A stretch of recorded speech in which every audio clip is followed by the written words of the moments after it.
Everyone can hear your voice. It's been getting quite busy, hasn't it?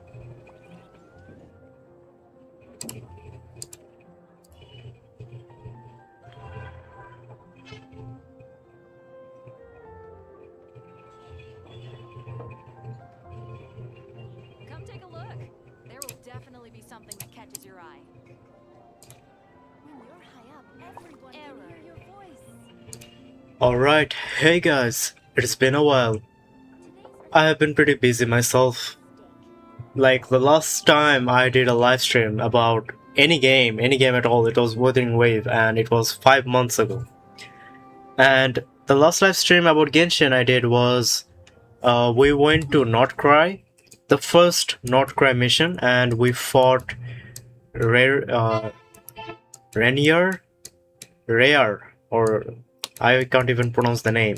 We were here. No, not here. We were over here. I did do some exploration, that's why I have a lot of exploration done, completed. But I haven't gone over here. I just unlocked the waypoints. And this is the main story, what we are gonna do. I think I have 12 hour worth of main story quest. Can anybody let me know in the comments? Correct me if I'm wrong. But after completing this, I want to complete this quest. And I am so angry with myself that I couldn't do the Chinese New Year's quest, Lunar New Year. Bro, I haven't missed a single Lunar New Year. But this year's Lunar New Year of Genshin, I have missed it. Bro, Shao Lantern event. Bro, holy shit, how could I even miss it, bro? One of the most anticipated event that I look forward is Chinese New Year's event, and I have missed it. I was like in my university, there was midterm going on, so I couldn't give time in Genshin. One of the reason why I can't play or live stream Genshin. Ah, bro, when you grow up, the responsibility eats you, bro. Man, okay, wait, let me see if my live stream is going well. 1 second, guys.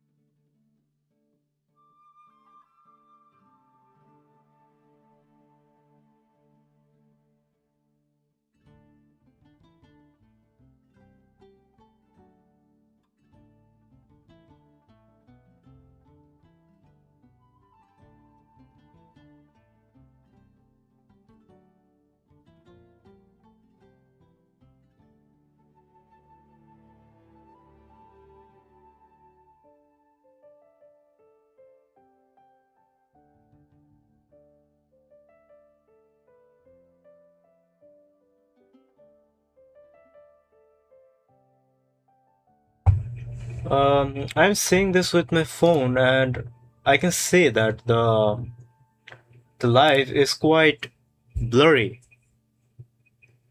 I don't understand why is that.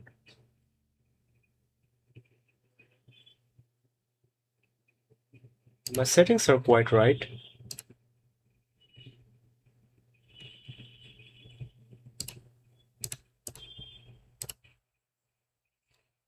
Stream health is healthy. It's showing excellent, but a lot has changed, isn't it? So I have to like change my settings. Yeah. Oh well, this will do for now.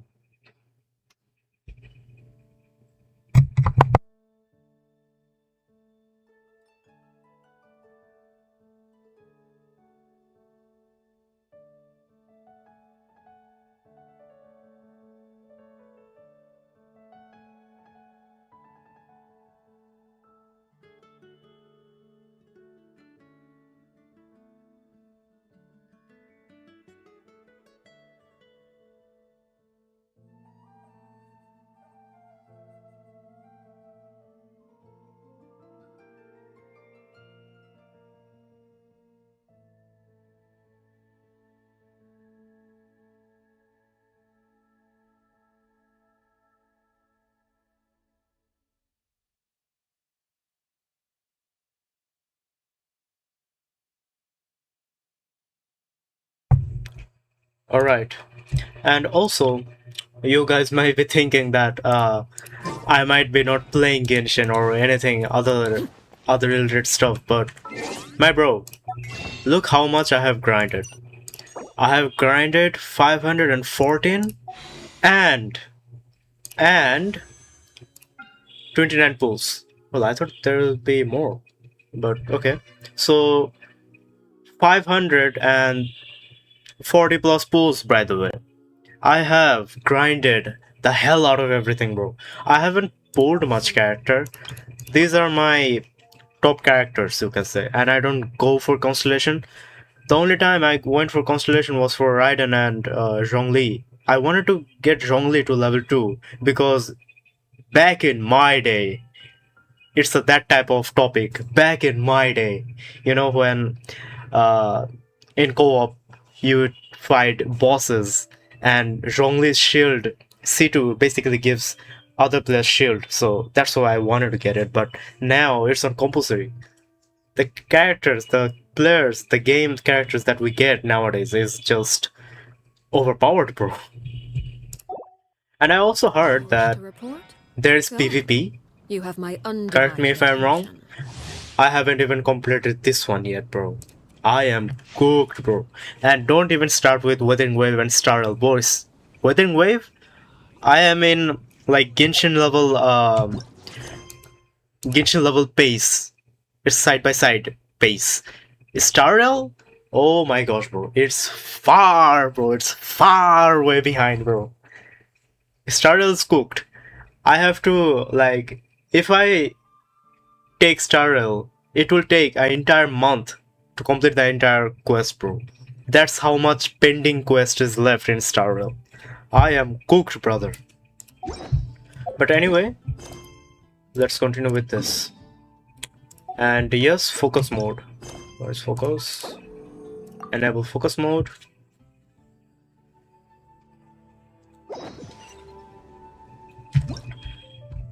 Before like making this live stream, I was thinking that I should be doing this first, but I should do the Arkham quest first, then do this.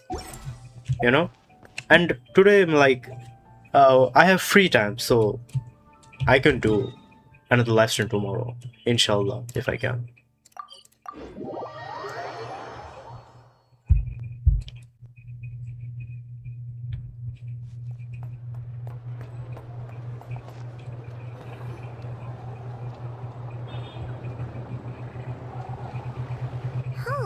It's been a few days since we said bye to the others in Nasha Town. Still no news about Rarer, though. Where could he have slunk off to? If only he was gone for good. But with all the trouble he stirred up before, there's no way we've seen the last of him. So it's Rarer. You must be the traveler in Paimon? Mr. Flynn has been looking for you. Unfortunately, there's been a serious wild hunt attack over at the quarry. He thinks it's time to regroup and figure out a plan. The wild hunt? Oh, uh-oh. We better get over there, right away! Come on, let's go! Say less. A nation that doesn't exist. Huh? Also, I am quite... What the fuck? Oh. I am quite confused, yeah? This is not Cry. This is not Shineznaya, is it? Shineznaya is far away, like we'll get it in the next year, perhaps? So what is not Cry?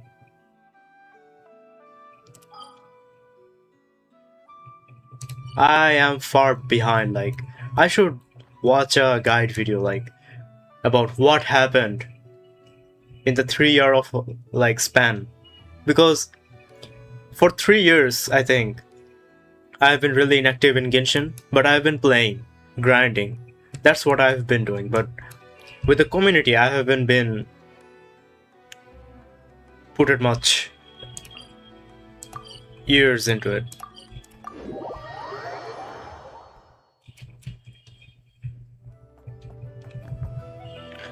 I also changed my Wi-Fi IPS provider. because my older IPS was shit, and now I can clearly see the effect, how good the new IPS provider is.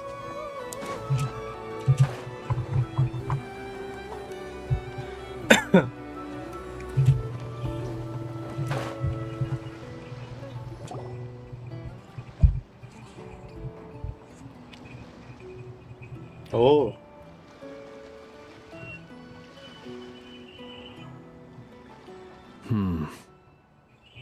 I can barely sense any Kuvaki. Luma. This whole area feels like a soulless husk. Guy damn of a His character, appetite bro. truly is insatiable. As if the power of that energy cannon wasn't enough. He's not seriously still getting stronger? What's his endgame here? Ah, everyone's here already. Hey, we made it. So, what's going on? We've all been on high alert since we split up a few days back, expecting Rarir to strike again. But it's like he just vanished into thin air.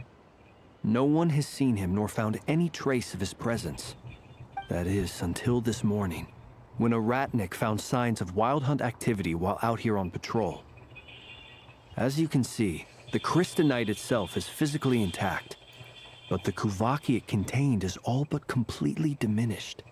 And we're sure that Rarir did this.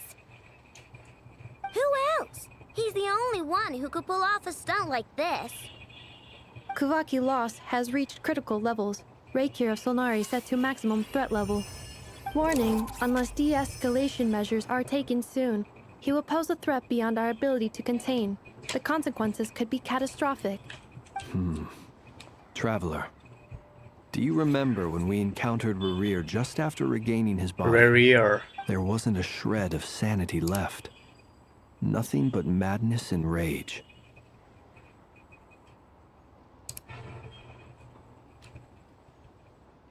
Yeah, didn't he shout out a bunch of names? না পিয়াল তোমাকে আমি সালামি দেবো না bro. About how nothing in this world You give me matters salami now. first, bro. I deserve salami. Paimon gets chills just thinking about it. Oh, but the thought that he's still out there, lurking somewhere and not cry, waiting for his chance to strike. Oh, Last time we fought, we were Salary already দেবো না, at a সালামিও দেবো disadvantage. না, মুড়ি খা। If he has such overwhelming strength, why would he suddenly go into hiding? yeah. If I were him and I wanted more Kuvaki, I'd just take it by force. No point staying in the shadows. Unless something went wrong. His whole resurrection thing didn't exactly go smoothly. The other thing is, how does someone who's completely lost their mind still have the wherewithal to cover their tracks so perfectly? Beats me. According to certain medical studies, insanity does not always entail a complete loss of rationality. It may be that he is simply living in a world of his own. Bro কোর্টে যাবো। Actually, Bro, বলবো sounds যে, about right. He was really আমি আমার curious salary the whole পাই না। time. Like he had আমি zero কাইন্দা দেবো। interest in talking to us. Sure, man. There are many unanswered questions here. He could আমি be কমু, right under our noses. and we'd objection. still be in the dark. আমার এই moderator কিচ্ছু করে না। আমার এই মডারেটর হেডা। আমি ওরে kick I মারতেছি। know little about Exactly. And we wouldn't even know where to begin looking. Even Boss hadn't heard of the Rahir of Solnari before all this. I'd be willing to bet that even if we gathered together every scrap of intel in Nodcry, we still wouldn't find more than, like, 3 useful facts about him. So, if we do nothing, he'll just keep getting stronger. But if last time we had Marionette and her big robo-buddy to help us, and we still barely held our ground, if we had to face him alone... Oh, Paimon's head hurts just thinking about it. What are we Well, I do have a little hunch about his next move. Given that he attacked the quarry, I'd say it's likely he'll target other places rich in Kuvaki. Somewhere like the Eye of Krati, or the Pillar of Embla. One thing's for sure. If we just sit back and let him keep absorbing Kuvaki, we really won't stand a chance against him. A perfectly reasonable hypothesis. However, It is worth noting that these two locations are quite far apart. To investigate them both, we'll need to split up. এত বছর পর ভাই I একেবারে agree. Direct We should 5 split up. মাস ভাই 5 Right mass now, Rerear's goal seems to আমি be gathering চ্যানেলে কিছু Kuwait, live not streaming fighting করি us নাই directly. Once we're done, let's regroup on Hisi Island. Wait, why Hisi Island? If I recall correctly, your largest goddess statue was carved from Kuvaki rich ore, was it not? That's right. Yes, it could well be a potential target of his. I should head back and start evacuating the pilgrims.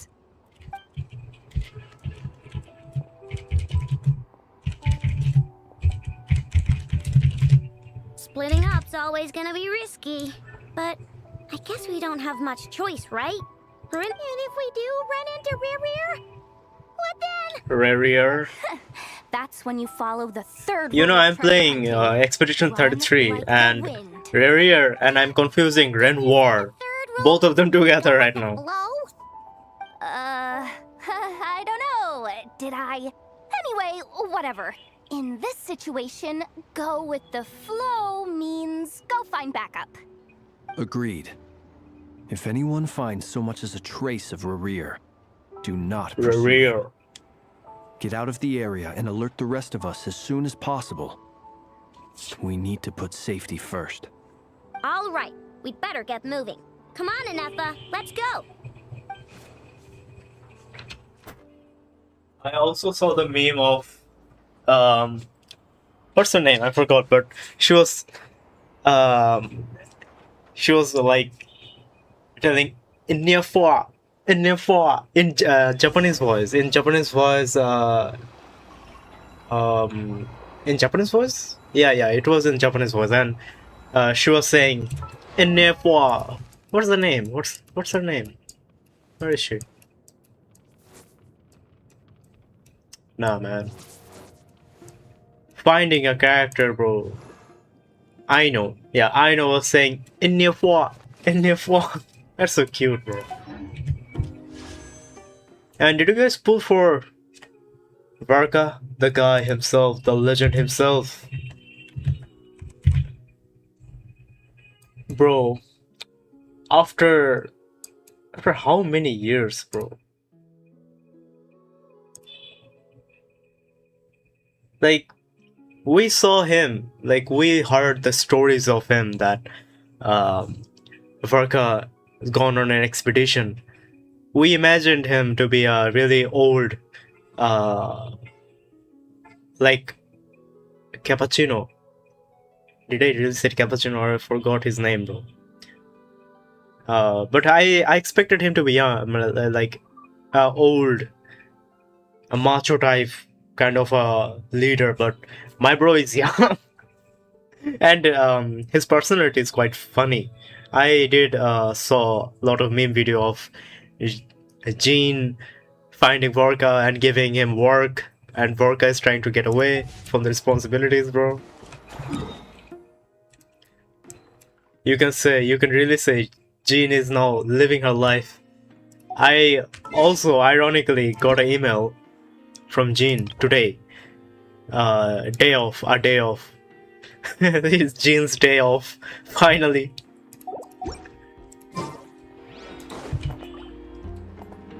What's this line, bro? Can I buy books? Nope, I cannot.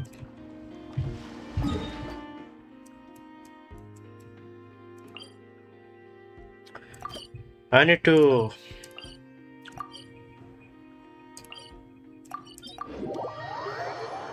complete everything fast. I need to do this one, but I will do it later because by today or tomorrow I have to complete this.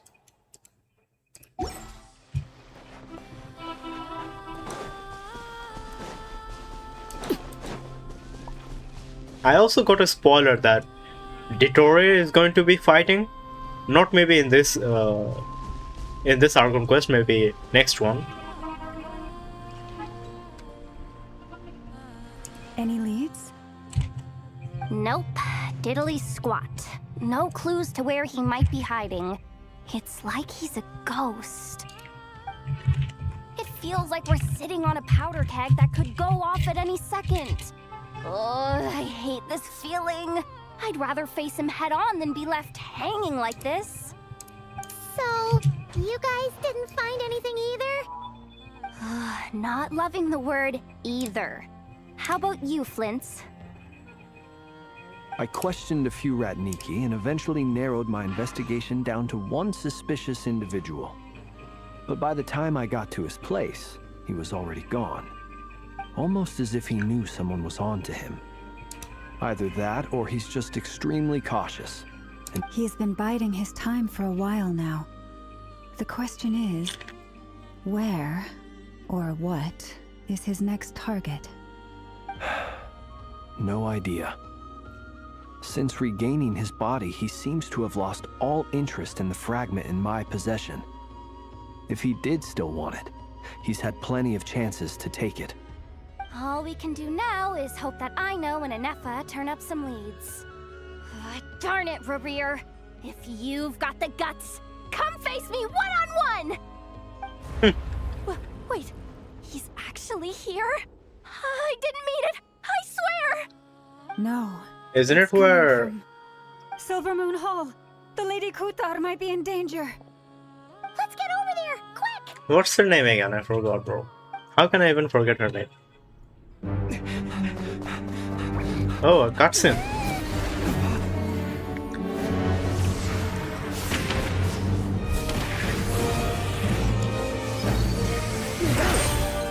Oh, there's this cutscene. They're fighting.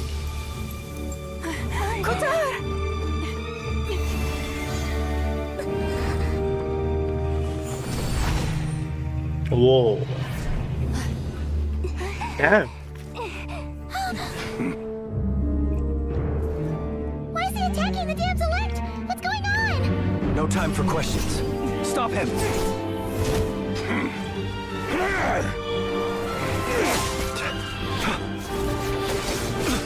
Damn.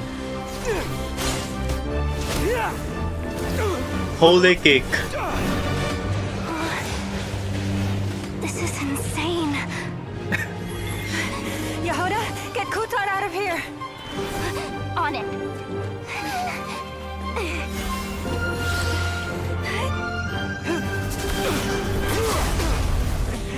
Damn. I also saw this meme, bro. I saw this meme. Now you shall plunge Rarir, into darkness. I see you're a man of culture, huh? Find us.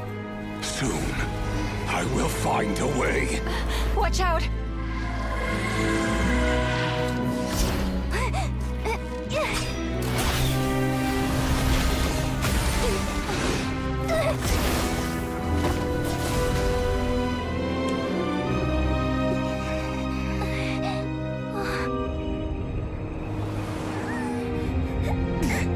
Damn, the camera angles, bro. What, is bro gonna awaken? New powers?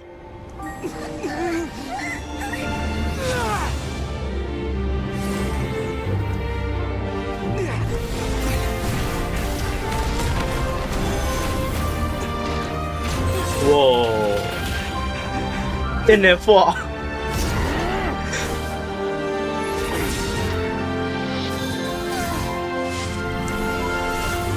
They got teleported?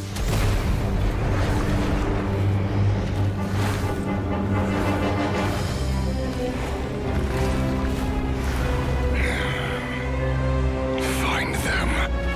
Even if it means turning this place to ashes.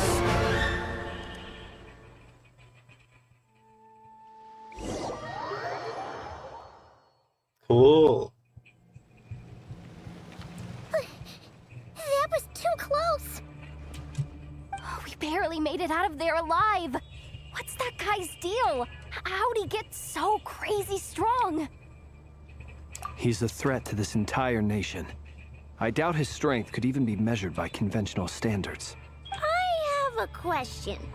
When me and Anefa showed up, we saw him chasing after this lady like he wanted her dead. What was that all about? We don't know the whole thing either. They were already duking it out by the time we arrived. Yeah, we didn't see how it all started. It all escalated so quickly, we had no choice but to step in. Kutar, can you shed any light on the situation? Kutar. Cross-checking database. I see. So you're the one that the Frost Moon Scions refer to as the Moon Goddess? Wait, she's the moon goddess? Oh, no wonder she looks just like all those statues. There are many reasons why people might worship the moon, and just as many why they might despise it.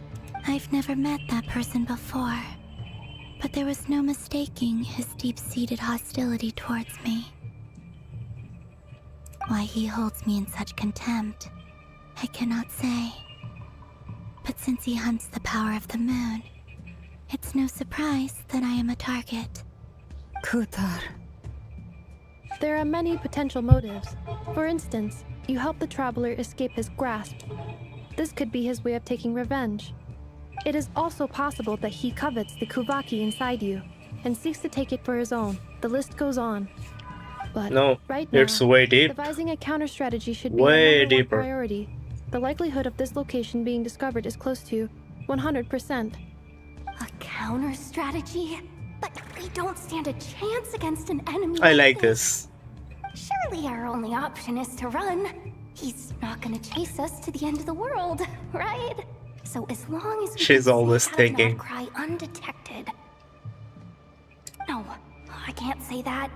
Come on, Yehoda. This is serious stuff. You can't suggest we all just chicken out. Running is our only option. You seem surprised. But what other choice do we have? We are facing an enemy we cannot possibly defeat in battle. Well, I mean, yeah, but still. It's not too late. I can distract him, so you have plenty of time to make your escape. You were telling that you're going to be the bait? Wait, what? You're gonna act as bait? Doesn't that make sense? I'm the one he's after. There's no need for you to risk your necks on my behalf. Now that you have said that, the traveler is gonna cook something. A coyote doesn't stop for Always both has answers been. while it's howling at the moon. What is it, Loma? The Frost Moon Scions have already grown accustomed to life without their goddess.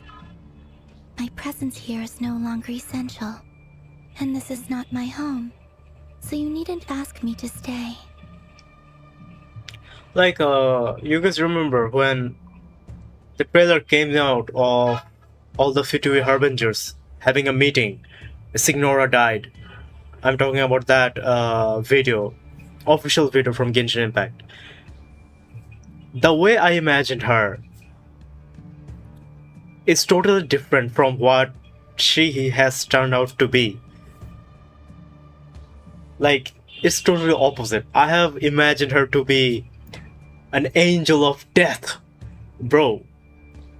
An angel, like, she was singing, that was cute, but it also gave a presence of eminence or something, bro. I don't know, but the way I imagined her, it's not her. Like, she's cute, bro. She's not the way I imagined, bro. We can't just roll over and let him get away with this. That's not our style.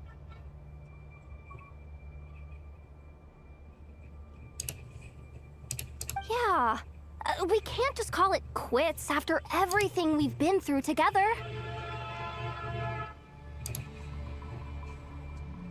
Besides, she'd pretty much saved my life back there. If I just ditched her now, I'd never forgive myself. We can't overlook that you have saved our lives multiple times now. To talk of returning the favor would be a little crass for my liking. Riri's true objective remains unclear. Even if we were to sacrifice Miss Kutar, there's no guarantee he would stop. But Kutar, I know why you left the Frost Moon Scions so long ago. It was because people started treating prayer as a form of trade. They would make self-centered wishes, force you to accept meaningless offerings in return, and then expect you to perform miracles for them, as if that were their entitlement. If it were me, I might have walked away too. But I believe that time can change everything, and that sometimes it takes losing something precious to appreciate its true worth. After much reflection, I don't think humanity I will ever realized change, that bro. this was never about whether the Frost Moon Scions need you. Any relationship based on need is purely transactional. Greedy as What I ever. truly hope is that you'll choose to stay, not out of obligation, but as part of our family. You were born here, and now you've returned. Who knows? Perhaps it was the moonlight that guided you home. Thank you, Lauma. But my power is on the wane. I'm afraid I will be of little use to you now. The main reason why Aether is here is because to find a spaceship. And in the last Archon Coast I did, we saw the area of the spaceship. So the Fitui or other organizations have taken away that spaceship. Very well then. It was so long I'll ago do as what you well. say. Is that even, like, the spaceship? Is it even intact, bro? How do we know that the organizations have dissected the entire spaceship and made their own technology with it? Both times you saved us, we were transported across great distances in an instant. Is that one of your powers as the moon goddess? It is, but I find it very draining. I barely managed to pull it off just now, and it will be some time before I'm strong enough to do so again. Rejected by the world, my power is dwindling, like a lake cut off from its source. What do you mean, rejected by the world? The three moons belong to the ancient bygone era in which they came into being. From the moment I was born, the world itself has been steadily sapping away at my strength. The three moons are not one and the same. As the goddess of the Frost Moon, I cannot wield the powers of the other two. Yet moonlight has a way of blending together. Each can reflect the other's glow. So when our fingers touched, I was able to restore my strength by drawing Kuvaki from the eternal moon's marrow. But this method of recovery is painfully slow. If only we could find the...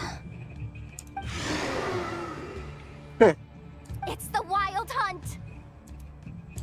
Even faster than we expected. Find the We'll what? have to finish this conversation later. See how those wild hunt creatures are running away from us. They're likely just a scouting party, which means Rarir won't be far behind. Then what are we waiting for? Let's get the heck out of here!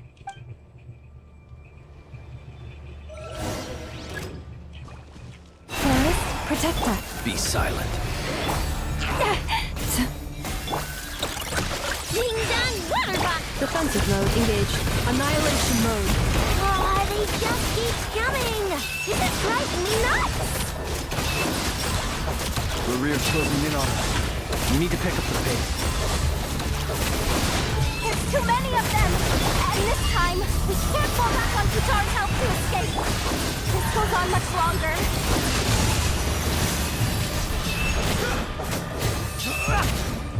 Observe. Are we running or where are we going? Accelerate. Are we fighting? Ultimatum protocol.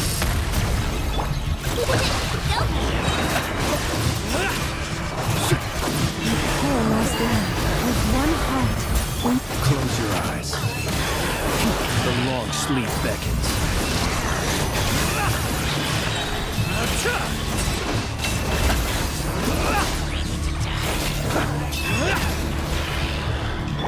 Leave this place for the everlasting. Annihilation mode. Cleanup sequence initiated. Flash attack! on this. Observe. Be silent.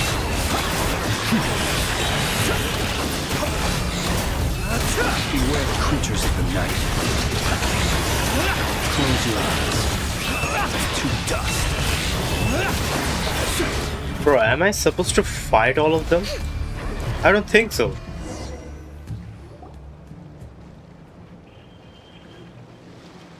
Okay.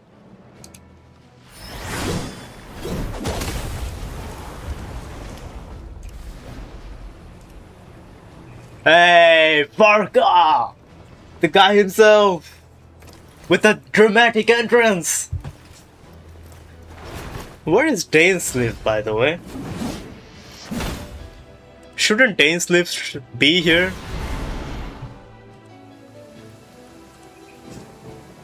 What's the matter? Bit off more than you. What is the name of the sword? I forgot. How are you? Uncle Varka! You're back from Amsford? The Varka himself! Finally to travel and meet Varka, the Grand Master! Whoa! You're Varka?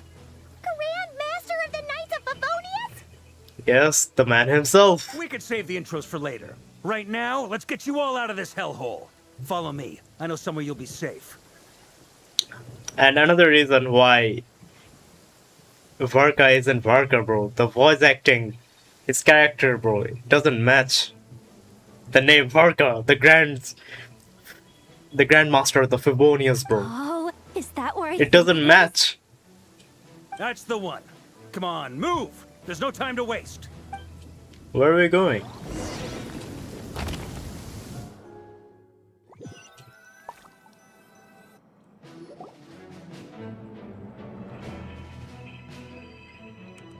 Wow! Where are we? This is so well hidden. Well, that goes without saying. This is the Knights of Favonius' meeting place in Nodcry, and a contact hub for the Northern Intelligence Network, aka the Black Market of Intel. No matter what faction you're with, it's the place to buy and sell information. Their headquarters are in Nodcry, but they've got contacts in every nation. As an expeditionary force on foreign soil, working with them has offered us the most effective way of getting our hands on reliable local intel. This is where we meet, so naturally, it's secure. Anyway, where were we? Folks from Nodcry should be pretty familiar with me by now, but I believe this is the first time we've met. Allow me to introduce myself. I am Varka, Knight of Boreas, and Grand Master of the Knights of Favonius. We've heard all about you. This meeting's been a long time coming. Long time, bro.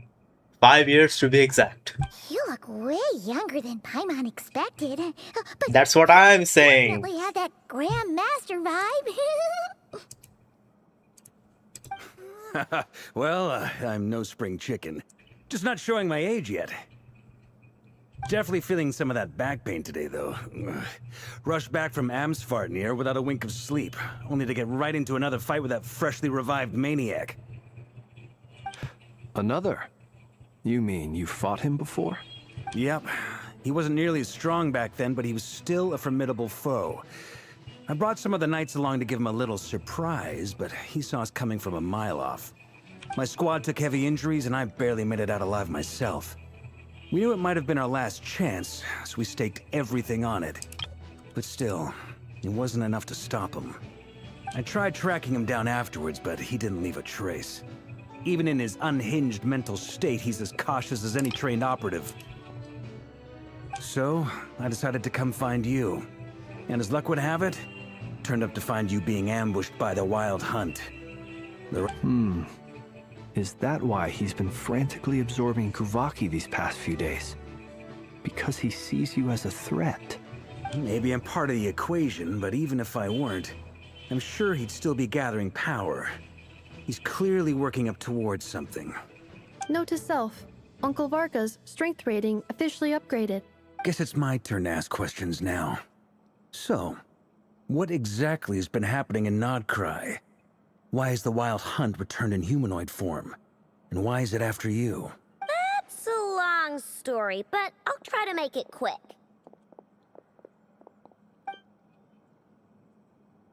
Okay. Wow, I had no idea so much had happened. Sounds like you guys have really been through it. So, the Kutar is actually a Fatui Harbinger. And all this wild hunt activity in Nodcry is the work of the Raker of Solnari, one of the 5 sinners. That's a lot to take in. Need some time to wrap my head around it all. I'm truly sorry, Mr. Varka. You stood with us against the Wild Hunt and did everything you could to stop it from escalating into a full-blown catastrophe. You've got nothing to apologize for, Miss Moonchanter. You can plan 100 steps ahead and still slip up. That's just life. No one knows what tomorrow holds. You can't predict which way the wind will blow next. And, to be perfectly honest, I can't say I'm surprised. For all the times we've defeated the Wild Hunt in the past, we've never been able to completely wipe it out. Turns out, we were just delaying the inevitable. But now that a new variable has come into play, fate may well take a different course. A new variable? You mean us? Always has been, bro. Always has been. Bro, imagine how many times. Bro, the most important thing, what happened in Sumeru, changed the fate of the entire world tree. I forgot the name of the world tree, but they too changed the entire fate, bro. What else are they supposed to be, bro? Who else? And in a strange way, I think his resurgence might not be an entirely bad thing. The Wild Hunt is like an unrelenting force of nature, but Rarer is an individual with an agenda. He's gotta have a weak spot somewhere. That said, while I was explaining everything just now, some of the points that Mr. Flint's added caught my attention. You mean about our mystery ally? That's right. From what you've said, not only did they lead you straight to some key files, they also shielded Hisi Island from a lethal Kuvaki blast. I don't know who or what could pull something like that off. Heck, even Miss Columbina doesn't have a clue.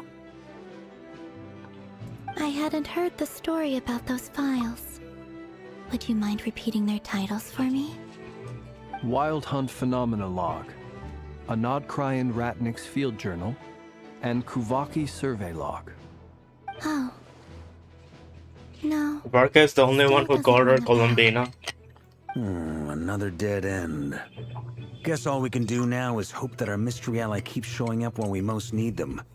Still, it's safest to assume they won't be intervening again. From here on out, we'll have to resolve this crisis by ourselves. Your intel also explains something else I've been wondering about. The reason I led my team to Amsfarnir was because we'd had reports about a possible source of the Wild Hunt showing up there. But once we looked into it, it turned out to be a red herring. I don't know who was behind it, but clearly, it served its purpose. I doubt it's by chance that he happened to make his comeback while my attention was diverted. And from everything you told me, it sounds like his scheming began well before his return. So maybe luring me away was all a part of his plan. But is it even possible that he orchestrated all of this by himself? The Moon Maiden and the Raker of Solnari. Nodcry of all places. The way everything is unfolding, it can't be a coincidence. So, what do we do now? Got any? Right now, we've got at least 3 things to consider. Let's go through them one by one. First, we need to figure out how to take down Rarir. If we can't beat him in a straight-up fight, the rest won't even matter. To my knowledge, the bulk of Nodcry's fighting force is already gathered here. But even with everyone united, we're still no match for Rarir in his current state, let alone with his power still growing. What if there was a way to tap into a new power of our own? How so? Have you thought of something, Columbina? 3 moons once watched over this world. The Eternal Moon was the largest. The Frost Moon was the brightest. And the iridescent moon was the most mysterious. They say that back then, the 3 moon goddesses wielded immense power, enough to shape the workings of the world itself. I now bear the frost moon's power, and the eternal moon's marrow resides within the traveler. Hold on. Are you suggesting? The iridescent moon, the last piece in the puzzle. That's right. If we can find the iridescent moon's marrow, I will be able to regain my strength much more quickly. The 3 moons are said to stir the tides and illuminate all things. Perhaps they hold further secrets beyond our understanding. According to my analysis, the solution is feasible. However, it is subject to one major condition. How do we locate the iridescent moon's marrow? I know a way, but we will need to visit the Fatui's Experimental Design Bureau. The Experimental Design Bureau? Are you saying we need to involve Marionette? Yes. I must speak with Sandrone. It's a long way from here to the Experimental Design Bureau. There's a high chance you'll be spotted. You shouldn't go alone. Then that's settled. Next up, our second priority. Somehow, as you saw for yourselves, when he was still in his wild hunt form, everything he did was for the sake of recovering his body and resurrecting himself.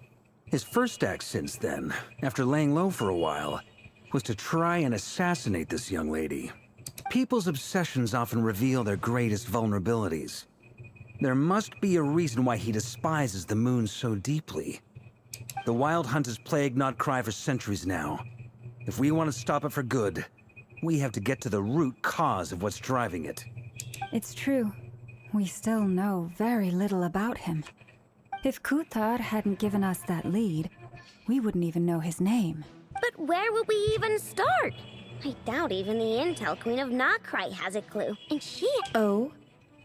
That's a rather hasty conclusion for someone who's so painstaking Wow. and meticulous when it comes to dealing with machines. Where did she even come from, bro? Bruh. What is she? A spy? She hurt me!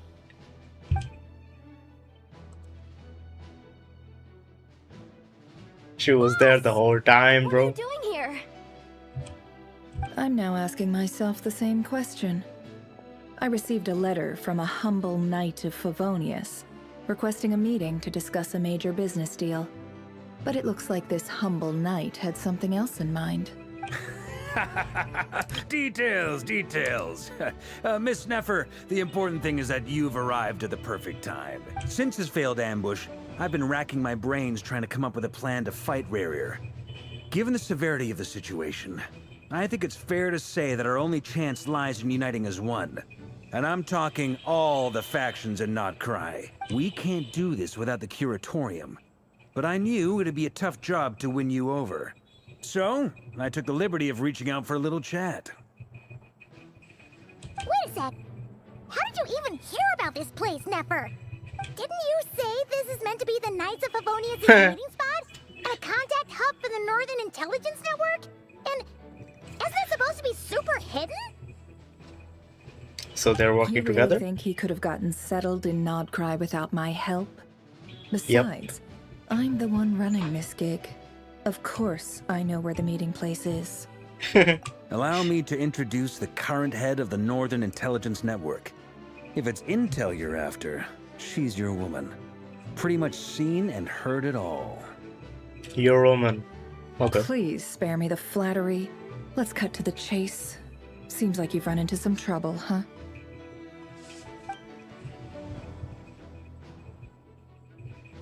Well, this certainly qualifies as an unforeseen crisis. On behalf of the Curatorium of Secrets, I wish you all the best of luck. So you're just going to sit this one out? Why should I get involved? What could possibly be in it for me? What if we told you we can't do this without you? Oh? Then I'd say, you'd better make it worth my while. I don't work for free. I can't put a price on something like this. It's just not in my nature. But then again, You and I have always been polar opposites in this regard, so I can't exactly say I didn't see this coming. If you insist on compensation, I will pay you. Consider this a formal commission. Sound fair? You just don't give up, do you? Too bad. I know you well enough to know you can't afford my prices. The riskier the job, the more it'll cost. And a moon chanter's stipend isn't exactly generous. Unless you're planning to start passing the donation box around among the faithful. Boss, just a thought. If they come up short, maybe you can take the difference out of my next few paychecks. Things got really dangerous during the fight with Razer. If this girl hadn't saved me, I'd be ley line fodder by now. I'd be gone for good, boss. If there's any way we can make this work, I'd really like to help her.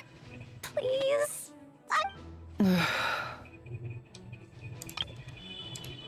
This is why I'm always telling you never accept favors. They are the hardest debts to repay. You have to be careful who you get involved with, or you invite all kinds of misfortune. Very well, Yehoda, I will help. But just this once. Don't count on this happening again. How many times have Nifir said that? Just this once. And she ended up, like, helping us, bro. Flynn's. That fragment that Rarir was after. Do you still have it on you?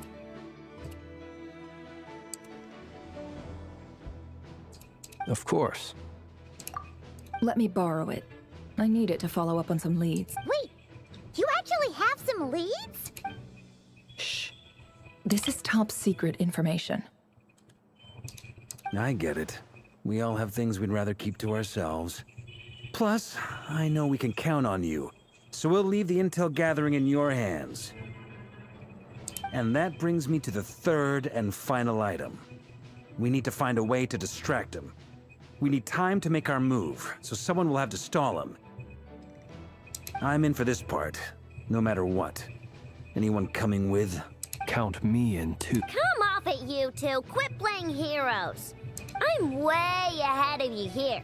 Nefa did a scan of the Moon Goddess's Kuvaki signature, and we're gonna use it to make some decoys over at the Kramkake craft shop. Anyone who's in, follow me. Once they're ready, we'll deploy the decoys across Nogcry. So as long as the rest of you keep moving, he won't catch on to your scent and won't give... I like it. Genius idea. No biggie. All right then. We'll split into 3 teams. Once your team has finished their mission, return here and wait for the others. Dismiss! I like the army music in the background, bro. The meeting table and everything, bro. Ah, it's the map. Whoa. Okay. It's just like in, what's the name? I forgot the name of the nation, bro. Lady Damselette. Wait. And you two? What are you doing at the Kuvaki Experimental Design Bureau? We've been doing our best to mind our own business lately. But if you're just gonna waltz up here like this, you're seriously pressing your luck. Don't blame us for doing what we have to. Huh. You really think that's gonna scare us off? We're not looking for any trouble. I just want to see Sandrone. Bro, the chemistry with Columbina and Sandrone is absolute cinema, bro. There can be no words describing this duo, bro. Absolute cinema. When this Arkham Quest came out, the memes have been flooded to my feet, bro. Do I need to remind you that you're still a wanted fugitive for deserting us? Out of consideration for our former ties and the crisis we're all up against, we'll let you leave in one piece. But don't even think about trying to get inside. Let them in. But... Are you going to make me repeat that? no, my lady. Sandrone seems to be in a good mood. Must be maintenance day. No wonder Columbina, huh?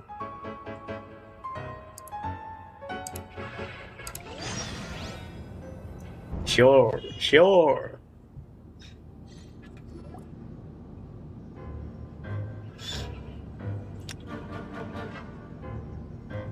Bro, I don't know how the cosplayer managed to get Tell me, the to what shoes do I owe of the Columbina, honor bro. this time?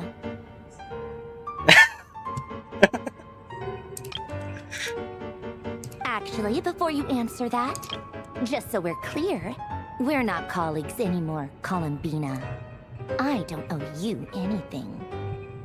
Well, well. We're gonna see about that.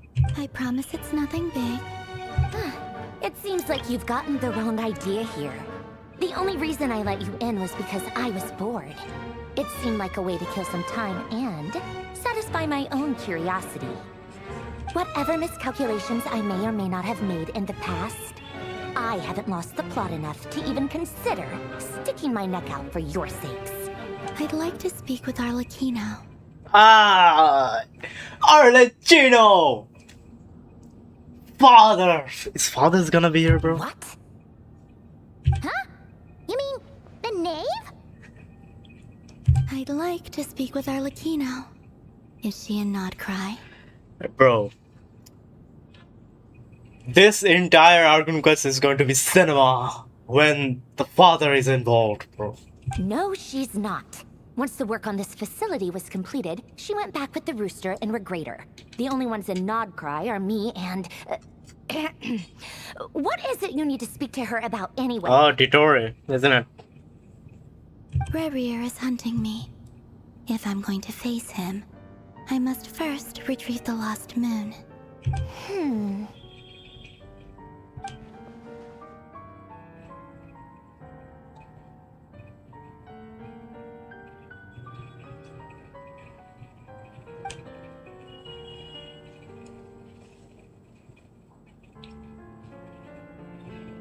Is that a no, then?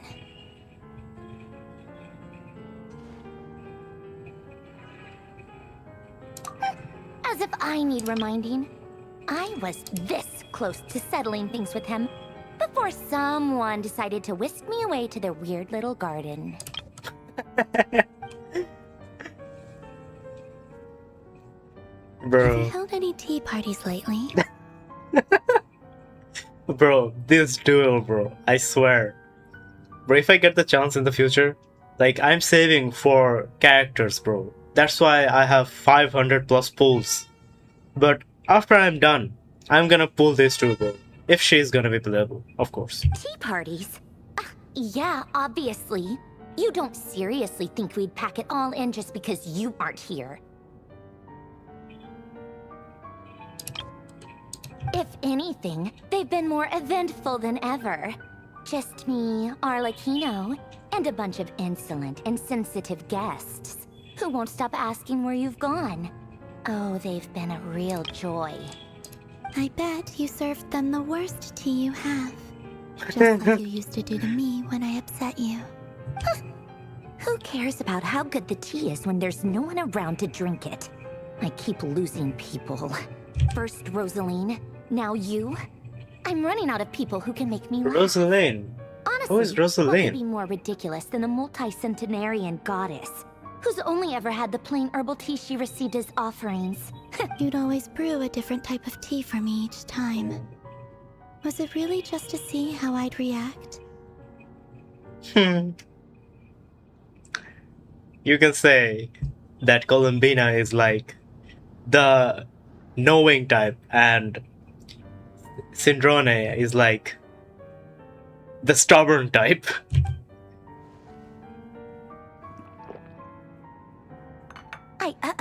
Well, duh. Why else? Watching you squirm was practically my only form of entertainment. Sure.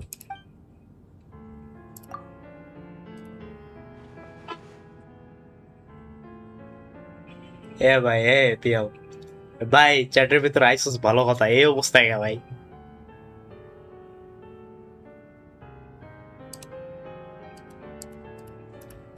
Yeah, and Capitano sometimes used to bring Tartaglia around too. But I guess we won't be seeing him again. No, we are gonna be seeing him. Capitano will return! I don't know why sometimes I call him Cappuccino Bro. What the fuck, bro? Well, I guess we are overdue for a get-together. Polonia! Have Febronia pass a message to Arlecchino for me. It's time for tea. Will suffice. Pass along a message for me, too, if you would. My body cannot contain the marrow of 2 moons, so I'll be leaving one of them in her care. Excuse me? Who said you were on the guest list? If my tea meant that much to you, maybe quitting the Fatui wasn't your brightest move. Back when you were under the Tsaritsa's protection, no one would have dared come at you so openly. But that protection didn't come for free. In fact, I paid dearly for it. At the end of the day, it was just another transaction. I just got tired, that's all. I never wanted any part in their grand ambitions, and I've had enough of being treated like a bottomless supply of power. It brings back memories from the old days, when I was still worshipped as the moon goddess. Centuries on, it may be a different group of people, but I see the same greed in their eyes. Humans. I figured you'd leave eventually. You didn't have as much of a reason to stay as I do. The Tsaritsa gave you shelter and protection, but that was it. Nothing more, nothing less. Meanwhile, the Fatui demanded everything from you in return, until it was more than you could bear. I get why you left. And frankly, I have no interest in dragging you back just because the higher-ups told me to. But if you keep hanging around with this riffraff, the next time we cross paths, we might be enemies for real. Aether is like, what did I do?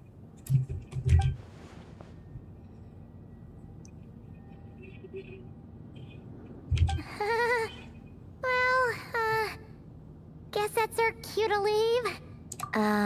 That might be your plan. But it sounds like someone else wants you to stay a little longer. Who? Huh? What do you mean? See for yourselves. Whoa. Alright. Okay. My lady, it's the Wild Hunt. A horde of monsters is headed straight for the facility. Another uninvited guest trying to crash my tea party. Clear the area.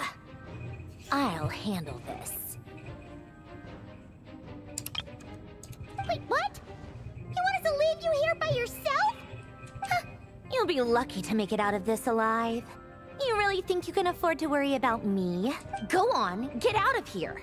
You may have stopped Polonia from crushing him last time, but I've made sure that won't happen again. The entire Experimental Design Bureau is rigged for war.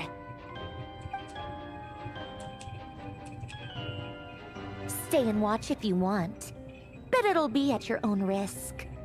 You're not flagged as friendlies in the weapons system. Don't tell me what to do! Look, if you're leaving, make it quick. Or you'll just get in my way. There's a secret passage on the 2nd floor. Stare all you want, Columbina. You're not getting another invitation to my tea party. I know. But thank you anyway, Sandrone. This is exactly why you shouldn't hang around with those people. All their melodrama and sentimental nonsense is rubbing off on you.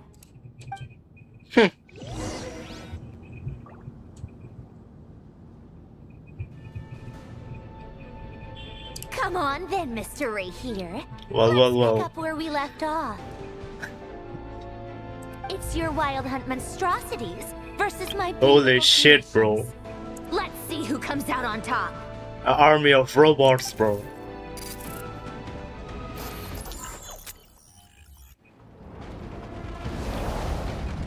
Whoa, bro. Wait, are we gonna fight? We became robots, bro?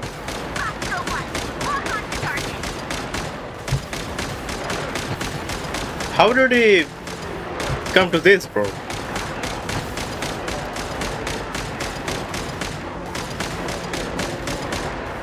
Things be strange, bro. Things be strange.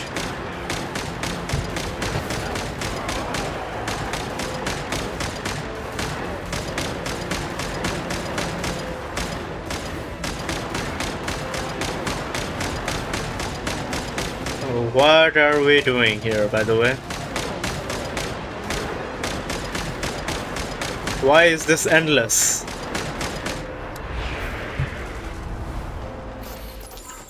Oh, give me the big guns. Why the small guns? Good work, Boss. Oh, this is a new gun. Prepare to fire.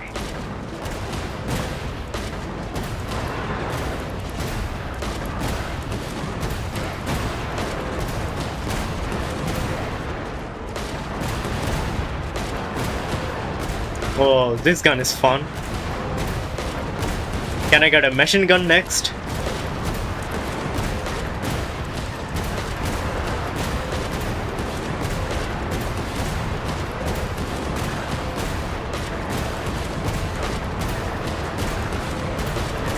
Bro, this is sick. This is actually sick.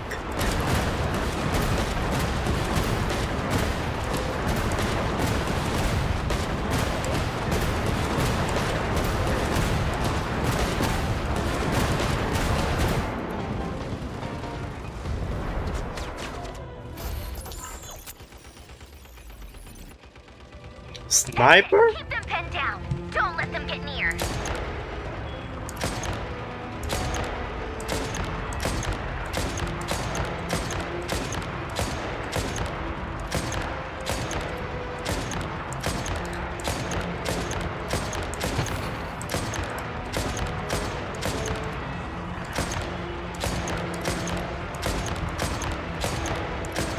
I'm not even dealing headshots, but these are doing one-shot damage, bro. One tap.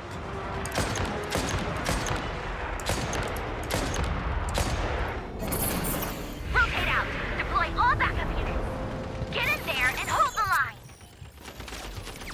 I like this. I like this cool new concept, bro. This is fun. There was easier than I thought. Whatever. This is where the real fun begins.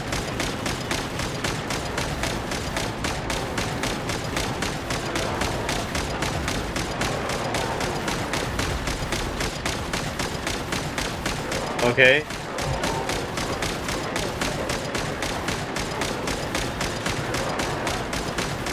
Don't worry. Once this is over, I'll put you all back together again. I promise.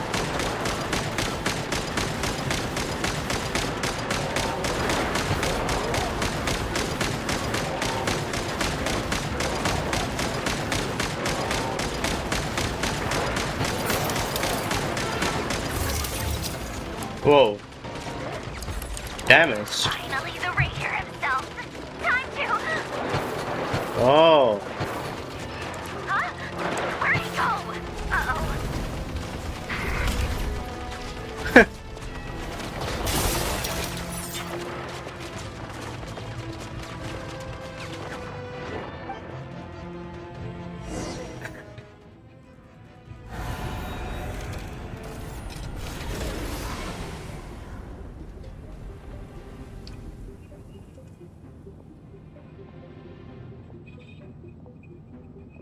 Okay.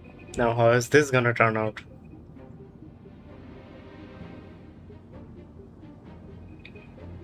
Polonia, get him! I've upgraded Polonia again since our last encounter, and uploaded every last scrap of your data. So let's finish this once and for... She's not here. Where did she go? Hey! Over here, you big... Cursed moon. Go. Keep searching. She cannot have gotten far. Renier is like, she's not here. Now she's nothing of my business. I'll just go away. Alright. We just fought a war. Now we're going here. Secrets.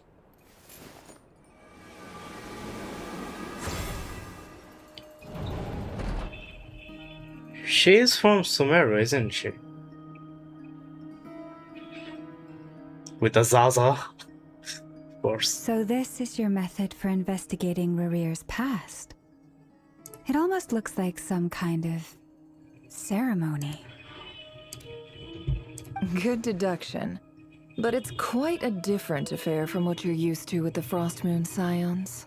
Whoa! First time I've ever been in here. Boss always said it was off limits, so I pictured some kind of creepy dungeon. But it's actually kinda nice. Oh, I guess this must be Sumeru decor? That's where Boss is from. And that nice shopkeeper who sold me my treasure compass. I'm not sure exactly what you've got planned, but it looks like you're all set. Whenever we wish.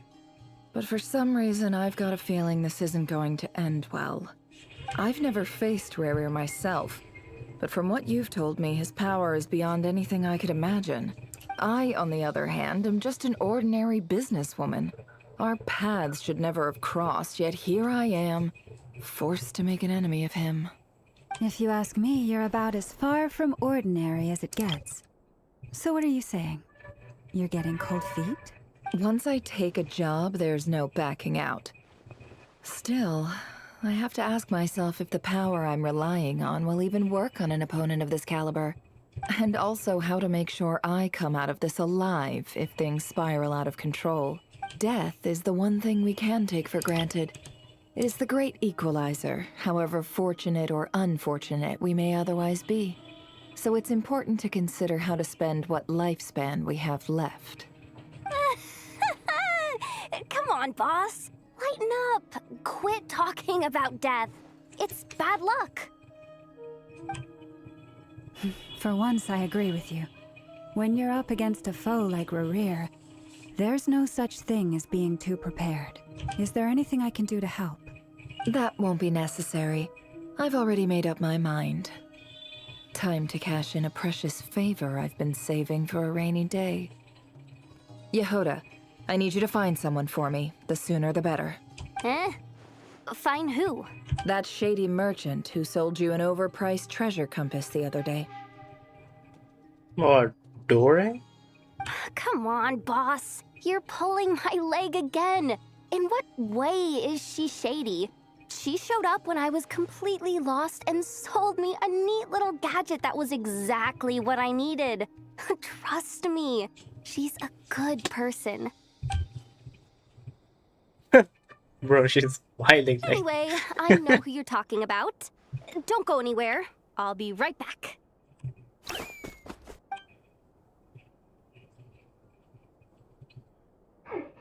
I genuinely can't run any further.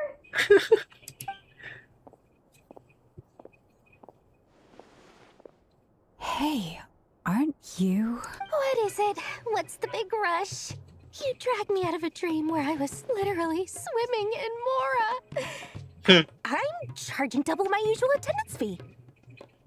See, look how easygoing she is. After that rude awakening, she could have completely snapped at us. But instead, she kept it together and just asked for an extra fee. Dori Sangama Bay?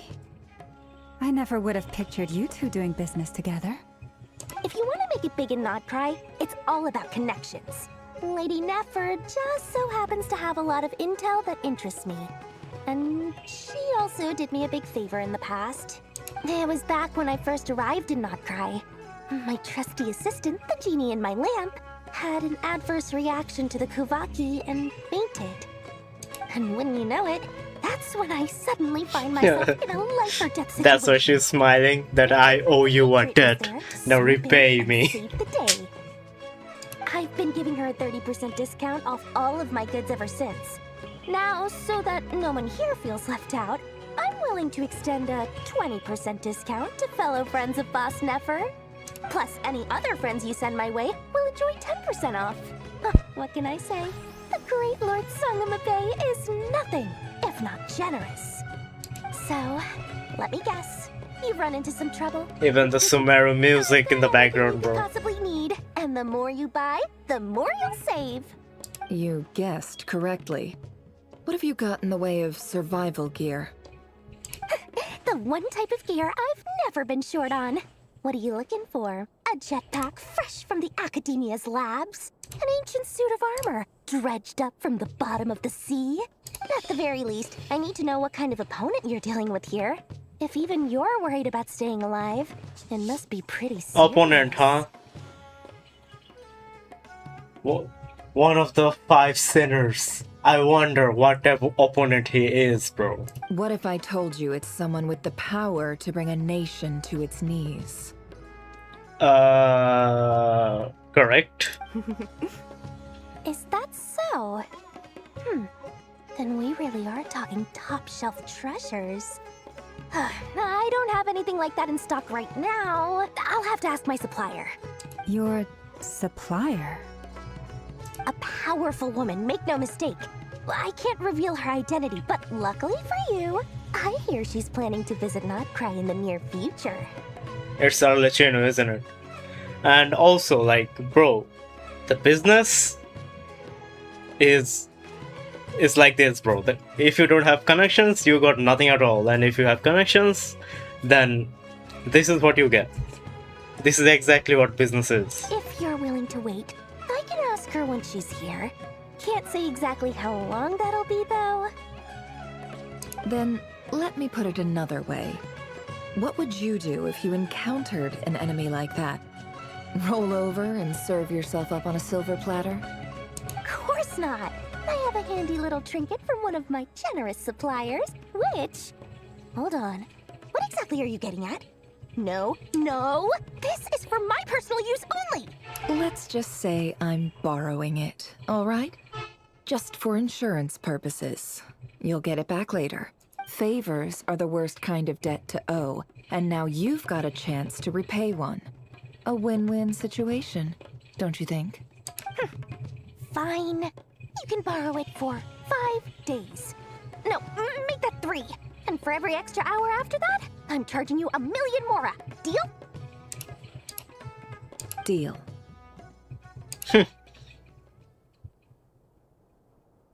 What is that? What a way to start the day. Now, was there anything else you wanted? Or can I go back to bed now?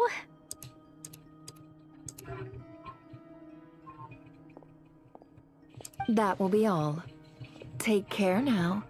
Don't trip up on your way back, friend. See you later! You're my favorite shopkeeper.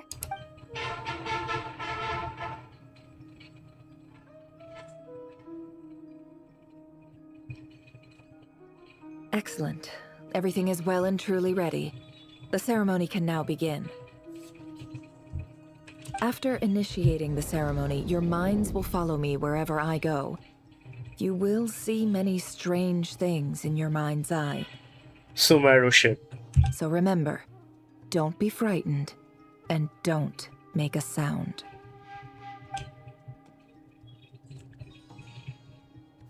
Now then, let us peer into the Raker of Solnari's past. Ah, so this is where we will see Renier's past. Ah. I made it.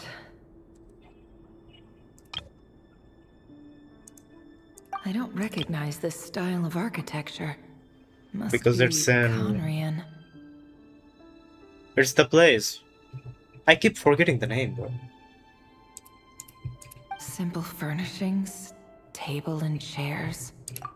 It's a more ordinary house than I might have expected. Looks like the fearsome Raker of Solnari came from surprisingly humble beginnings. Unless this passed for luxury in Conria. Anyway, I'll keep exploring.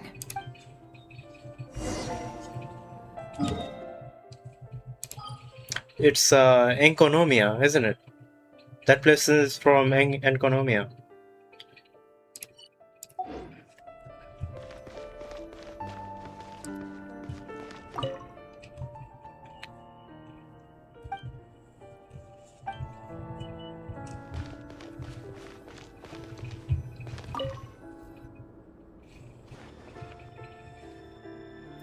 Hi, River. Since you're working extra hours tonight, I thought I'd keep myself busy by checking out that new kebab shop. I've heard good things about their menu. Kebab shop, bro. Is this India, Bangladesh? What's going on? Pakistan? Kebab shop. I'll test it out, and if it's as good as everyone's saying, let's go back together sometime. P.S. New stash from the Universitas Magistrorum. I brought some goodies home. A few teacups and a pin rack. Hope you like them. They didn't sign their name, but they must have been close. Sounds like they were living together.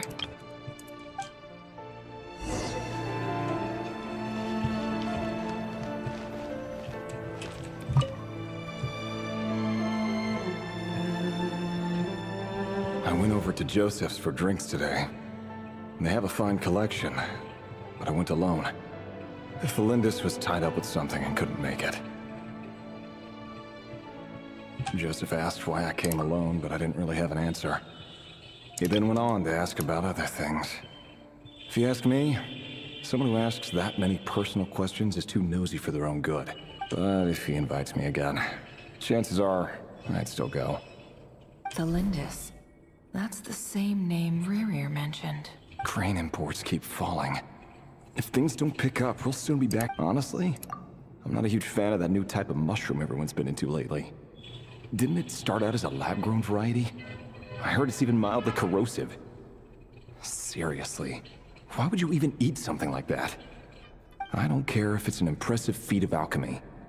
That just isn't the kind of thing I like to eat. Grain has to be imported, and they're eating a diet of mostly meat and mushrooms. Could it be because Conria is underground, so it doesn't get much sunlight? That would explain why they use so much stone in their buildings. They even use alchemically modified strains for food. Seems like the people of Conria don't have many options when it comes to dining. I've just about saved up enough now. Time to buy it and keep it somewhere safe. Making a big purchase. I wonder what it is.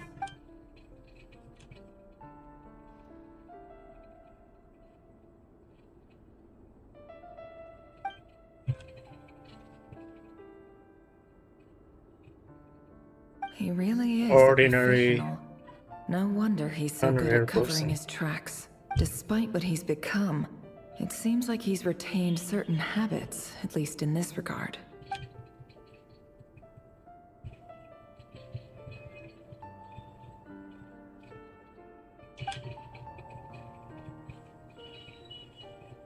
Did Rerir rip it out himself?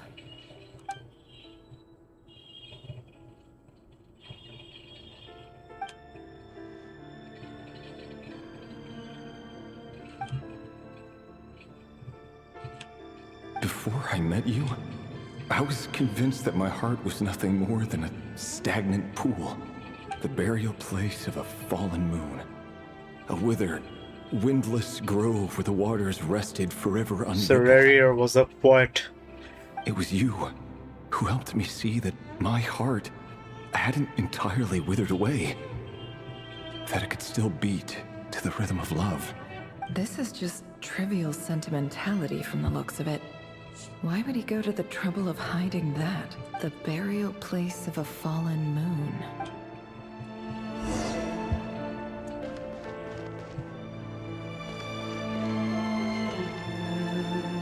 Oh my gosh. So this is Rerir. Why is she not reacting to this, bro? Nah, man, this is creepy as hell, bro. Ah, man. Imagine seeing this in your own room, in your own mirror, bro. This is Enkanomiya, isn't it? It has to be. Rerir, over here. Dane slave. Dane! Oh, and, Vedelfin here? What a surprise to see you here, sir. Hello there, Rerir. You need not address me so formally outside of court. Oh. He doesn't get that much free time, so I invited him over for a drink. Even the court prophet deserves a break every now and then, right? So, Rarier and Dainsleif are acquaintance, like friends of the past. Well, I'm flattered. So, what are we discussing today? Hey, don't look at me. As far as I see it, we don't need an excuse to have a few drinks. Come on, don't give us that. Didn't you say you were about to pop the big question? How's that coming along? Who'd have thought the great Twilight Sword was an even greater gossip? I just didn't expect you to be the first one to settle down and get married, that's all. Yeah. If you told me that a few years ago, I wouldn't have believed you either. So, are you planning to come clean about your job then? I'm guessing you still haven't told her. Sure, I'll have to tell her at some point. But I'll need to pick the right time and place. To be honest, I have no idea how she'll take it. Come on, stop being such a pessimist. For all you know, she could be thrilled. I bet she'll be much more impressed by your actual job than the one she thinks you're doing now. A member of the King's Guard. Quite the cover story. Does the king himself even know? Of course he does. Anyway, enough about me. How have you been? Me? Same old, same old. Nothing much to... Huh? What's up, Fed? It's nothing. Vadafulnir, Dainsleif's elder brother. Renowned throughout the court of Conria as the Visionary, and said to possess a wisdom far beyond the reach of any ordinary man. Damn. And yet, despite the gulf between us, he seems to have something to say about me. Does he even know me? Does he see me as a friend of his brother, or just another of the Vinster King's blades? Why did he react so strongly? Was it really to do with what we were talking about? Brown, curly hair and brooding blue eyes. So this is what Rarer looked like back in the day. Perfectly normal. No different from anyone else. As frightening as this monster is in the present, there's something even more unsettling about seeing the human he used to be. That's Conrian people for you. Oh, so now we're gonna check.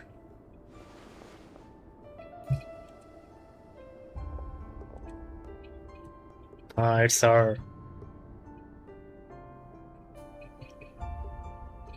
Felindis? You're back early? Our equipment's being serviced today, so I got off earlier than usual. How's your day been? Aw, why the long face? Is something the matter? Has your boss been giving you a hard time again? Went for a drink with Dane and the others after work. Isn't that a good thing?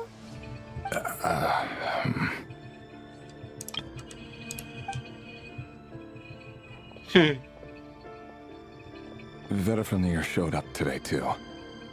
You know, Dainsleif's older brother.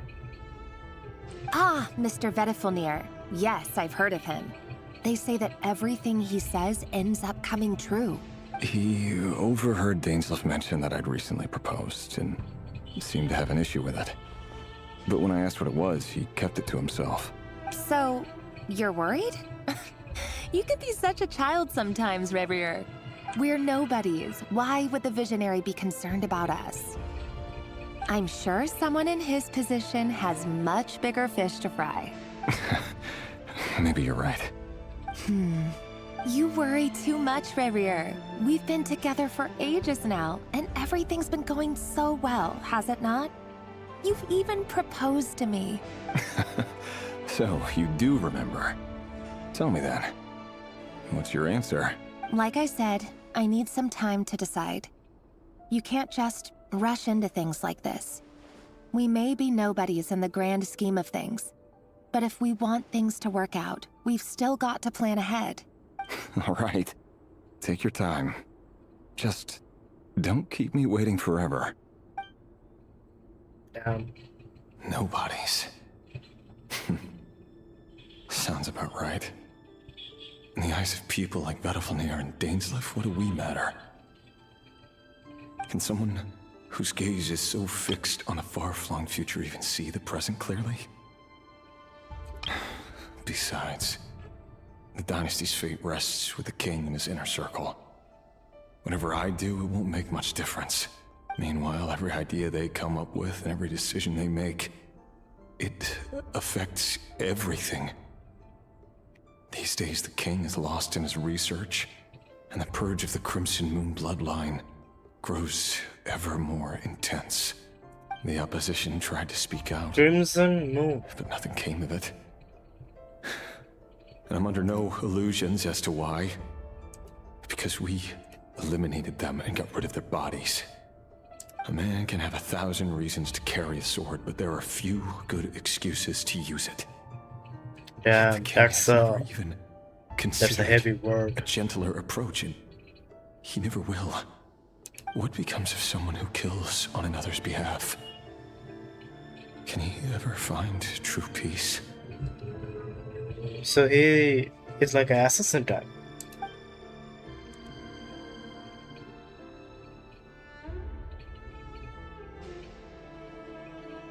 Thelendis?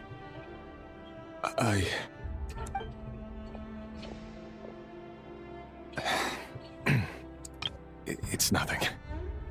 You were right. Fate has never smiled upon nobodies like us. But by the same token, it's unlikely to bear a grudge against us either. There's no reason we can't keep living happily together, cherishing the simple joys of each day as they come. See? You just need to stay positive, Revere. I can feel your warmth, your breath. You're right there, right by my side. Just seeing you makes me happy in a way I can't explain, and that's something that no one could ever take away from me. So smile, my love. Let go of that frown. You're right, Thelendis. I've just been overthinking things. That's better. Getting caught up about things like this will only ruin our evening. Speaking of which, all set for the ball tonight? I need to go get ready. You go ahead. I just have a few things to take care of, then I'll come join you. Yeah. Even busier than the big shots, huh?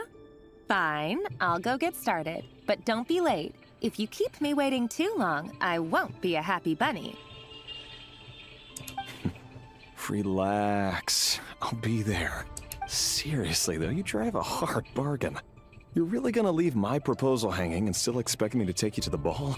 Well, that goes without saying. I already told everyone I'd be coming with a dance partner. Besides, they're two completely different things. Let's take it one thing at a time, all right? All right. White outfit it is. It seems like Rarer was deliberately hiding his ties to the intelligence services by giving the impression that he was just an ordinary member of the Finster King's Guard. He clearly doesn't want his would-be fiancée to know about his other life. Then again, that's hardly surprising. People in the intelligence trade rarely do. Who'd have thought we were in the same line of work? Bro, her smile is deadly, bro. Let's dig a little deeper.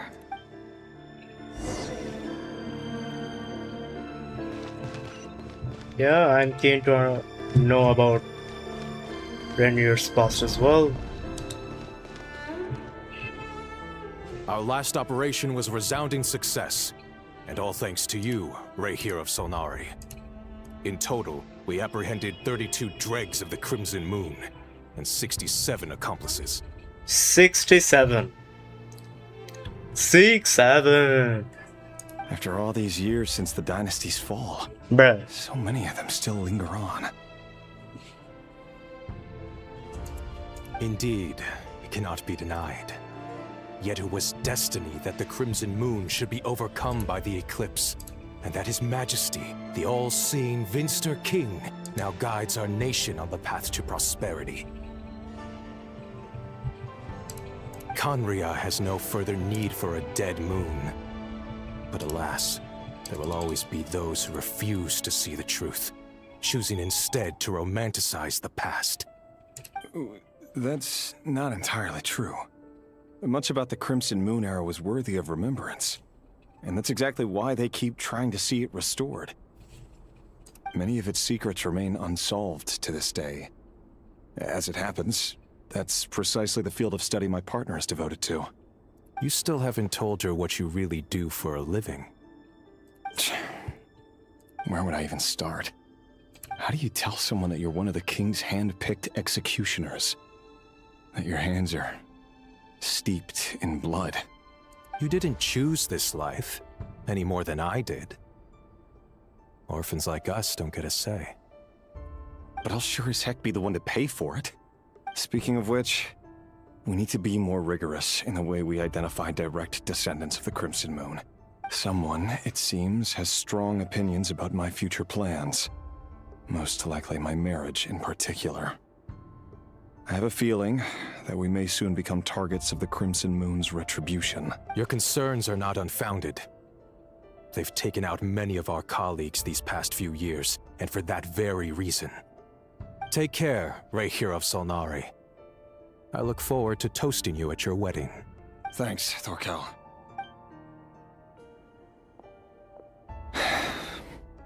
Thelindis, I never wanted to keep this from you. You're the last person I would ever want to lie to. But that's exactly why I can't tell you everything. There are things you shouldn't know. Things you cannot know. The Moonlit Dynasties are a thing of the past. Yet even now, with the sun shining high in the sky, there are those who would call forth a dead moon's ghost. Could that be why Vedalfnir held back? Or was it because of some court secret he's not at liberty to share? I have to get a clear answer from him. No matter what happens, I will protect Thelindis. Rarir seems to be very concerned by Vedalfnir's reaction. Vedalfnir and Dainsleif, the Visionary and Twilight Sword. So that's what they were really like. I've investigated this whole area now. There doesn't seem to be any other memories here. Should I try somewhere else? Wait a second. What's this black smoke?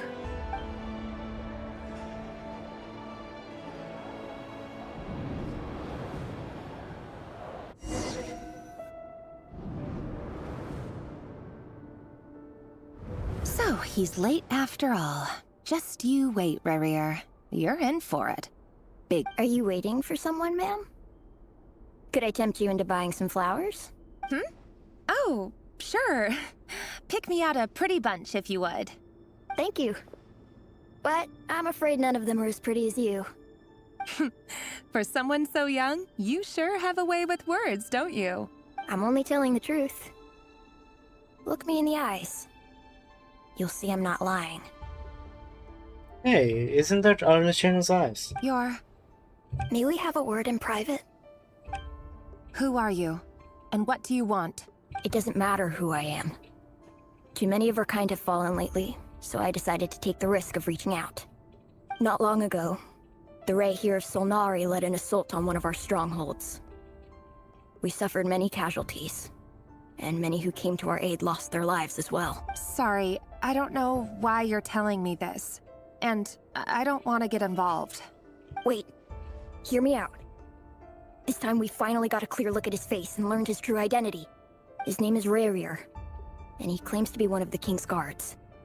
What did you say? A cruel irony, isn't it?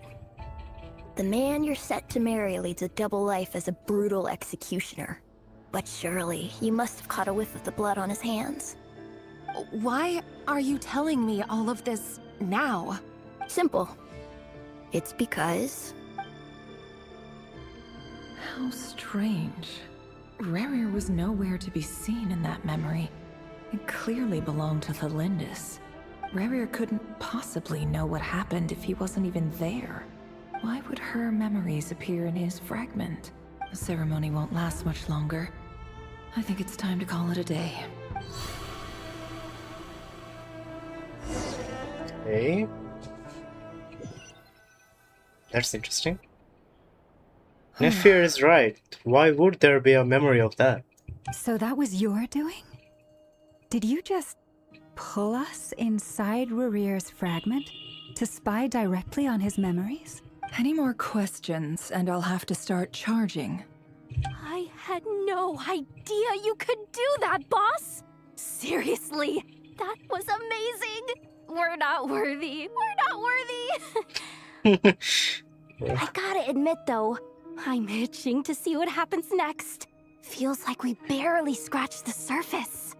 I'm just as curious as you are, but the ceremony only allows for limited time inside.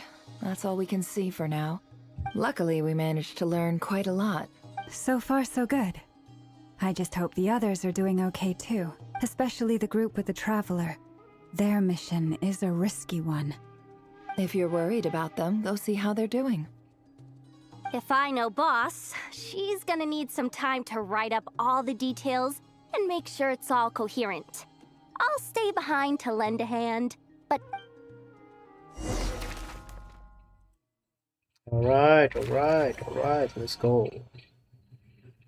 Traveler and Columbina.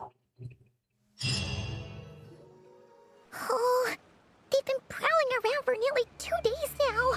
These things just won't 2 days? Oh, they might They're not all see us yet, but them constantly that long? sweeping the area, our way out is completely blocked. Oh, that's never gonna work. One little slip up and it's game over. If they spot us, they'll run straight back to Rarer, and once he knows we're here, it won't be long before he's breathing down our necks again. Oh, guess you're right. All right, time to zip it. You know, like how we learned about right now, Rainier's past. Seems like he was just a normal person, and normal as in he was like that. I know that he was an assassin and all. They've been prowling around for nearly 2 days now. These things just won't quit. Wait, what? Why am I getting this twice?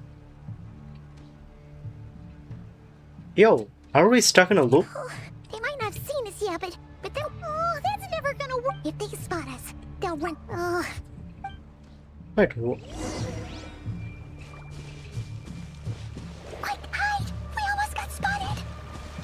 oh. Why did I... That was a close I call. think that's a glitch, isn't it? Wait, how do you... Can't we transform or anything? Watch out! They're coming this way. Oh shit, bro. What the fuck? Wait. Bro, how have I been not spotted, bro? This is the final hurdle. How have I been not spotted, bro? Oh, there's no end to these things.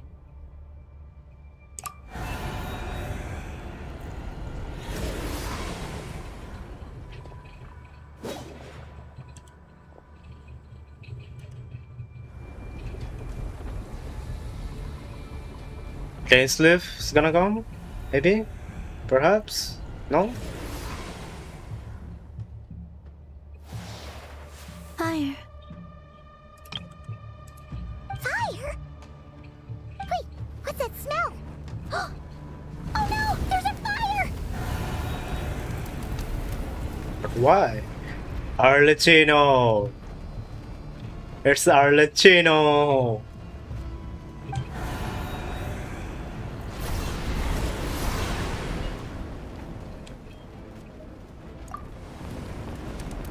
Damn! Holy shit!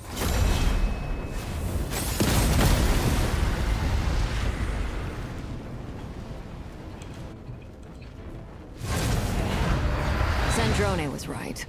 You look weak, Columbina. And damn. After killing, just sitting like that, The bro. old you would never have let such lowly creatures bar your way.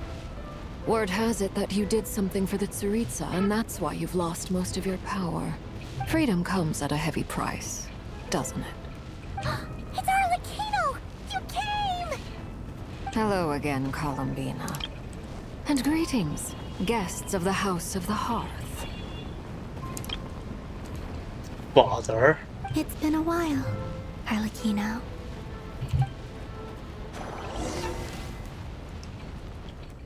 Wait, it's done? Whoa, what is that loading, bro?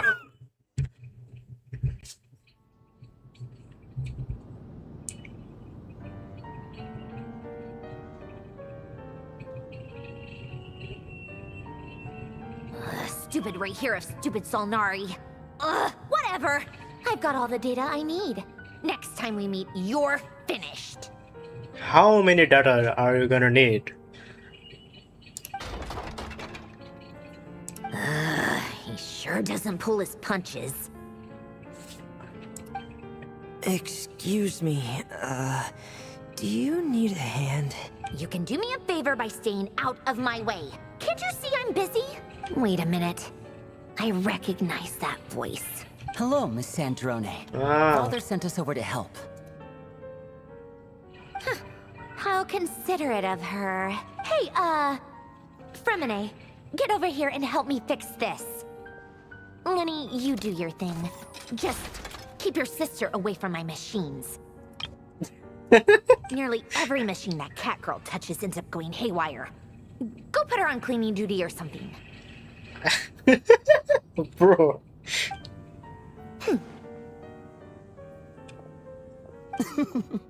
Then let's start downstairs.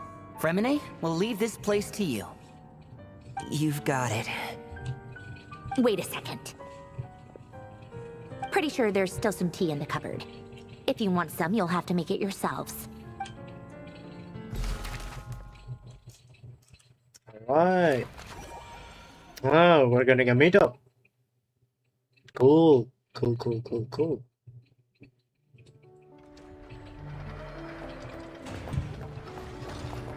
Damn.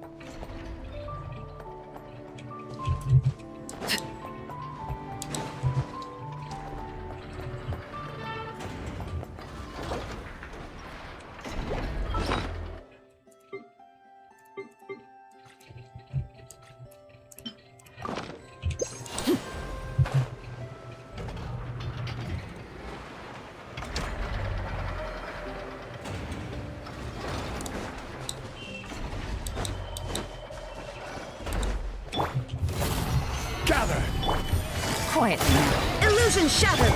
Laid bare. I will have order. Things are about to get dicey.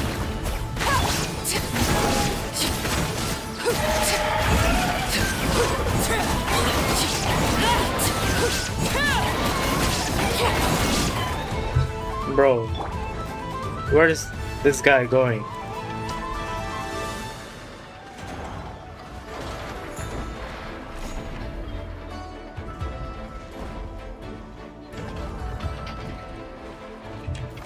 Stabilize! Busted! There is no escape! Torn to oblivion!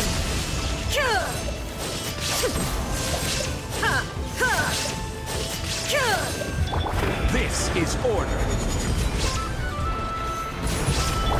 Overruled!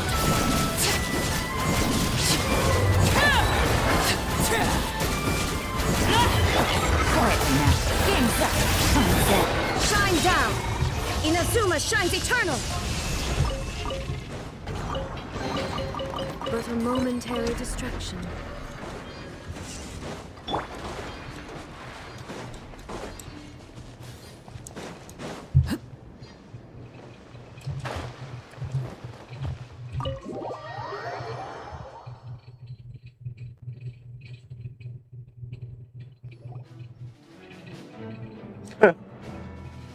The battle music again. It's a relief to see you all made it back in one piece. Huh? And look who we brought here. People missing? Where's Flint's and the others? I returned ahead of them. Flint is helping Aino and Anefa to set up the decoys and buy us some time. As for Miss Nefer... Boss is still wrapping things up on her end. She sent us back to fill you all in on the top secret intel we've been gathering. I see. Then let's get right into it. But first, who do we have here? You brought someone else in to help? Yeah. The father. Greetings. I was invited here to help as a longtime tea party companion of Columbina's. You may call me Arlecchino. Surely it can't be. Those eyes. Oh, where have I seen them before? Wait, of course. In those memories we just saw. The only Arlecchino I know is the fourth of the Fatui Harbingers. So either you share a pretty uncommon name, Bro. or you're more than just a tea party buddy. You are well informed, Grandmaster. A man from Mondstadt living all the way out here in Nodcry, and yet the people and affairs of Snezhnaya seem to hold a special place in your heart. Oh, the feeling's mutual. Sounds like you know all about who I am, too. A Fatui Harbinger. The atmosphere in here just got really tense. Guess we can't just start trusting Fatui Harbingers, even at a time like this.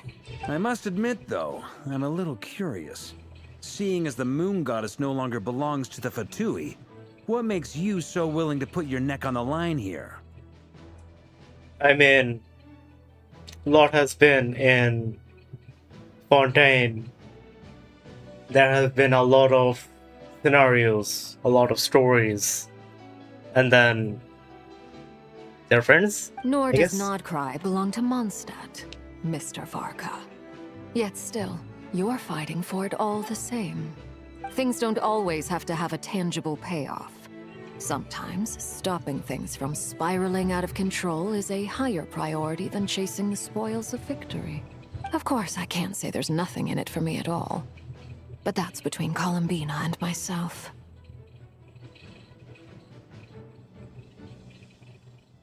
Forgive me. I don't mean to doubt you. It's just that the Fatui really have been the source of many of our troubles. We have our own way of doing things here in Nodcry. But ever since they arrived, the Fatui have treated us with nothing but hostility. I know there's been a lot of bad blood between us in the past. I've done my utmost to avoid friction whenever I could. But sometimes fundamental conflicts of interest simply can't be settled amicably. That's why I'm here solely in a personal capacity. This has nothing to do with the Fatui. As a gesture of good faith, I'll be frank. I can help Columbina track down the iridescent moon's marrow, which will help her restore more of her power. Anyway, what else is on the agenda? Let's begin. She says she'll be frank, then completely skips over the details. Looks like she doesn't want to give away too many secrets after all, but she clearly wants to change the subject. It'd be awkward if I tried to bring it up again now. I guess we'll just have to go along with it. She's the fourth of the Fatui Harbingers after all. One look and you can tell she's not someone you'd want to mess with.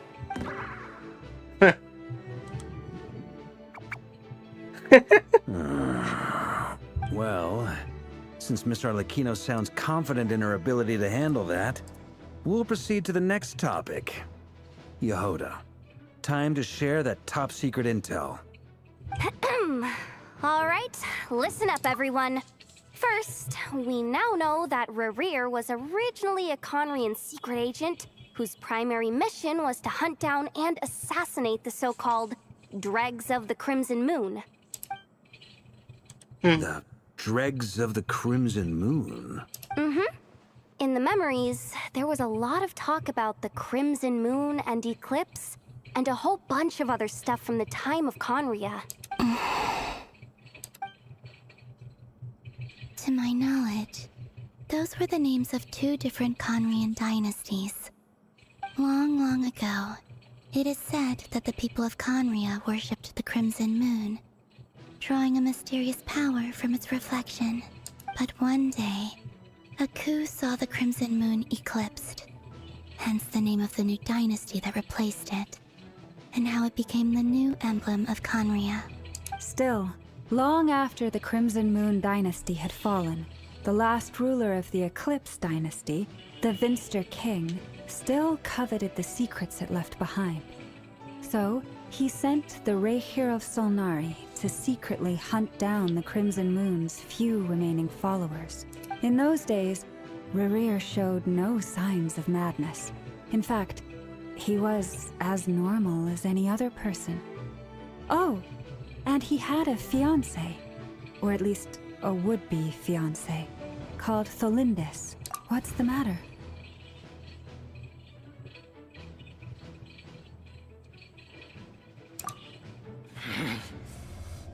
Pitifully, granddaughter. Flinders.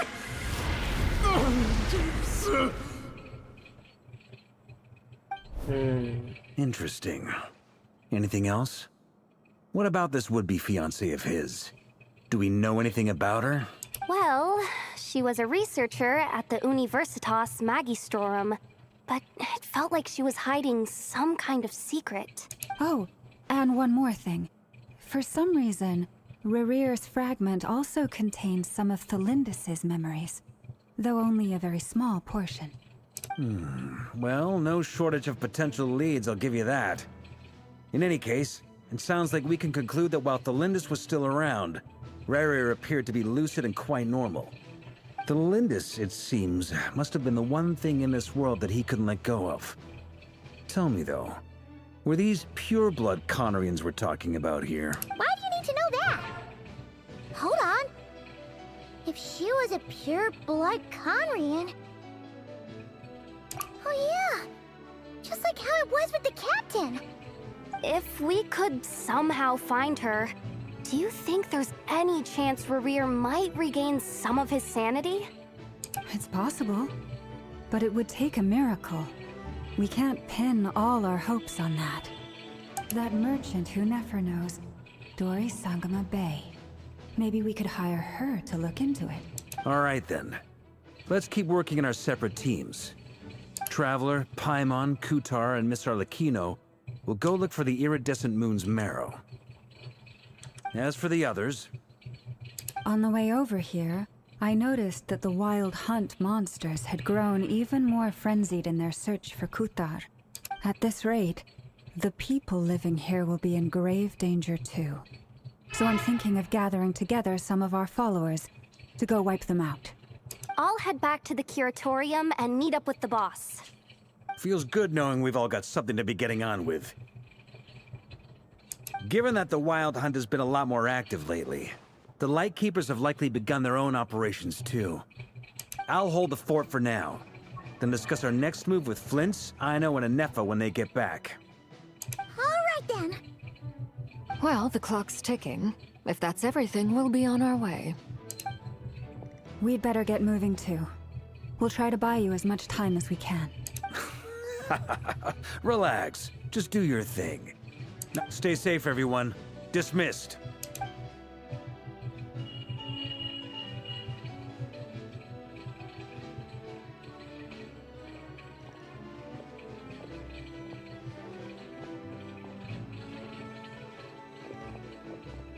We're back. Did we get here a little early? Or a little... A tad late. The others have already set off.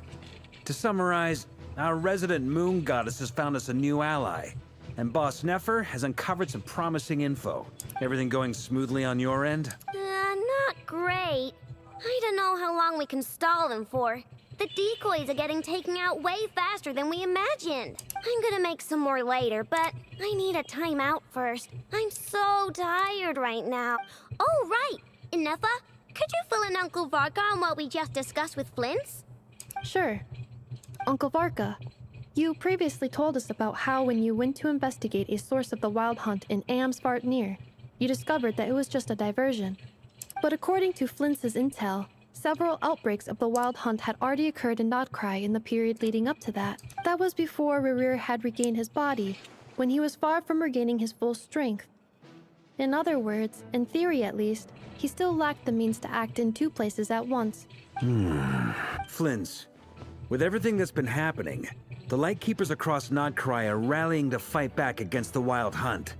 They're gonna need your help. I know. I'm sure you're capable of coming up with something far more effective than decoys. But for now, you should stay here and get some rest. And Effa and I will head back over to Amsfartnir to see if there's anything I missed. I told you Uncle Varka would say that, didn't I? A deal's a deal. Not a word about my snack intake for the next week. Database updated. Reliability of Aino's predictions increased. What does that mean? They were betting on how you'd respond after hearing their intel. It's the obvious choice, isn't it? That's hardly worth betting on. We already decided that Anefa should go investigate the situation over at Amsfartnir on her own. Someone needs to hang back and oversee our strategy meetings. And besides, you still haven't fully recovered from ambushing Rarir. So I've ended up with the easiest assignment. Well, I appreciate it, everyone. See you when you get back. Cool. Well, she's going alone on that mission. Alright. We're back here again.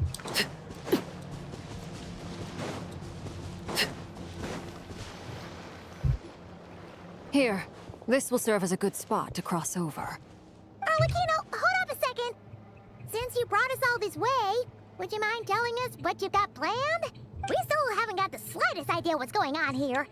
And if even Columbina doesn't know where the iridescent moon's marrow is, how do you? Simple. Because I am an inheritor of the royal bloodline of the Crimson Moon.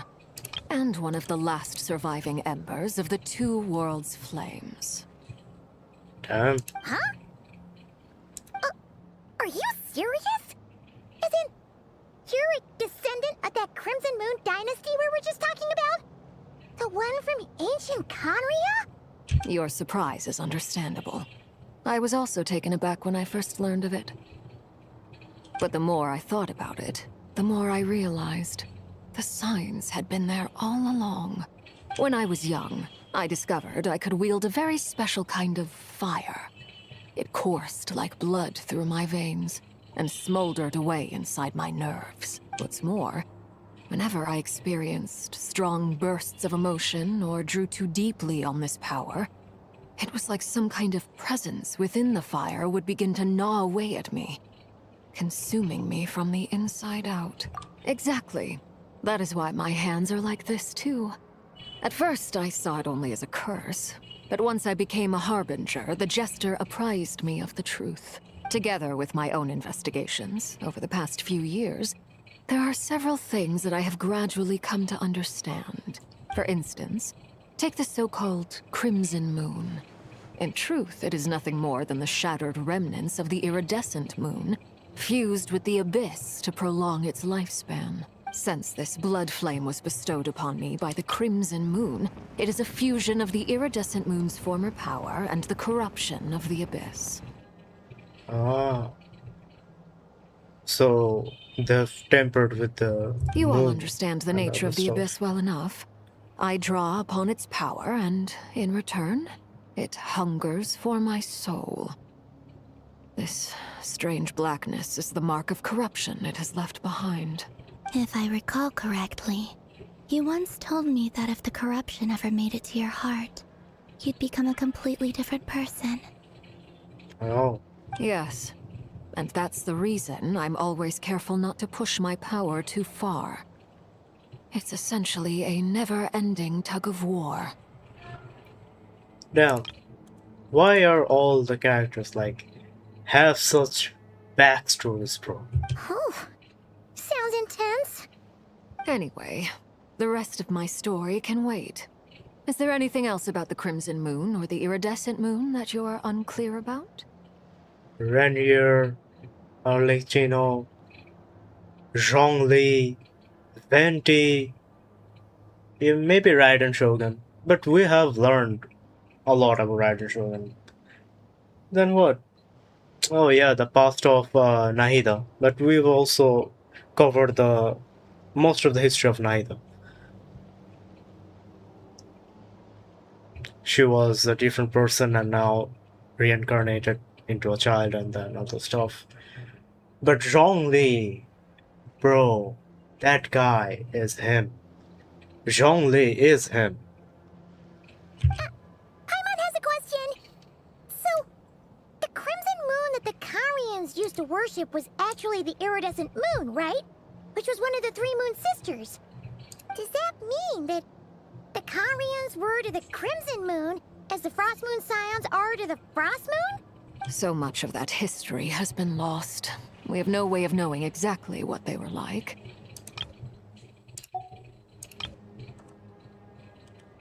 But I would suspect that the Conrians weren't as devout in their moon worship as it might appear.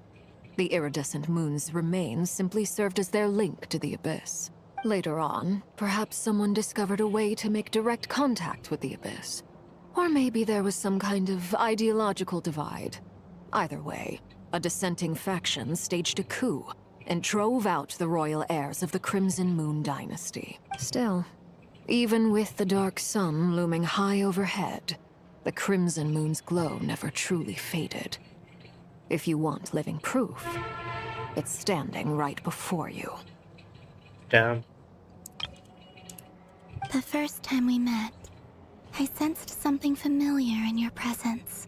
When I looked at you, I felt I could see that mysterious red moon in the corner of my eye. In your flames, I saw its broken image, surrounded by a strange black aura.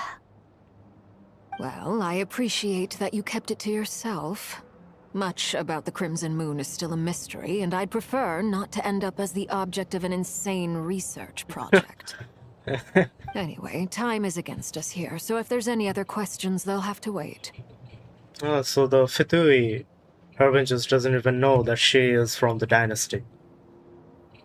So only she knows, and Columbina knew a little part of it. I just want to make sure I've got one thing straight. In her letter, Sandrone mentioned that since you are unable to contain the iridescent moon's marrow yourself, you intend to leave it in my custody. Correct? That's right. For now, it's the only way I can pay you back for your help. The iridescent moon is already part of who you are. So with its marrow in your possession, you'll be even more powerful than before. Deal. Then let's get started. Damn, what a pulse. And also like, if I'm getting stronger, then let's get going. Get what started? What does this place have to do with the crimson moon? What, are we going to disappear the ocean? When I first became a harbinger, the Jester gave me a book called Perrin Harry, also known as Leobranto Inamorata. So who is this Jester? You should be able to buy a copy next time you're in Fontaine. It's a love story set in the Crimson Moon era. But setting aside the tangled romances of its characters, it also records a few interesting details. In the Crimson Moon era, or so the story goes, there was an orphanage that received children from beyond the bounds of this world, and subjected them to a peculiar induction ceremony. Beyond the bounds of this world?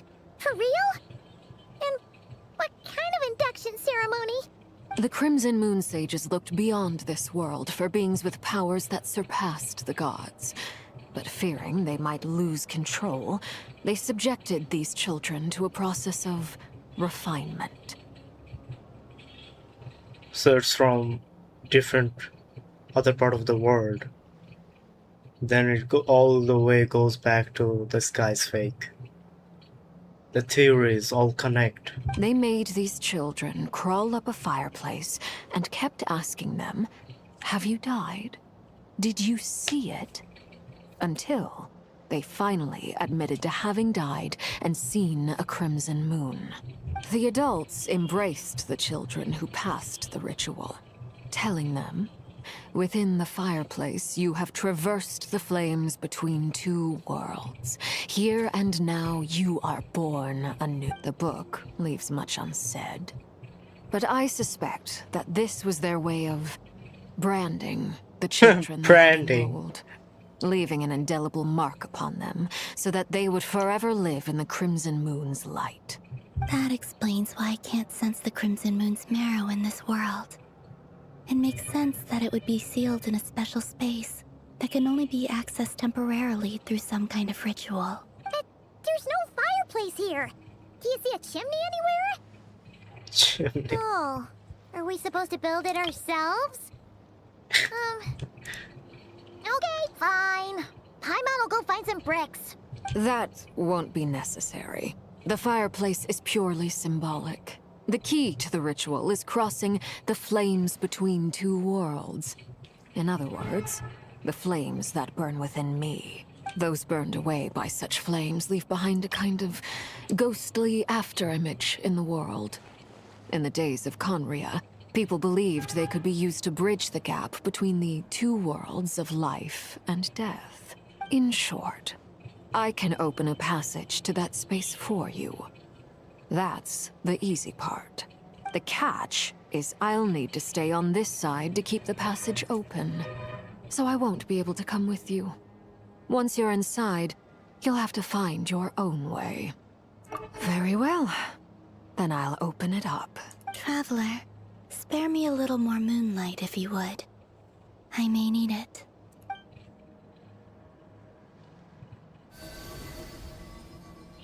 Why just doesn't the traveler replenish I feel her like I've recovered some of my power? strength now. It should be enough to move us across short distances and confront whatever dangers might await. Like fully replenish her power. Mistress of the seven hues of ages past. Damn. Great mother of the present. Crimson-clad sovereign of the two realms. By fire severed, by fire renewed. I offer myself now and beseech your descent. Damn. Holy fuck.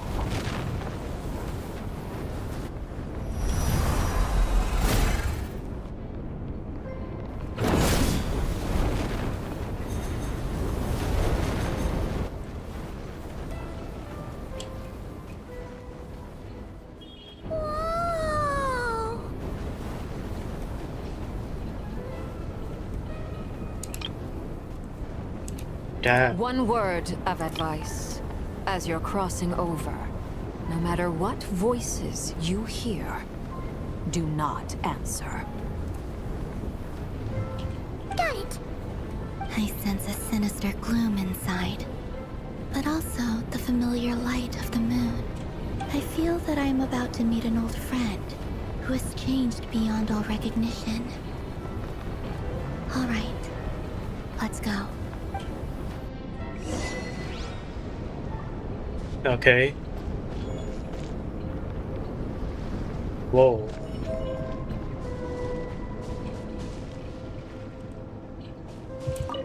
Seismic changes often begin with small windows of opportunity. This could be your window.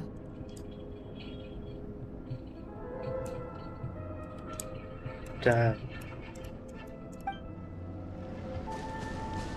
No wonder why Arlecchino is my favorite character after Shao. Like before Arlecchino was even here, Shao was my favorite character.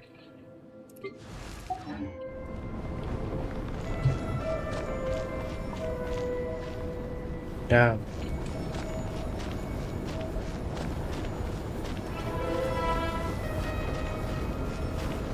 Holy shit, bro. This is some next level shit, bro.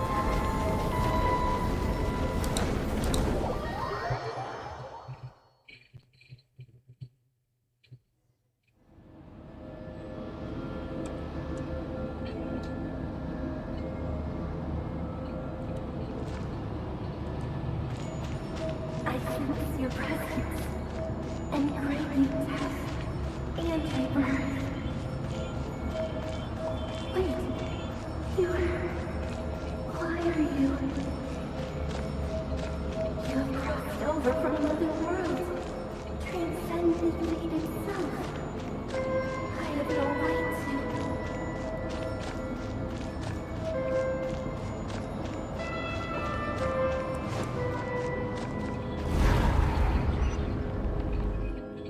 Hey, look up at the sky!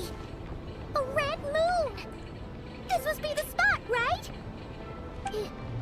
Is Whoa. It's practically filled the entire place. What now? What a tragic sight. Fragments of your broken body, seized by the abyss, and hung up aloft like mummified remains. Iridescent moon. Was this truly what you wished for? Careful. There's something spooky about this place.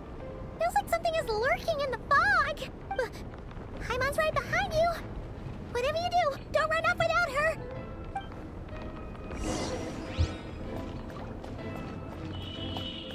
By the way, Kalambina, didn't you tell us that the iridescent moon had shattered into pieces? The moon up there looks pretty whole to Paimon. How is that possible?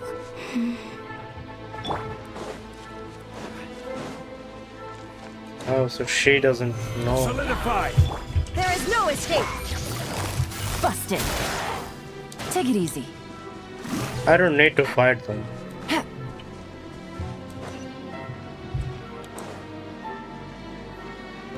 Oh, it is broken. It was only a facade.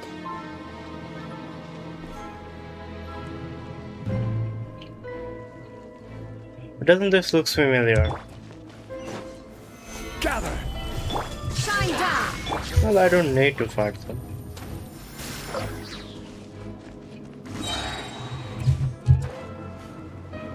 Doesn't this look familiar, huh?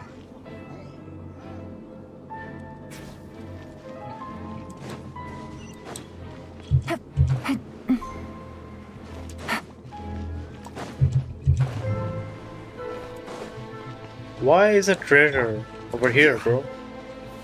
Stabilize! Quietly now. Here comes the catch. Illusion shattered. Transfixed. Huh?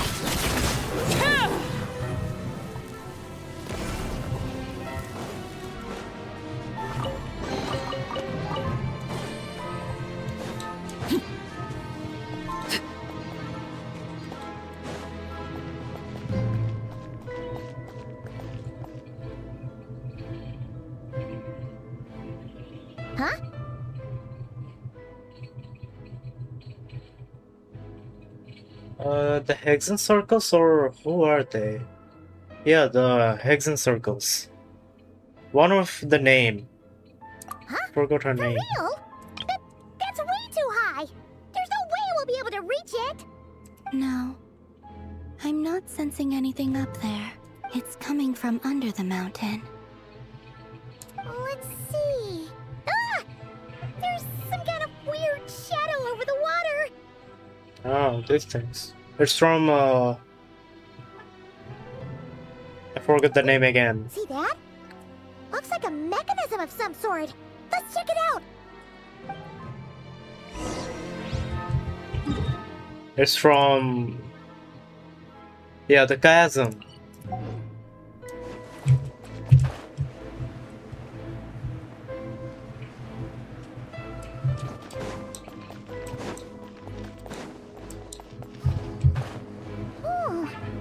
Looks like a device from the time of Kalia. Maybe people once came here to study the Crimson Moon's domain, and they left this behind. Oh, if we can activate it, we might find some clues.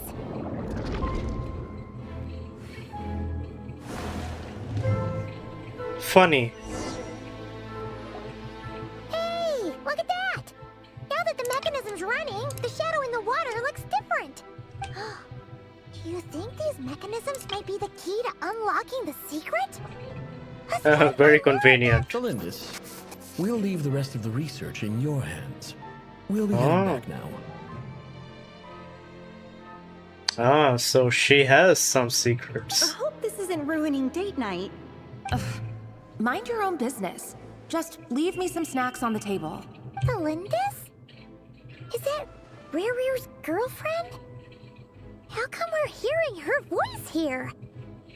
Oh yeah. So, do you think she was studying this strange space all along? The abyss has made this space extremely unstable. Maybe that's why some of the things she said and did were preserved here. Like echoes. Or after images. Whenever I see this view, It takes me back to a poem from my childhood. Waning moon, oh lifeless damsel, weeping on the mountain crest.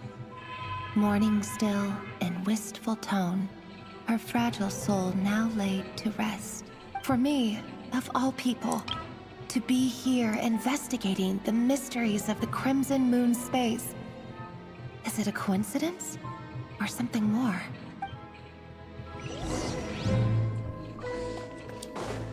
Both of them are keeping their secrets, bro. Overruled.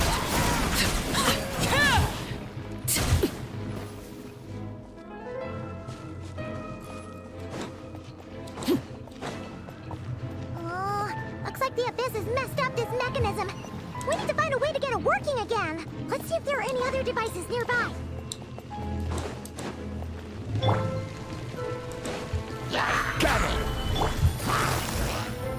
Did they really put just the rewards for us to finish off these enemies? Because we don't attack the enemies nowadays, bro.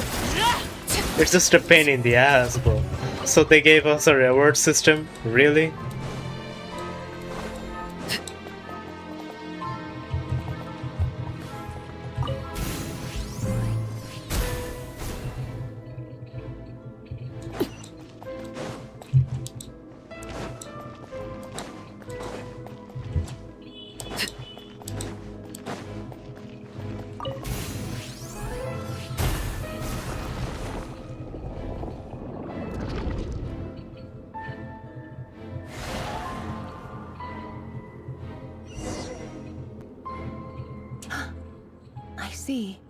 So the moon marrow, or rather the power of the 3 moons, is the key to unlocking. If it really does exist, then maybe this madness can finally be put to an end.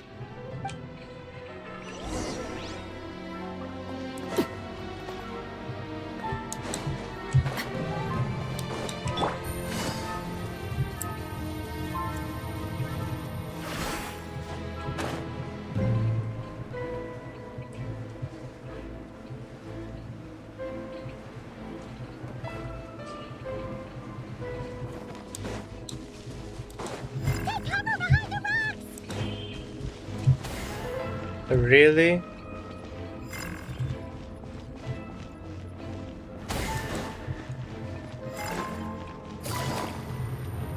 Take it easy.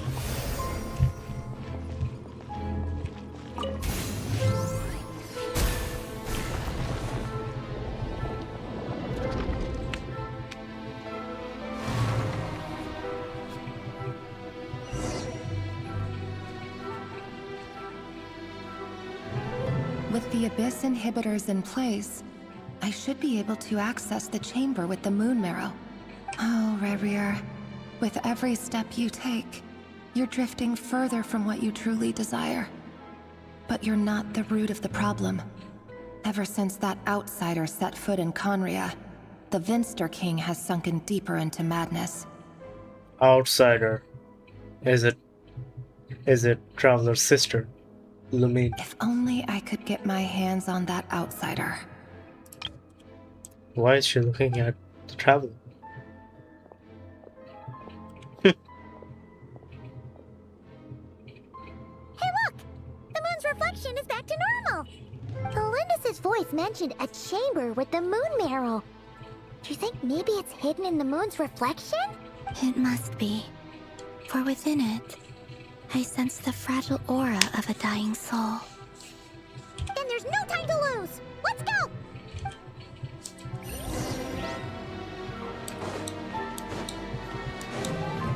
What, are we going to swim?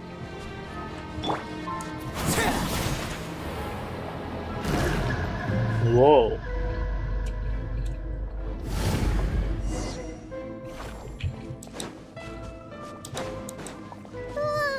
These things are so creepy!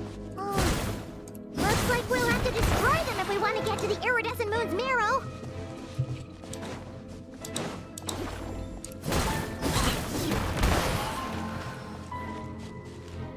Damn. moon's mirror! Oh, but we'll need to destroy these things before we can reach it!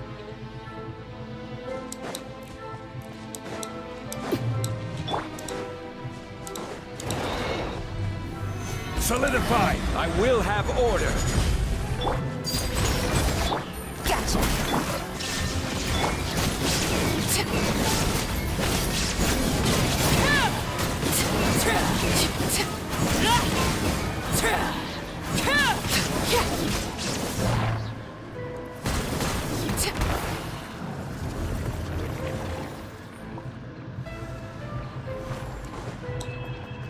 And so, how do I go up? Never mind.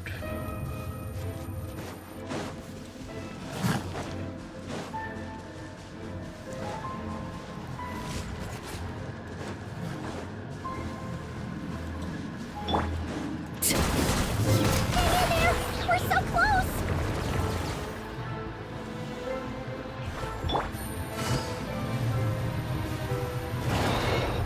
Quietly now.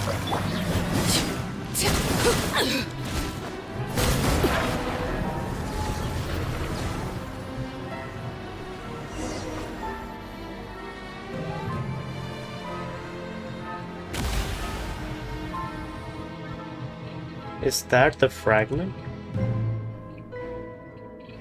We finally did it! The iridescent moon's marrow. Still burning away like an undying flame, yet now contaminated by the abyss.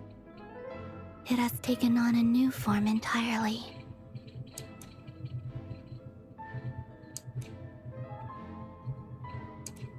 If we can purify the abyssal power within, we should be able to obtain its untainted essence. Ah, Aether's power.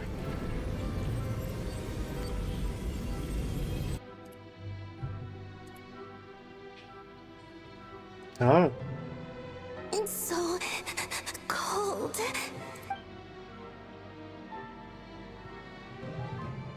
Is it you? Are you here? Huh? Are you talking to us? At long last, I can see you once more. Our fates have crossed, and I am finally free. Is that what this thing had to say after all of this, bro? I'm sorry. I lied to you. Even knowing what was to come, I still couldn't let go of the fear in my heart as death drew near. The moment the moon shattered, my body began to split apart piece by piece.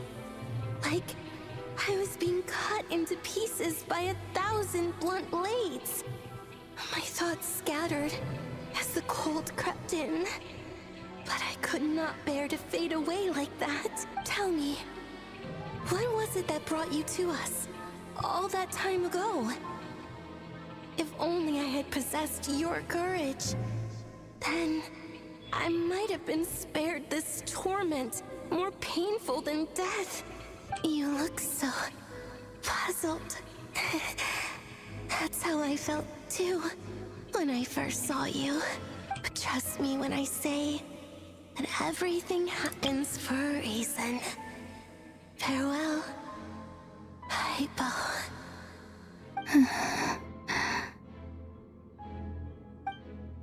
What was that all about? Was that the goddess of the iridescent moon? It sounded like she was speaking to a long-lost friend. But none of us have ever met her before, right? Perhaps. She took me for the goddess of the frost moon she once knew. For a fading soul like hers, our auras must be too similar to tell apart. But anyway, we've got the iridescent moon's marrow now. That should help you regain your strength, right? Alright, time to leave this place and meet back up with Arlecchino. Let's go!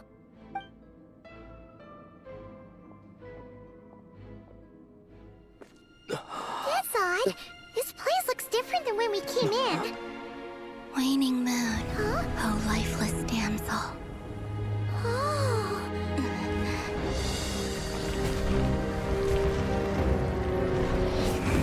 Wait, really?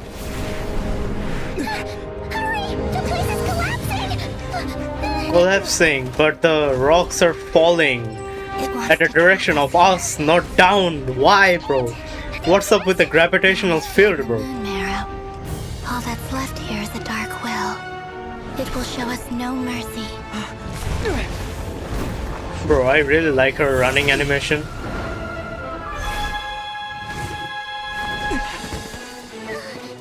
Give it back, the crimson moons. My marrow, my heart. Traveler, only if you could fight like that in real combat, not in cutscenes, bro. Using every element out in your arsenal, bro. Well, we can only use once at a time, bro. Why? This is where you fall. Witness my rise. Damn. What are you waiting for?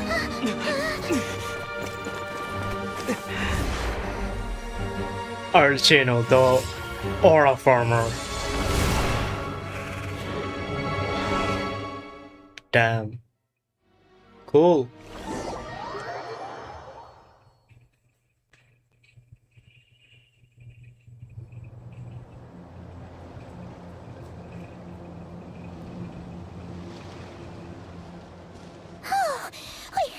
We made it! Was that you, Arlecchino? Did you save us? Wait, your hands! They're... Oh, this? Don't worry. It's a small price to pay. The Abyss wanted to trap you inside, and I defied its will by bringing you out. No wonder it's a little angry. No. I have paid the price, albeit a small one, and it cannot be undone. My hands have already fused with the Abyss. Purification would simply destroy whatever's left of them. But surely... Oh... We're so sorry, Arlecchino. Paimon can't believe you'd make a sacrifice like this for us. As much as I'd like to call it a favor, the truth is I was simply holding up my end of the deal. Well, Columbina. Yes, you did your part. And as promised, I will leave the iridescent moon's marrow in your care. From this day forth, may the two worlds' flames burn ever more brightly.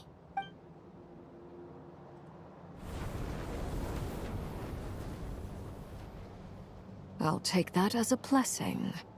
She goes ever so strong. Columbina, give me your every day, hand. bro. Accept this moonlight I offer in return.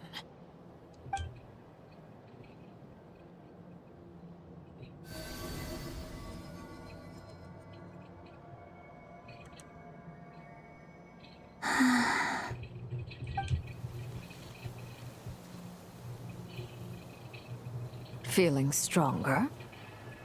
Hey, Columbina! Are you okay? I'm fine. Our powers are a little at odds, that's all.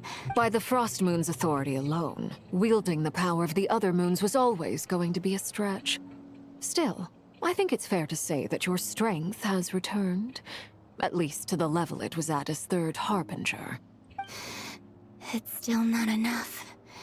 There's no way I can hope to challenge Razer like this. Just one more ray of moonlight, if you would. It's okay. I can take it.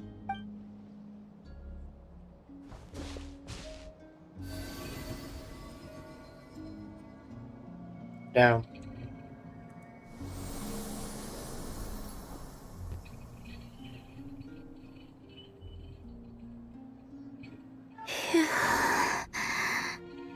How about now? Fighting fit? At the very least, I won't have to stay hidden like before. I want to see him gone from Nodcry. The Razer of Solnari and his wild hunt must be sent back where they belong. Well, it's good to have something to aim for. You certainly seem more alive now than you did earlier.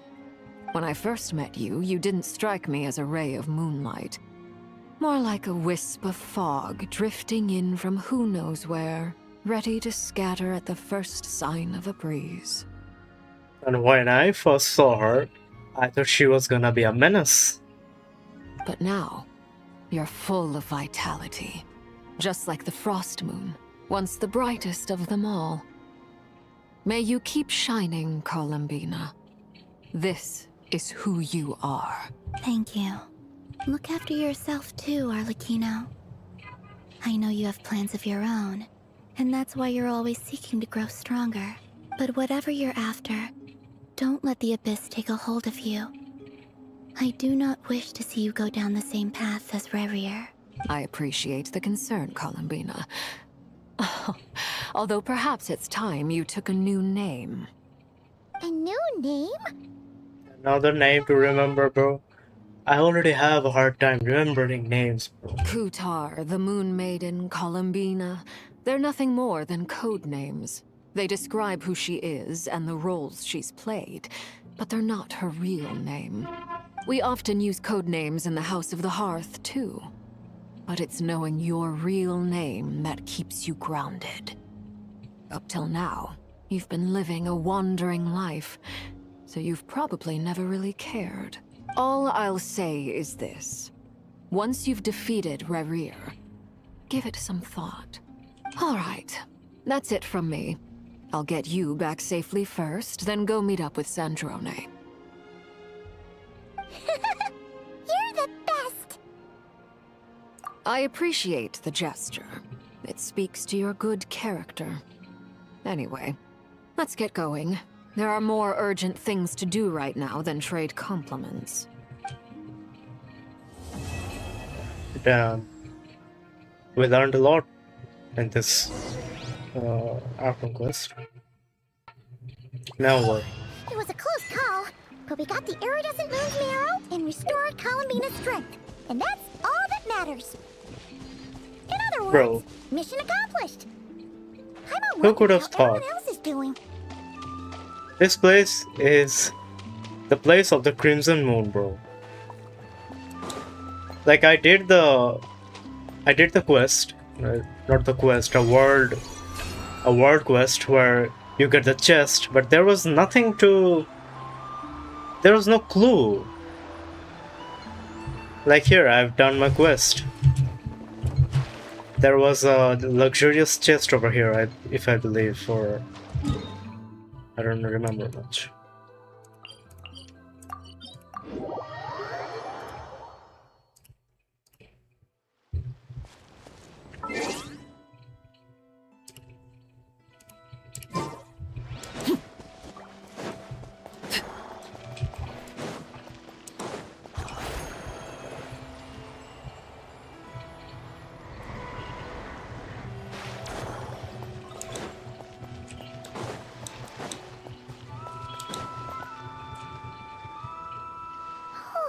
Do you think the others are making good progress? Hope it's all going smoothly. Oh, hey look! They made it back as well! Flintz! Lama! How did it all go? All is well, thank you. Nefer and Yehoda had to stay at the curatorium to wrap things up. I ran into Miss Anefa and Miss Aino on the way back. Their work is still in progress, so I suspect... You seem rather cheerful today, Mr. Flintz. I certainly am. I achieved what I set out to do and came away with more than I bargained for. Fighting alone can get quite tedious. Whoa, Albedo and run to a pair of the brave dragon? warriors. Forget the name. We meet again. How have you been? Albedo! What are you doing here? That would be a natural assumption to make. It's also the correct one. These two courageously lent me a hand while I was fighting the Wild Hunt. When they told me they were Sir Varka's colleagues, it all made sense. And given how people of outstanding talent tend to cross paths, it's no wonder you're already acquainted. So, who's your travel buddy, Albedo? Why don't you come and introduce yourself? Oh, the traveler doesn't know him yet.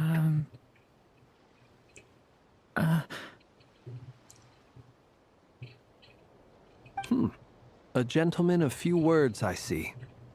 And a rather stern countenance. I presumed you were acquainted with him. Is that not the case? It's nice to meet you. Again. We've technically met before. Wait a sec! You're Minnie Durin! That's right. It's me. I'm glad to see you again. By the way, he says it's okay if you drop the mini. Yeah, I'm not as mini as I used to be. Interesting, isn't it?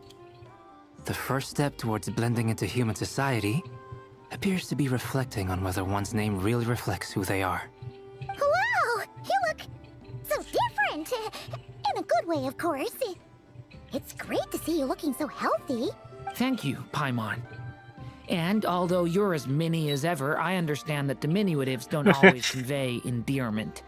I'll be sure to simply call you Paimon as a sign of my great respect for you. Wow! You're such a smooth talker now. Paimon could get used to this. Personally, I think our little Paimon is the perfect size. What is that supposed to mean?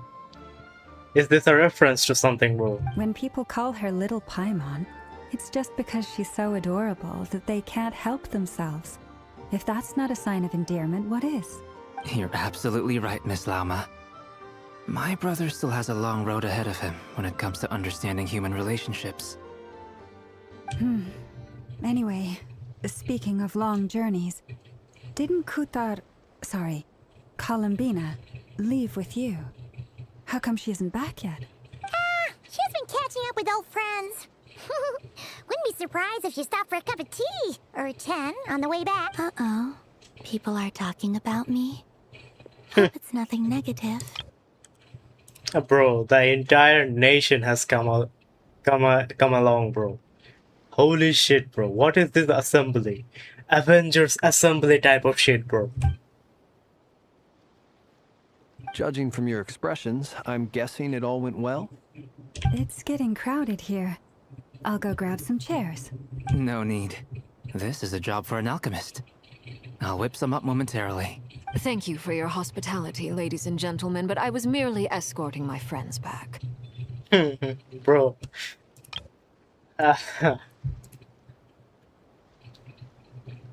What do you call this type of conversation, bro? I don't know. I'll be meeting Zendrone shortly, as we still have some things to discuss. It's been a pleasure, everyone. And why is Flynn's in the water, This is bro? where I'll say goodbye. However's, may I know why is Flynn's in the water? We really appreciate your help. Bro is such a gentleman that he's giving space for the women and he is standing in water. Bro. Oh, come on. Spare the formalities. I'm just glad I could help out some true friends. I understand. Well, bye for now, Harlequino.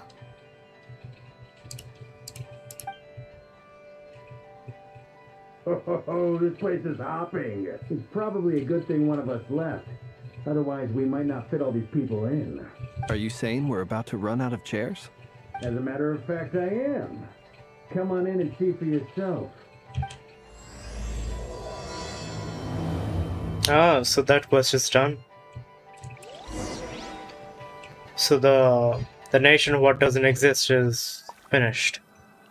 Alright. Ah, Dainsleif! My guy! Bro, this is a legendary meetup, bro. Every single legendary person is here. Arlecchino, Dainsleif, Varka, the Traveler himself, bro. Bro, this is legendary, bro. This is peak. Even though I have some thoughts that I'm gonna share in the end of the video. But this is peak, bro.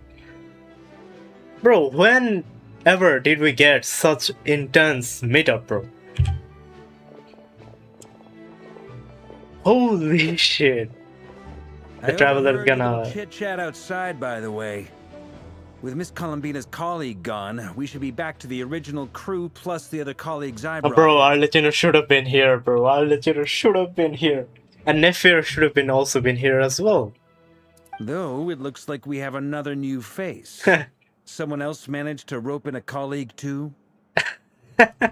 Frankly, you and Paimon are the only people I know here. Aha.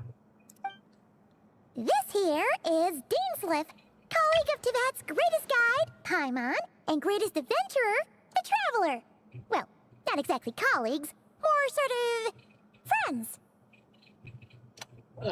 A great amount of shock is gonna go after this dialogue. When someone else jumps in to do the announcing, you know you're speaking to someone important. Let's hear what he has to say. Note to self. Once Paimon knows your name, the rest of the world will soon follow.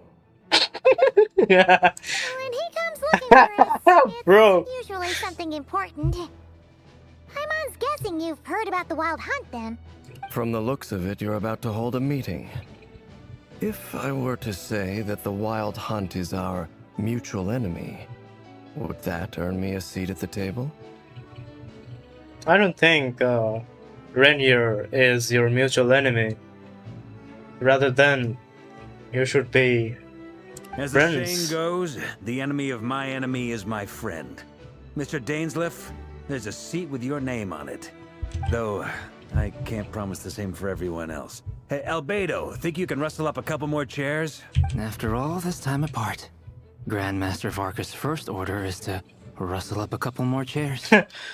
I've missed this. That's Varka for you, bro. Is he being sarcastic? Hey, he's your brother. Why are you asking us? I've still got a lot to learn about the nuances of human conversation. Trying to decipher Albedo's way of speaking has been like jumping in at the deep end. Oh, good point. Paimon gets you now. Don't sweat it. There are people who go their whole lives without getting the hang of it. You're ahead of the game already. Bro! I wonder what's taking Nefer so long. Perhaps you should go and check in with her. If anyone can hurry her along, it's you. I just got back from the curatorium. Besides, aren't you curious to see what's taking her so long? Miss Nefer doesn't strike me as the type to share secrets. And since gathering intel is her specialty, I'm guessing she'd prefer to keep her methods confidential. Under such circumstances, would it not be tactless for me to impose? Oh, but it's fine for me to impose. What can I say? You have an unrivaled ability to garner people's affection, Miss Moonchanter. Besides, you have far more in common with her than I do. Okay. All right then. Impressive. She barely fought back at all. I admire your powers of persuasion, my friend. As I'm sure Miss Lauma will realize soon enough, the trick in life is to always pitch in with other people's responsibilities so that you can be selective with your own. Another trick is to simply hide in the background. Spoken like a true sage. Anyway, looks like we've got some time to kill before the meeting. Let's take a little breather, folks. By the way, I have seen the memes in this picture. In this picture right here, who do you think is the youngest? And who do you think is the oldest? My bro, Varka is the tallest, the most mature, the most experienced one here, you might think. But Varka is the youngest one in this entire picture, bro. Dainsleif is 500 years old. Albedo is how, I don't know. Traveler, 500 years old. Durin, 500 years old. Columbina, 500 years old maybe. And Flinch, I don't know. But bro, holy shit, bro. Feel free to chat amongst yourselves. We'll get down to business once the other two arrive.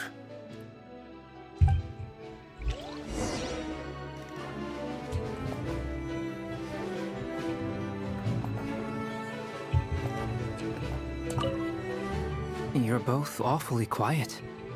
Why don't I start us off with an icebreaker? Much obliged. Have either of you ever had your portrait painted? If not, I'd be glad to help. That sounds like a lovely idea. I dabble occasionally. He's an excellent painter. Tables, chairs, people, dragons. He'll paint it for you. Yeah, bro. I remember the quest. Drawing Paimon. I'm flattered. If I ever get the chance, I'd like to give it a try myself. I'll bear that in mind. Anyway, how about you, Durin? Oh, I'd be fine with anything. Whatever style feels best. Very well. Then I'll play it by ear. You can replicate any style I want? I can try, if you show me a sample. Thank you. In that case, I'll dig up some reference material for you.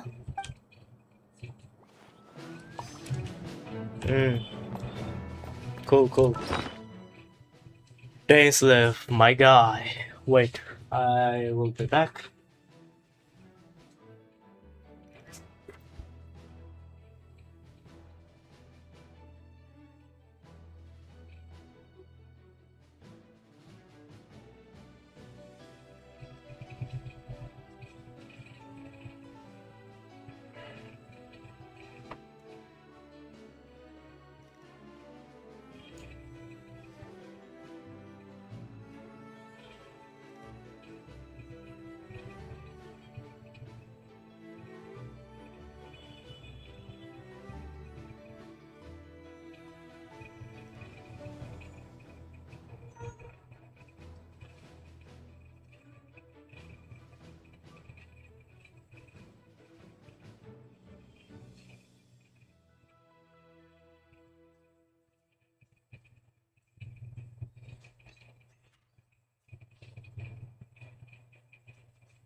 Alright. Bro, I wanna know, like, how far am I and how much time will it take for me to finish the entire quest? Let me ask ChatGPT.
Oh, so I have 4 acts left. So it will be 12 hours in total. Holy shit. Wow. So 2 days. I need 2 days, bro. So tomorrow I have to complete the event. Is there something you'd like to say to me? Yeah! For starters, why'd you just show up here without even giving us a heads up? If you think back to our previous interactions, you may recall that that's hardly out of character for me. You do have a point there. Oh yeah! You'll need to find somewhere to stay the night too, right? Want to tag along with us? You never know. We might get a group discount. Sure, let's do that. Great! Paimon will handle it! And in return, we can get Dainslift to be our very own personal bodyguard. If that's what you had in mind, you should have said so sooner. I'd be happy to help. Oh, okay then. Paimon was only kidding, but good to know. Anyway, since we're all here together, we might as well watch each other's backs. That's just what friends do, right? Indeed. Thank you.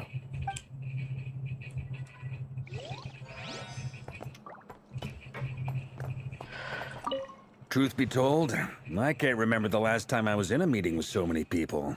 You're not alone there, my friend. The Lightkeepers also struggle to bring everyone together for a serious discussion. I don't doubt that. I've only ever met 2 Ratniki, one being you, and the other being that young guy, Eatlua. Eatlua is a good apple. I'll give him that. He's kind, honest, and regularly delivers supplies to my lighthouse. A true Ratnik to the core. In that sense, he puts me to shame. So you're what? A fake Ratnik? That's what it sounds like you're saying. But I get the feeling that's not quite what you meant. Come on, why the awkward silence? Sorry. I'm not even gonna bother trying to hide it. You've known all along, haven't you, my friend? Now that was an awkward silence. Let's just keep this between ourselves. Probably best if Eatlua doesn't know, huh? That goes without saying. Gotta be careful what you share with youngsters, after all. Anyone else in the know? Let me guess. The Traveler and Paimon? It's dangerous being too sharp for one's own good, you know. Then, in the name of the Animo Archon Barbados himself, I swear, your secret's safe with me. When we went for drinks, you said that you and Barbados were practically best buds. In the light of that claim, do you really expect me to take your oath seriously? Bro. Of course. Just as long as you don't go spreading around the fact that I'm close with Barbados, all right? Fair enough, then. Nothing like a bit of mutual leverage to seal the bonds of friendship. Damn. Really?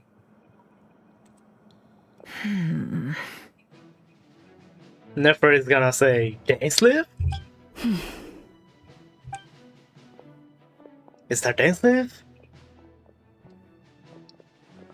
Ah, Miss Nefer. You made it after all. But what about Yehoda? I'm here to give you an update on how things are going on our end. Once this is over, I'll be heading straight back to continue my work. I left Yehoda back at the Curatorium to watch over things while I'm gone. So much for just this once. Shh! Not so loud! We're on a roll here. What if she remembers and suddenly decides to back out? Did you say something, Mr. Varka? I didn't say anything. Right, Flints?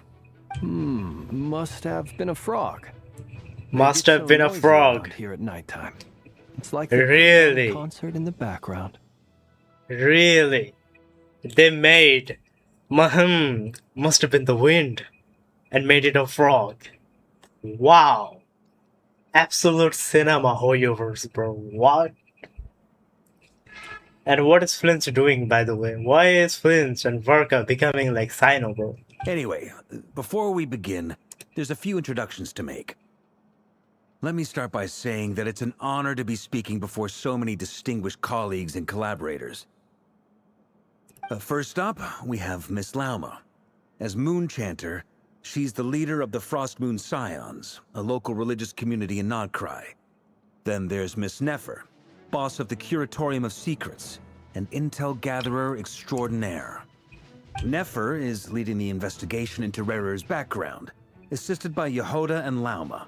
From the little I've heard, they're making some great progress. They still don't know, like, who's Dainsleif, even though they talked about Dainsleif. Over here, we have Mr. Flintz, a ratnik and guardian of the abandoned lighthouse.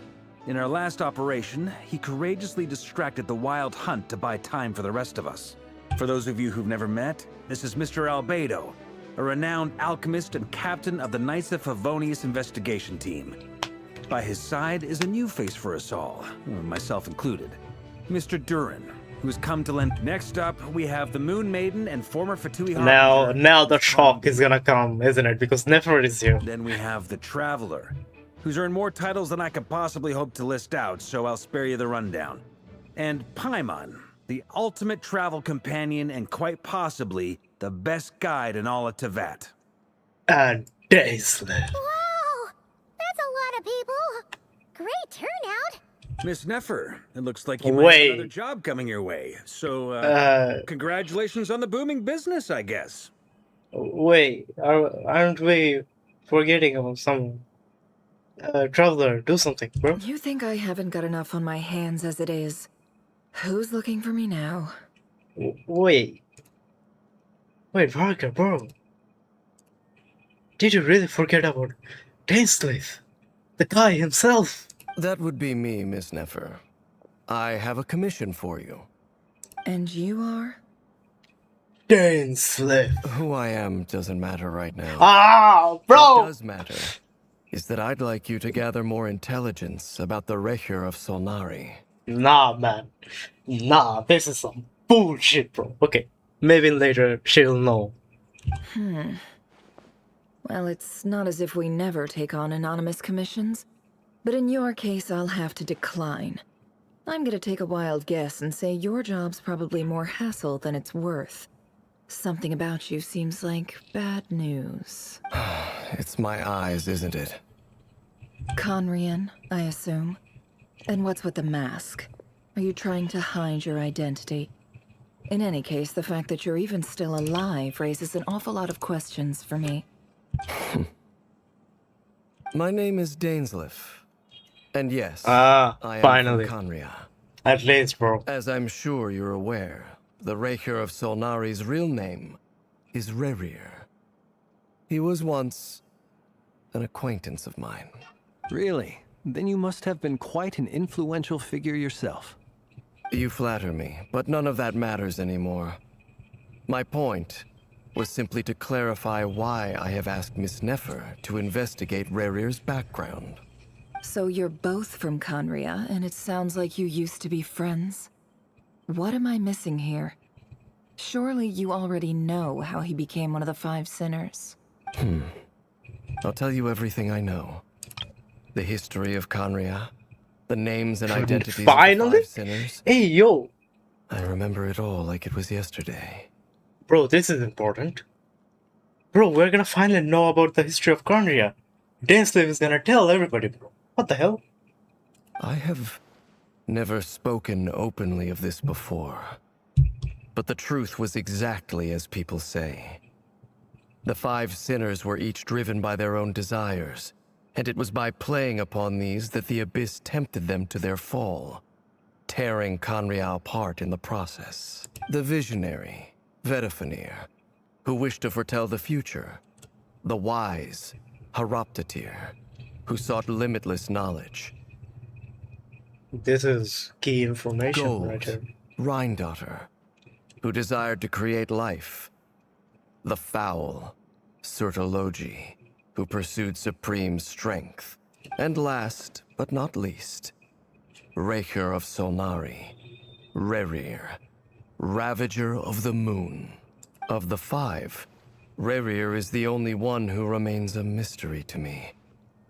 He never harbored grand ambitions, So what changed in the space of a single night? How did he come to fall like the others? In other words, you're saying that his change came as a shock to you, and you have no idea what actually happened? That's right. You mentioned how the Abyss tempted them, which led to their fall. But what did that look like in practice? And what other context can you give me about the events of that time? The more detail you can give me, the better. Strangely, now that it comes to it, I hardly know where to begin. The fateful night took place during the era of the Eclipse Dynasty. One day, my elder brother, the visionary, Vedifenir, was summoned to the palace by the Vinster King, only for the king to gouge out his eyes and cast him into the dungeons. When I came to hear of this, my fury knew no bounds. I gathered together every ally I thought I had, and together, we set a night to storm the palace and free Ved. Centuries on, the memories of that night still haunt me, like a never-ending nightmare. We broke through the palace gates, just like we had planned, each striking towards our separate targets. But then, I was betrayed. Even Vedifenir, the very person I had come to rescue, abandoned me and partook of the Abyss's power. So, it's personal after all. Then tell me, Mr. Dainsleif, what price are you willing to pay? You, of all people, must know that nothing comes for free. I cannot say what price would be worthy of such a commission. But know this. Rerir was not always a madman.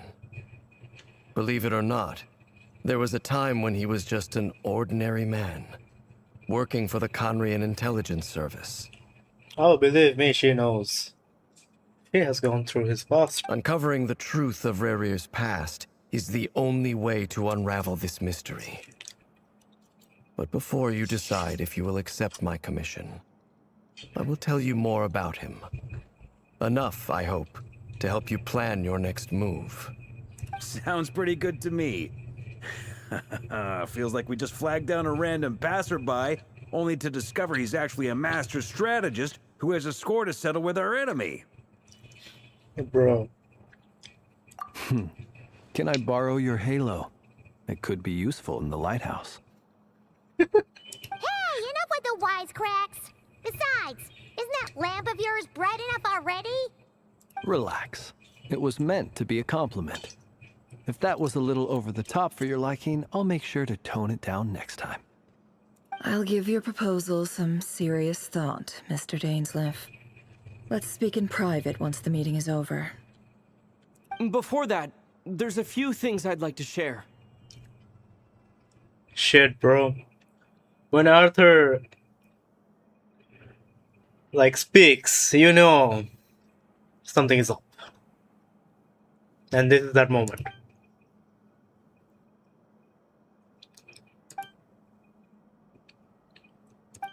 Now that we've united the hearts of the three moons, your power should be greatly enhanced. But it seems like that hasn't happened yet. I believe it will take a little longer. You've done so much for me, so I want to be completely honest with you all. Even though I'm doing a lot better now, the truth is, my recovery will likely be an ongoing process. From the moment I was born, my power has been slowly ebbing away. And that is because Tevat has never accepted me. Even with the moons united as one, it seems my rejection cannot be undone. So far, I have yet to find a solution. It may turn out to be a problem that will plague me until the day I finally leave this place behind.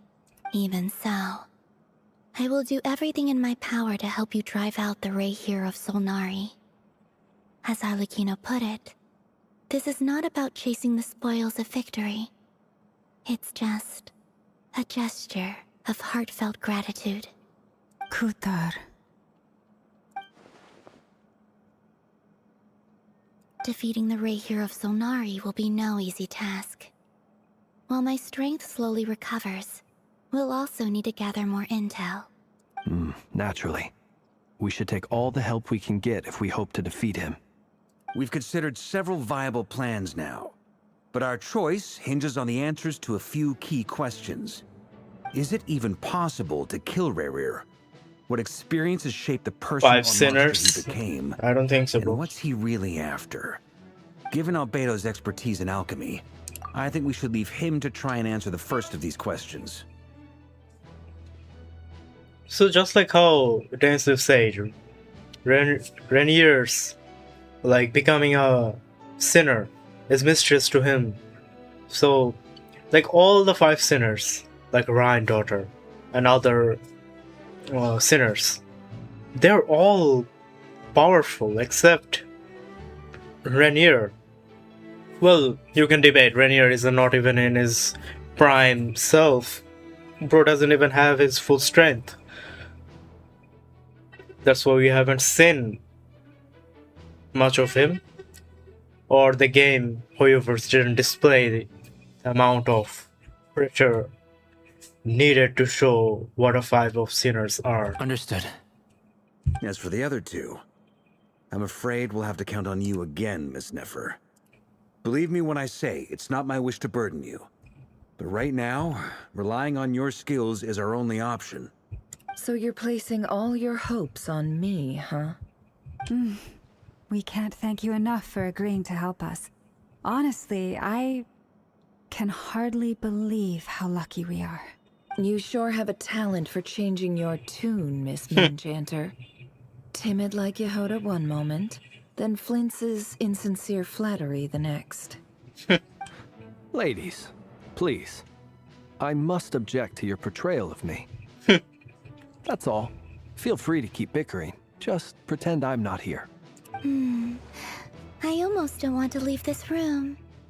I'm curious to see how this plays out. I have faith in you, Miss Nefer. Something tells me you'll stand by us until the very end. Oh? And what makes you so sure of that?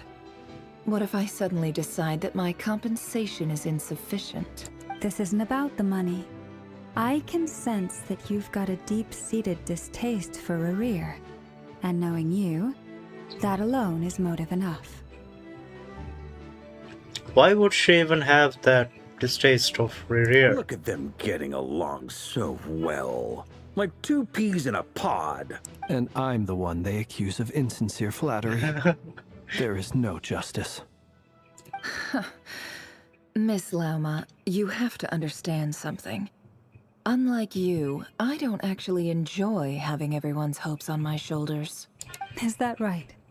Well, maybe the fact that I'm willing to put my hopes in other people says more about me than you. But the fact is, I also trust you. And that's because I know that you're someone we can count on. Anyway, we've got our plan, so let's get moving. Mr. Dainsliff, let's talk. And Traveler, once we're finished, if you've nothing else planned, I'd like you to come with me. So we are going to go into the dream. This whole experience is teaching me a lot. For instance, I now know that when other issues come up in the future, I'll have far more luck getting Lauma to convince Miss Nefer than trying to do it myself. Hate to say it, friend, but that's one of the funniest things I've heard in a while. Why? You think I've got it wrong? Quite the opposite. But what makes it so hilarious is how long it's taken you to realize.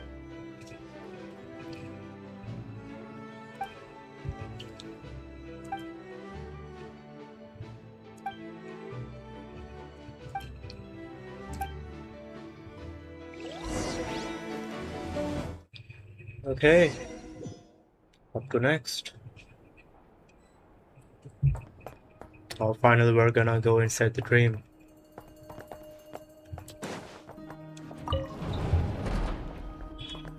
Is this place always going to be open from now on? Don't think so. Thank you for waiting. It's okay. We actually use the time to help Dainsliff get a room at the hotel. That's very considerate of you. Now, I trust you share my curiosity about Rarier's past, and you seem fairly familiar with Mr. Dainsliff already.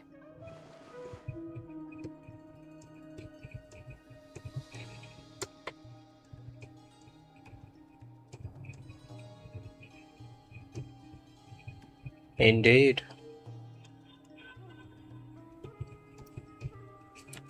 We spoke at some length after the meeting.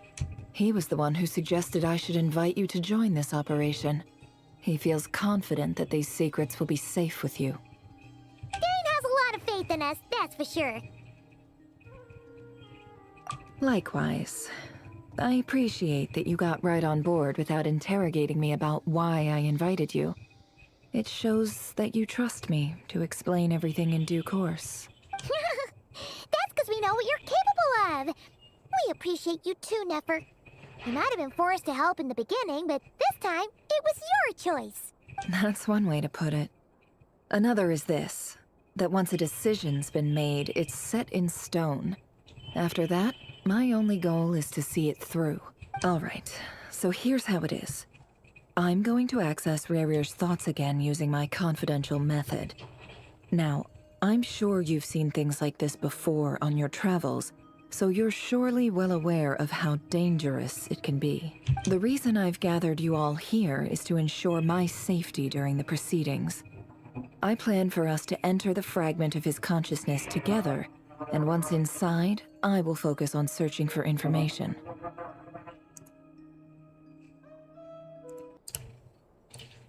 Alright, sorry for the huge wait.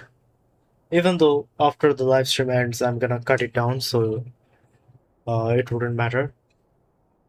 So I was doing my Seri and went to Fajr prayer, and now I'm back. Okay, let's continue. Think of this as a diving expedition into someone's brain. If I'm the diver, you are my safety equipment, tasked with keeping me alive while I'm under the surface. Once the ceremony begins, we will all be spying on privileged information. But in the interests of safety, you must remain absolutely silent at all times. Lastly, any individuals of a weaker constitution are advised not to partake in the ceremony. In any case, Paimon has her own job to do, which requires staying in the room, but not joining the ceremony. How polite. How did she handle the situation?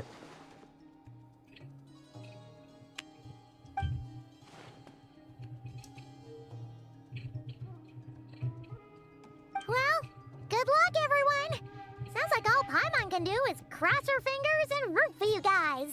There's a little more to it than that. I was being serious when I said you have a job to do.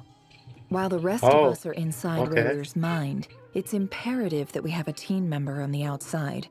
In the event that something goes wrong, you will be our first responder. I don't anticipate any issues, but the extra level of safety will be greatly appreciated. I second that. This is a dangerous operation here, and you're our whole rescue team. So, Paimon's like the lifeguard? Yeah, that makes sense. All right, got it. Good. Please, take a seat. We'll get started momentarily.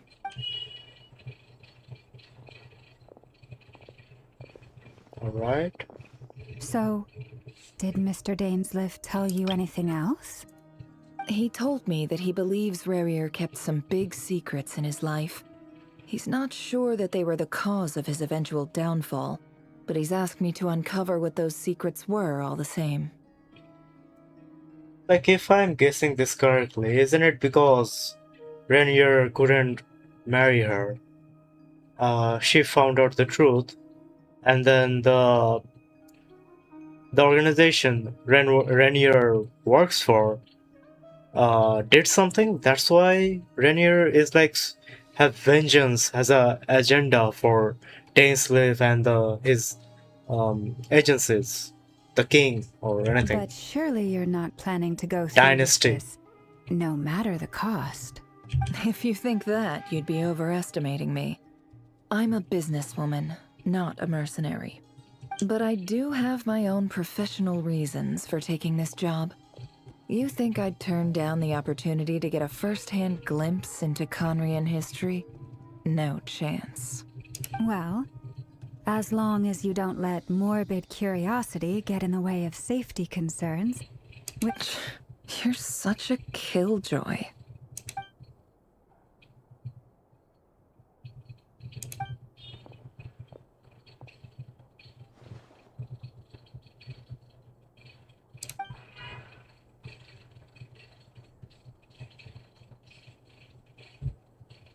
All right, I'm good to go.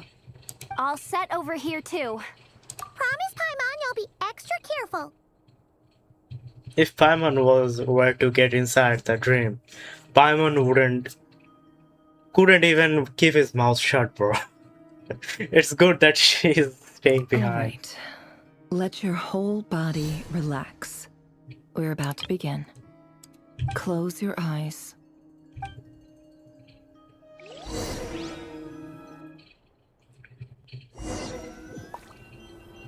Lore bomb.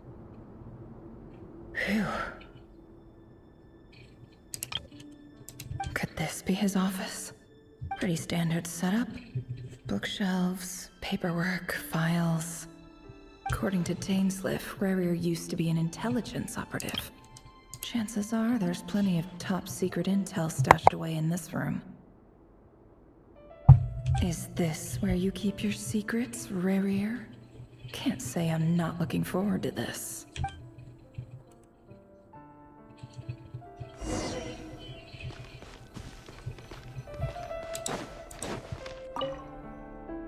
Wonder what kind of encryption technique this is.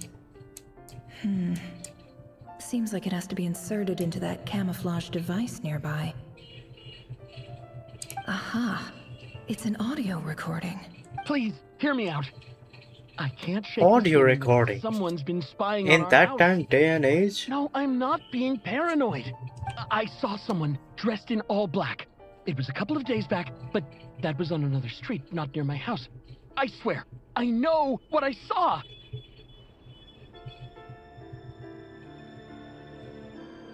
There's a note in the margin. Surveillance of the Runfarther residence has concluded. We apprehended the target and filed the mission report last night. Could the voice in the recording belong to one of Rarer's targets?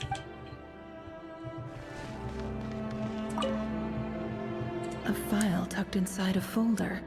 The title reads, Dear Breakfast Shop Owner.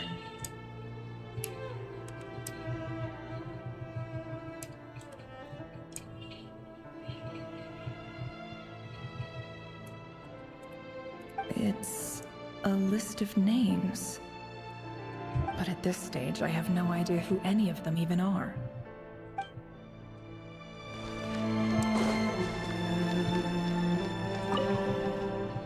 A box containing a ring inlaid with a precious gem. Ah, so it's for her. Must be for his girlfriend. He looks even gloomier than last time. I wonder what's changed.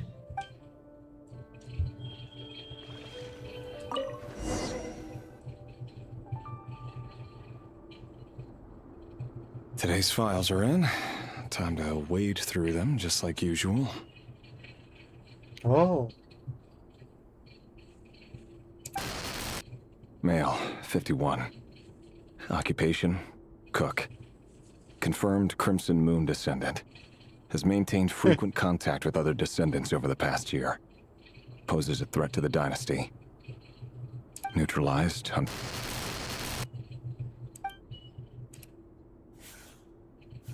This one should be archived under purged targets.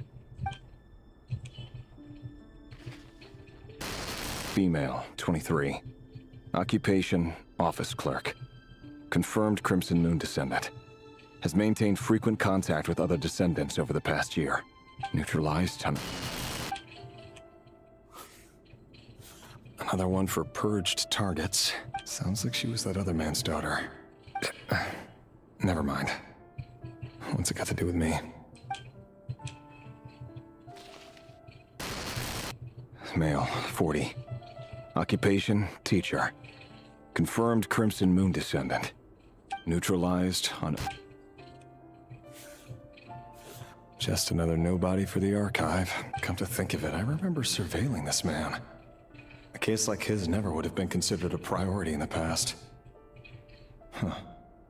He barely even interacted with other Crimson Moon descendants.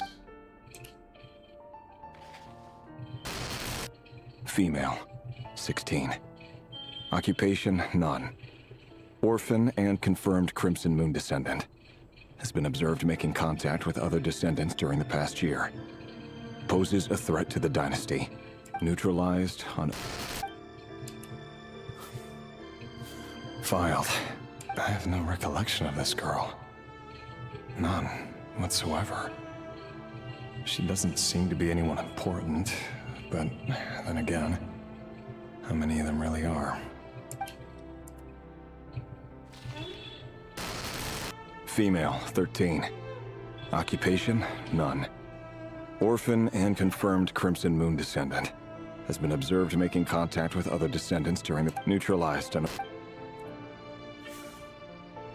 Filed.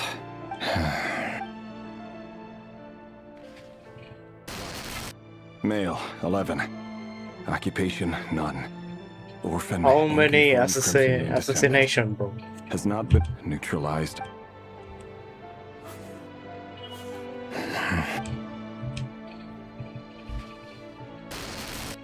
Male. 6. Occupation, none.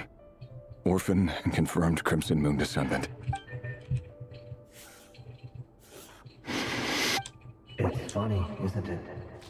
Your job is becoming both harder and easier at the same time, depending on how you look at it.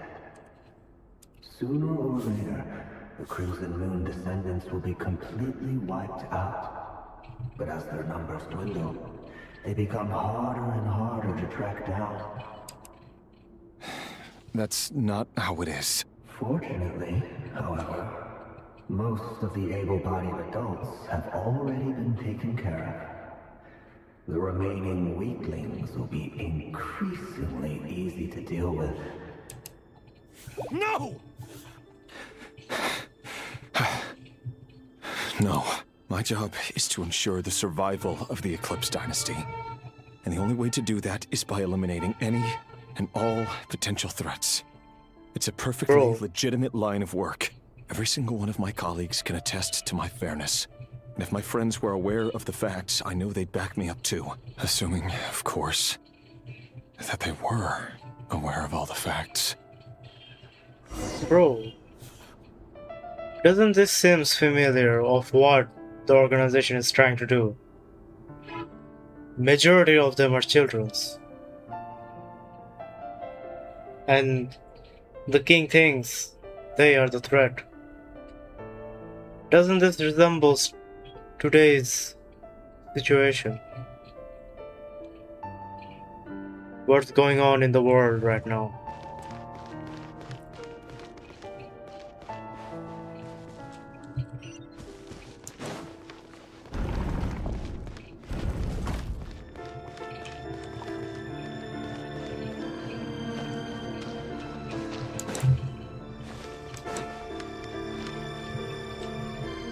Mr. Vedifalnir?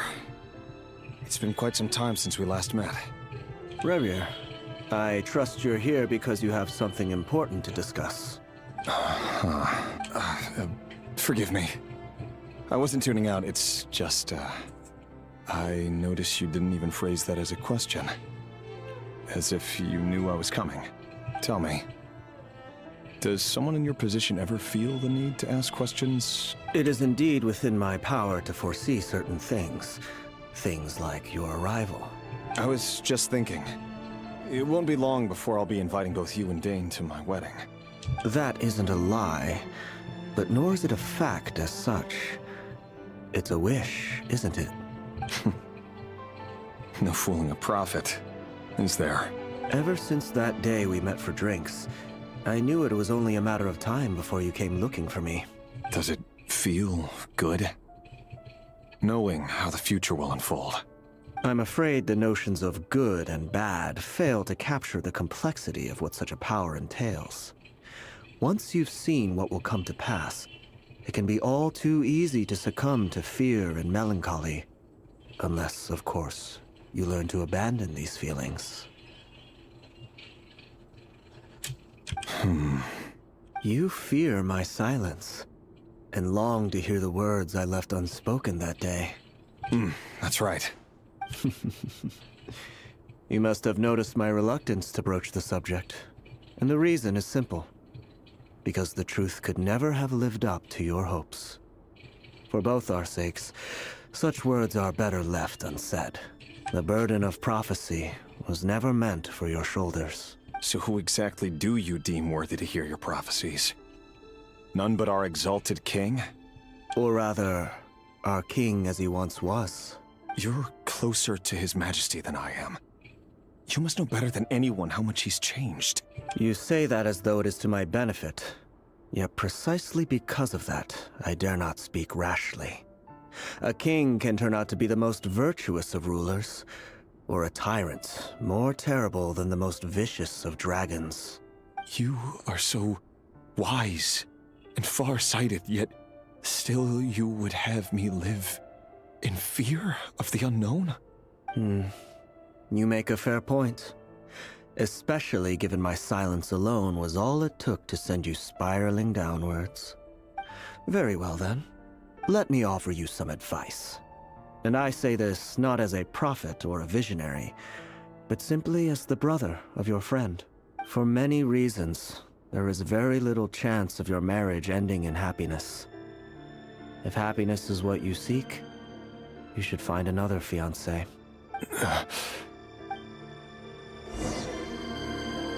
Hold on. There's that same black fog again. Could this memory belong to Thelindis? Wait. Interesting. Hear me out. This time we finally got a clear look at his face and learned his name is Razer. What did you say? A cruel irony, isn't it? The man you're set to marry leads a double life as a brutal executioner. Why are you telling me all of this? Simple. It's because I want you to kill him. You are the only person he would never suspect. No, absolutely not. I would never dream of doing such a despicable thing. So you'll just stand by and watch him slaughter us to the last? Do not forget that the blood of the Crimson Moon flows in your veins too. The blood of the Crimson Moon? What does that matter now? The dynasty has long been dead and gone. You think that alone is reason enough for me to throw away everything I have? Why wouldn't it be? You too were once a child of the Crimson Moon, just like me. Don't tell me you've never felt so much as a flicker of fury for the way we were trampled into the dust. As long as you promise to abandon this pipe dream of restoring your dynasty, I can try to persuade him. Or have him persuade the Vinster King. Persuade the Vinster King? Do you even know why he's so obsessed with hunting us down? Why he keeps trying to force us to hand over our secrets? Over and over again? Or why we refuse to give up on restoring the dynasty? The Vinster King. A blind fool. His eyes clouded by powers from beyond this world. A petty little man with a miser's heart. And he dares to sit upon the throne? Mark my words. Sooner or later, Conria will fall. And it will be his doing. If you can't bring yourself to do it, so be it. Just you watch. It won't be long before calamity descends upon us all. The Razer of Solnari. That really is quite a secret you've been keeping from me, Rarir. But who am I to talk?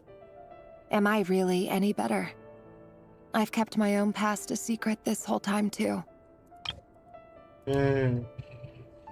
Love should be built on honesty. But ours was born from lies. And yet, is it really so wrong to hide things that would only make life harder? If we don't cover up the parts that no one else should see, how can we go on pretending to be normal? Well, true, and then again, wrong. Vedifulnir must have known all this. And that's why he made his prophecy. In the end, nothing stays hidden forever. But I won't just sit by and watch this disaster unfold. I'll do everything in my power to protect what I cannot afford to lose, no matter who I have to face.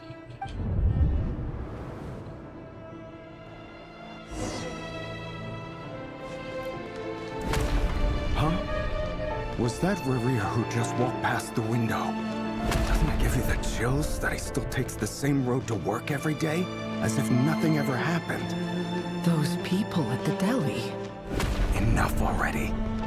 They're clearly pretty taken by their own disguises, so just smile and play along. Pull the rug from under beasts like that, and you'll risk having your throat torn out. Deli?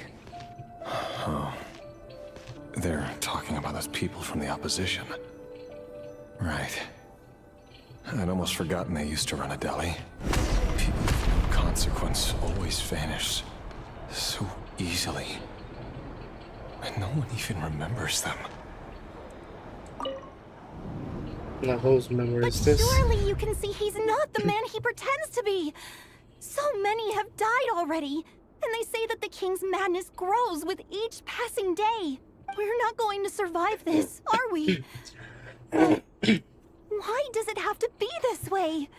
Do we really deserve to die just because of the blood that runs through our veins? Bro, this is also like really sad and weird, bro. Now that they're losing, they're seeking help from inside, and she doesn't even want any part of this. But they're taking the benefit. Like, bruh. Kalindis, are you even listening? Sorry, Freether. My mind was off wandering. I heard you, though. You're talking about what Rarir said. He's just following the king's orders. He's a secret agent, and it's his job to hunt down rebels and dissidents.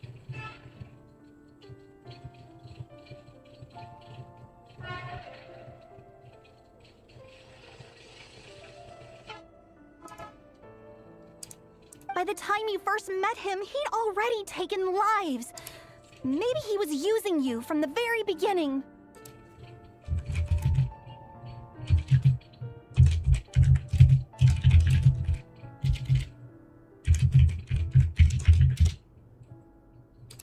No. Rarir has no idea I have anything to do with the Crimson Moon. My family are only distant relatives of the main lineage, and besides, my eyes are perfectly ordinary. Truth be told, apart from my teacher, pretty much no one knows I have any connection to any of it. It's been a long time since my family severed ties. But as Orlog said, who could possibly talk sense into that raving lunatic of a king? No one. I'll work something out. Trust me, I'm with you all. But for now, you need to keep yourselves hidden. Don't let anyone find you, anyone at all.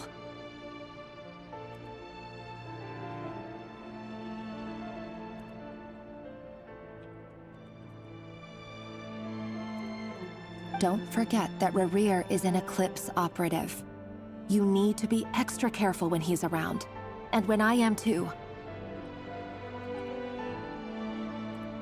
For now, don't come looking for me. And if anything happens to me, just act like we've never met.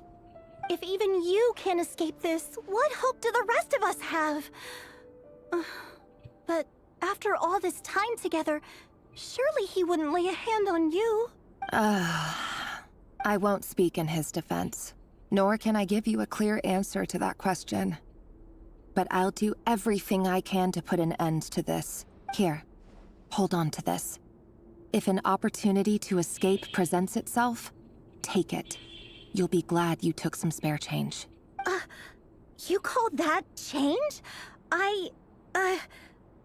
But what about you? I've got a job, and there's still money coming in. But you can't go anywhere right now. Please think about yourself for once. Okay.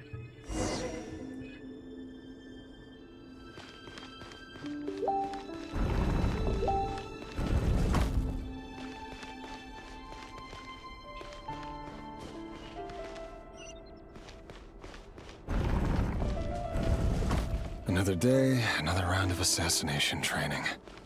Training ground is just beyond this hidden passageway. When you kill a person, doesn't it bother you when you end up covered in their blood? Why would it? Aren't we all just walking blood bags? But not everyone is accustomed to hunting down others like prey. You've been a hunter for so long now, you seem to have forgotten that most people don't just go around killing one another. Leave me alone.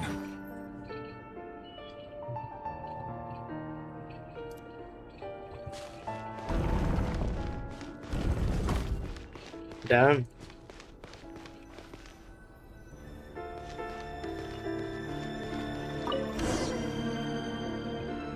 Make sure you have a firm grip on the handle, then choose your angle well. Keep your movements light and brisk, and the prey won't sense a thing. I doubt that. I'll bet none of them ever died a quiet death at your hands. I work clean. No traces.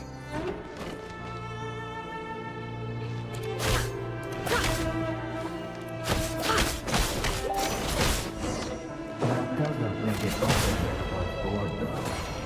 The thing that happens to you right now. What if somebody doesn't? That won't happen. Ever since you fell into that power, you only had to take out a handful of the guilty. But now... The ones I've dealt with have always been guilty, and I've carried out my work flawlessly.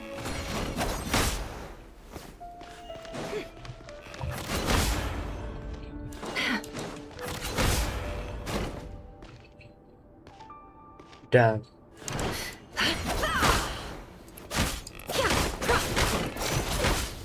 Her attacks are like... She is like aura forming. Accept your proposal, don't you? Was it because she didn't trust you? Or... something else? Whoa.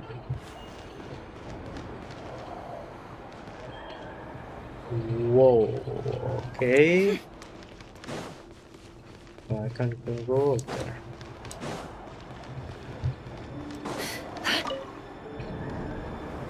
Delindis, do you still remember Orlog? Orlog? The boy who was pretending to sell flowers. You spoke for quite a while, didn't you? Yes, we did. What about him? He was arrested 2 days ago. Chances are he's already dead. He... I just don't get it!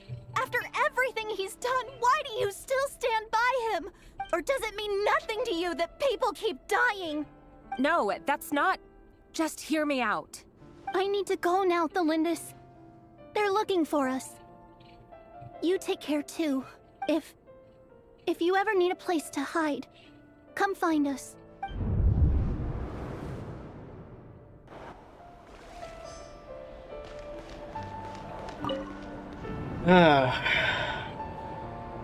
Tragic. Delindis. Over the course of this week, the research object was subjected to interference for a total of 47 hours for experimental purposes. The results are as follows. All subjects of observation that were sent inside have now... The situation within is proving more problematic than anticipated. No progress whatsoever. What now? Won't you give me even a glimmer of hope? Things are getting worse by the day. I have to find a way or we'll all be in danger. But I... If all this research comes to nothing, what then? Sooner or later, it'll be my neck on the line. But could he really bring himself to kill me? No. Surely he wouldn't have the heart.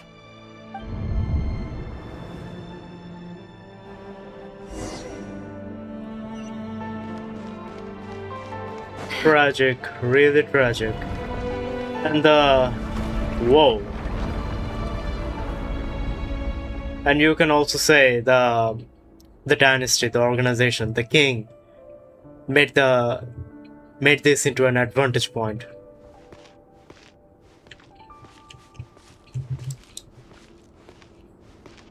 Why won't you just let us go? We don't even know each other. All we want is to live ordinary, peaceful lives. You want to live?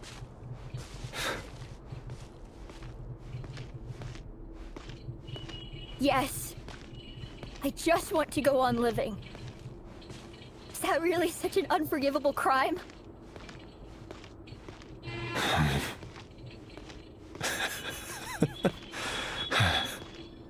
You want to go on living. I want to keep living too. To keep living forever. That's why I have no choice but to continue on the path I'm on. If only some savior would suddenly swoop down and change the way the world is. Too bad that's not going to happen. Imagine that. If there really were such a person, you and I wouldn't be standing here like this, would we?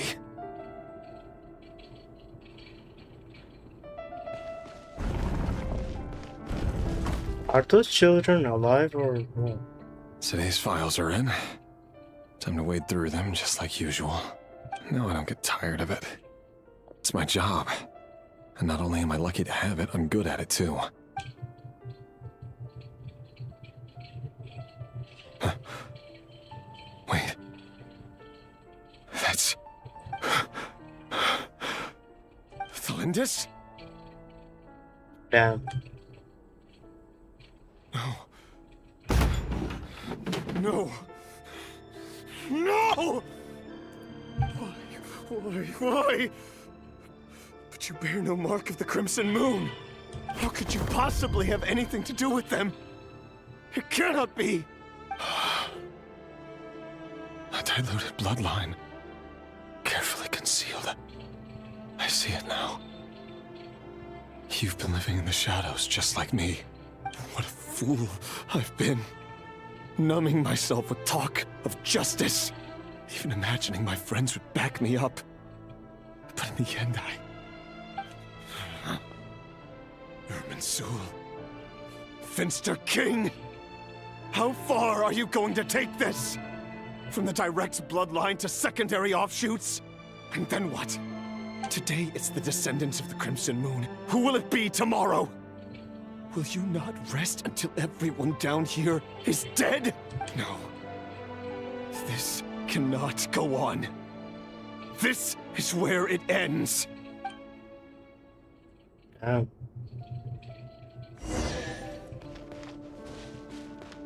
really glad that we get to see the Ren War's history, what he has been dealing with, and what we are going to see.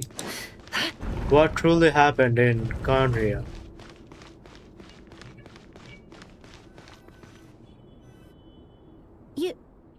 You're really letting me go?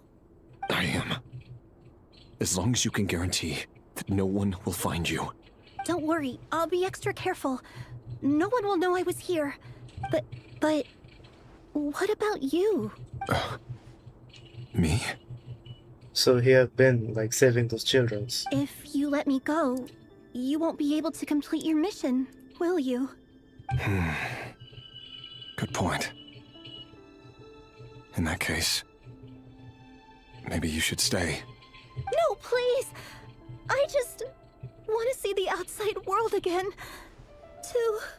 Go on living? Yes. I know you're a man of your word.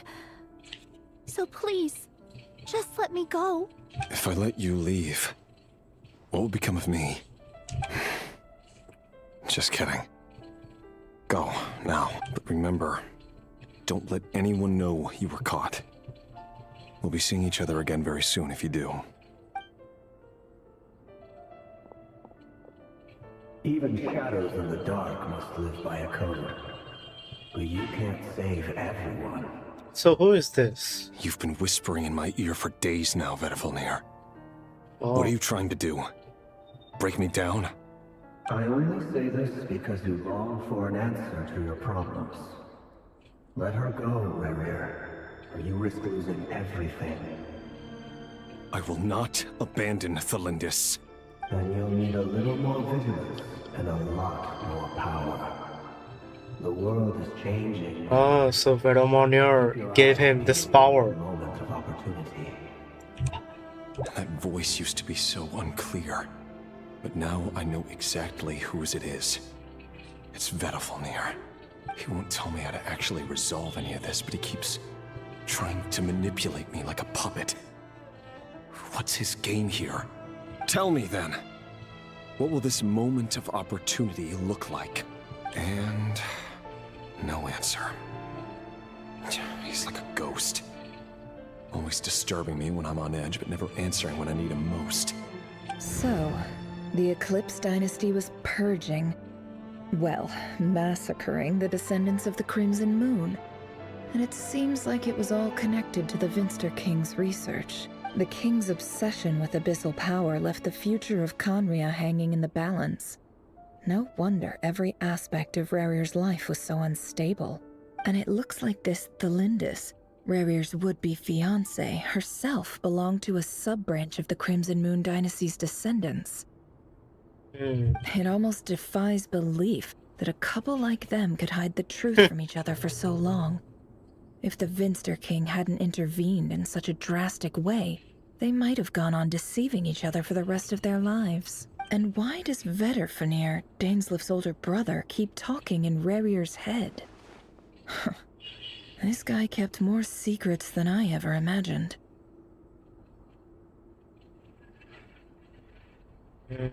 The human mind is like a vast desert of shifting sands. When you follow the flow of someone's memories, you only ever see the parts they're willing to let surface. Time for something a bit more creative. We've been inside Rarir's mind this whole time, building up a picture of his psyche. There's already enough clues on the board to start reading between the lines and mapping out the rest. Now, we can finally begin to put the pieces together. Sure, it'll only be a reconstruction, part simulation, part reasoning, but it's usually pretty accurate. Once we've built up a cognitive profile, we just need to cross-check the logic behind his actions. And then we'll be able to take a sneak peek at whatever it is that Rarir has really been hiding.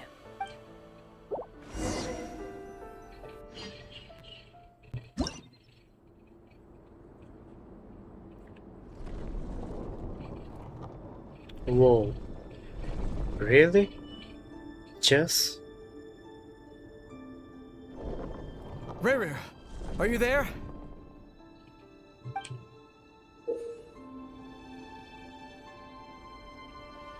Bro, are we playing a mini game inside Argon Quest? Are you serious?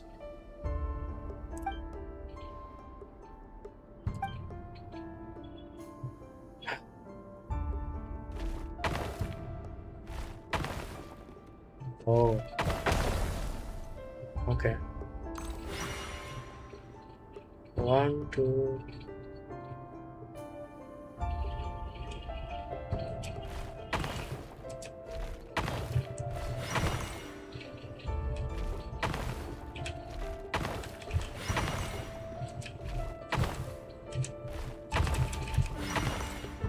Weird, but hey, okay. Rarir!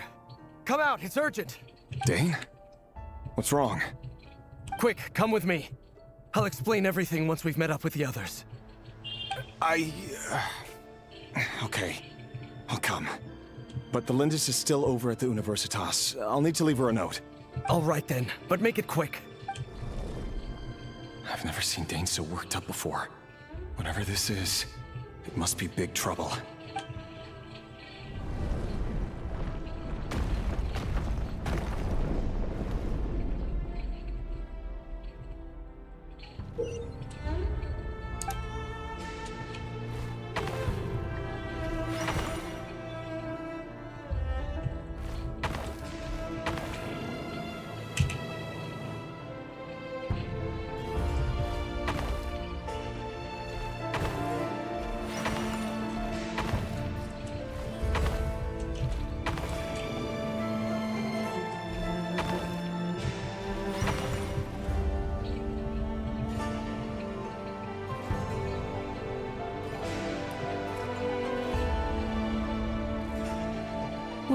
This is a nice change, meeting you. Granddaughter. When men and women of ambition can speak face to face in broad daylight, I say that's a big step forward for our dear Conria. Okay, so I understand why they didn't introduce the characters, because they didn't want it to. Whoever's wanted to introduce them later on, so that's why they have put at just pieces. Okay. Don't be ridiculous. We do not fear the day. Why would we seek refuge in the night? You might ask your blade that same question. I'm told it prefers the cover of darkness. The word on the street is that Sertologi only strikes when he has an unfair advantage. But that is patently false. I see you're missing an arm and a leg. Surely only a fair fight could explain that. If this is your way of offering me replacement limbs, believe me, I'll take them. Oh, we can certainly discuss that. With bioalchemy, anything is possible. Assuming I have your full support in my research. Lunatic. Roptatir, what brings you here? Why, Dainsleif, of course. He invited me. Please, cast aside your apprehensions, Miss Rhine-daughter. Whatever the rumors may say, I am but a humble servant of the king, and I can assure you he affords me no greater convenience than he does you. Well, the Universitas Magistrorum won't stop fawning over you. So at least some of the rumors must be true. You're clearly doing well for yourself, so drop the humble servant act. It endears you to no one. You're president of the Universitas Magistrorum, the chief royal mage known as the Wise by royal appointment, and by far the most favored among the 4 pillars of Conria. Vice President Veit doesn't even try to hide his envy when he sees you. My success is the product of hard work and good luck. It's as simple as that. Were the king not such an extremist, I hardly think I would have received a senior post at my age. Of course, no job is without its gripes. Serving a king like ours can be a challenging task, as I'm sure you can imagine. And as for Efterveit, in missing out on the presidency, he's dodged a mountain of stress. Like everything else in life, it comes with pros and cons. You're all here. I apologize for the short notice, but it was an emergency. Okay. You must be Rarir. Mr. Sertologi. Yes, I handled your case file during your sentencing. Nothing personal, of course. I'm pleasantly surprised that you remember me. You're clearly a person of substance if you've been invited here. But Dainsleif, you'd better have a very good reason for convening this little gathering. It's my brother, Vedofenir. After he spoke at the court this morning, the king was so infuriated by his words that he had him blinded in both eyes and thrown in prison. Vedofenir in prison? Strange. I thought the king trusted him and Roptatir more than anyone else in the world. Does this mean the king's circle of trust just got even smaller? It has nothing to do with trust. It's about what the king wants, which is as clear as day to anyone paying attention. I simply appease him, because it's in the best interests of the Universitas Magistrorum. And also because you're slimy. Vedofenir, perhaps less so. But still, a visionless visionary? It rather inclines me to think that qualifications are not what get you ahead in Conria. Do you honestly think this is an important discussion to be having right now? Dane, what are you planning to do? Rescue Vedofenir, I assume. Correct. It will mean storming the palace by force. Tonight. I need all of you on my side. That's far too dangerous. And don't forget, Dainsleif, you're captain of the Royal Guard. You swore an oath to the throne. You've been planning this for a while, haven't you? I have no desire to commit treason. But whatever critique the king may have of Vedofenir, disfiguring your most loyal subject for putting the best interests of his court and nation first, This is not the conduct of a wise ruler. My blade will force the king to see the error of his ways. So, Vedalfnir's prophecy enraged the king. I'm sure it wasn't what he wanted to hear, but if he won't take counsel even from the visionary, that is deeply troubling news. The extent of His Majesty's madness is now all too clear. The question is, how does a man like me get out of this situation unscathed? You have noble ambitions, Dane. But I'm afraid they don't do much for a guy like me. I'm not interested in saving the world. All I want is a letter of pardon. A letter of pardon? For whom? Thelindis? The chances of the Vinster King issuing a pardon for anyone connected to the Crimson Moon seem vanishingly slim.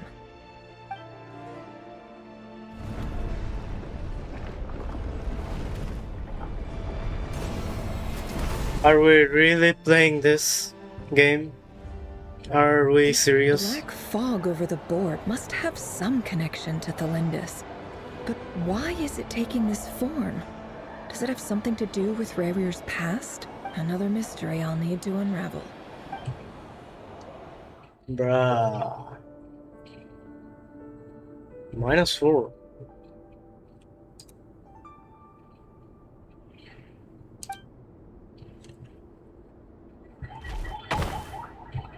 So I should just avoid them, isn't it? Oh. Oh. Okay.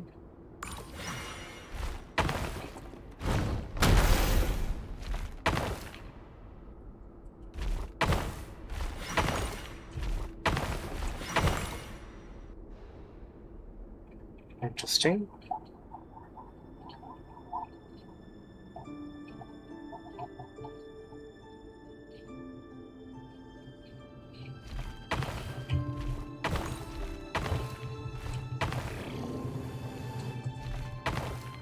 Okay, no, I can't.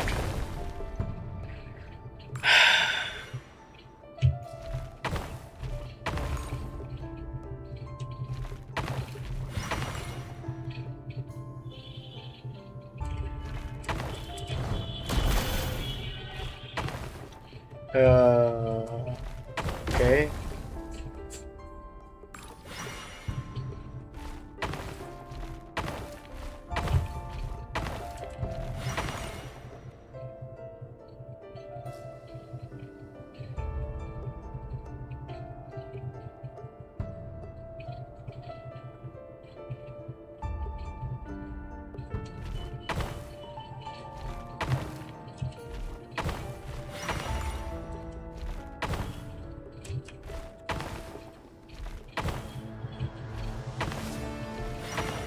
Okay.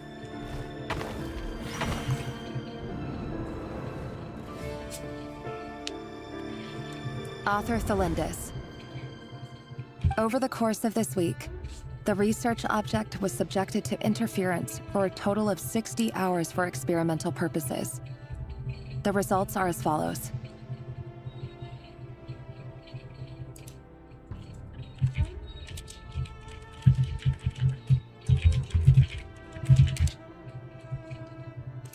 Research dating back to the Crimson Moon Dynasty has established 2 points regarding moon marrow. Firstly, its origins have something to do with a god's power. Secondly, it serves as a portal to an as-yet indeterminate location. Moon marrow can thus be defined as a spatial gateway. However, there are a number of hurdles to overcome before we can answer the question of where it leads to. To start with, opening the gateway requires a specific power source, which the relevant literature indicates. An enormous amount of power is then required to keep the gate open. Currently, the total power output of our instruments remains in the single digits. To make matters worse, I am now the only staff member remaining in the Moon Marrow lab. The Universitas Magistrorum recently decided to move most of its personnel into abyssal energy research, which has stymied all Crimson Moon-related projects. This is not a wise move. I have always maintained that placing all our hopes in a single source of power is risky, especially one as poorly understood as this. as well as making ourselves overly reliant on a single resource. We are neglecting other promising technologies. I apologize if this comes across as disrespectful. But as a Moon Marrow researcher, I desperately want to see the world beyond the gateway. If we really made it there one day, what would we find? And how would we go about taming the unknown? My imagination is endlessly fueled by questions such as these.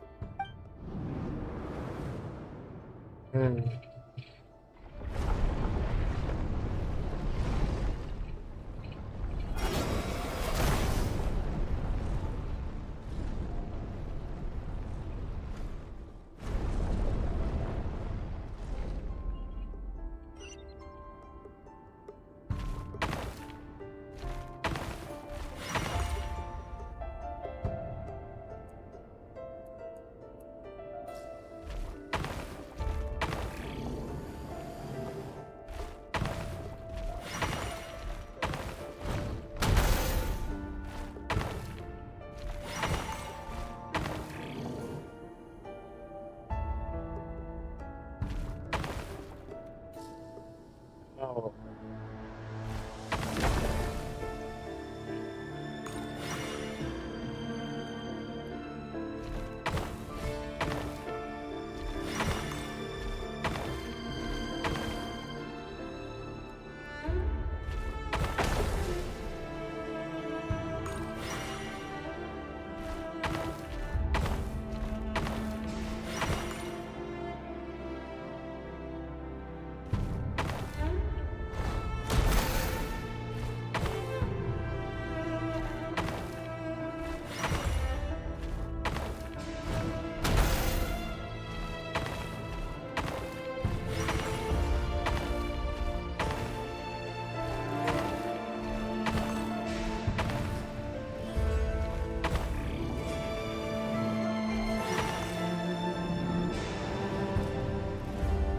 This is for you.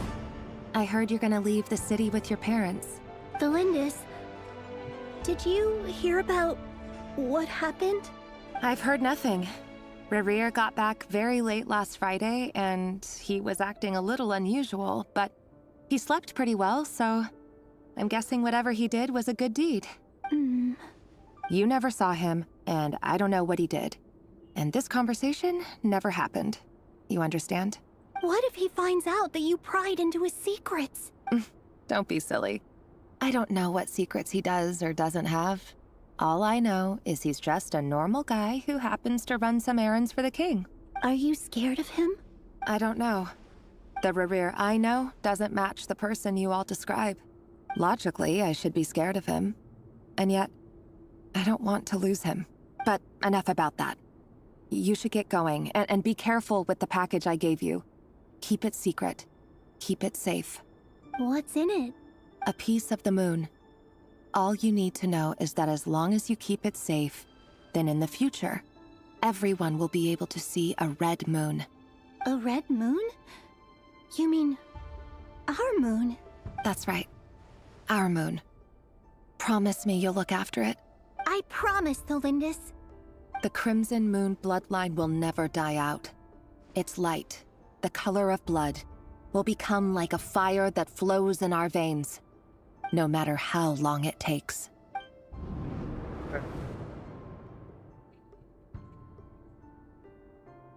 After all of this, again, bro, again, another one, bro. This is shit.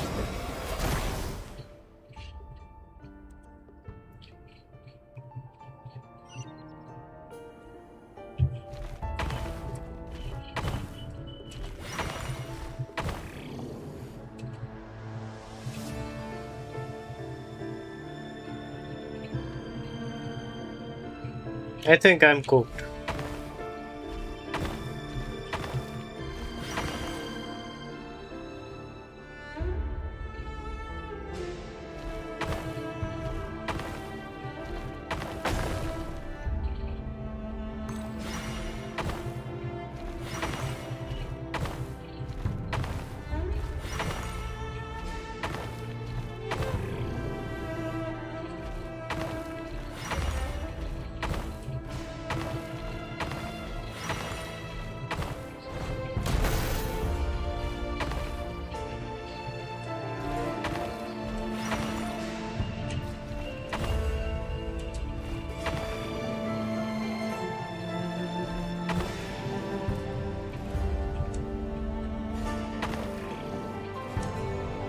Okay, bro.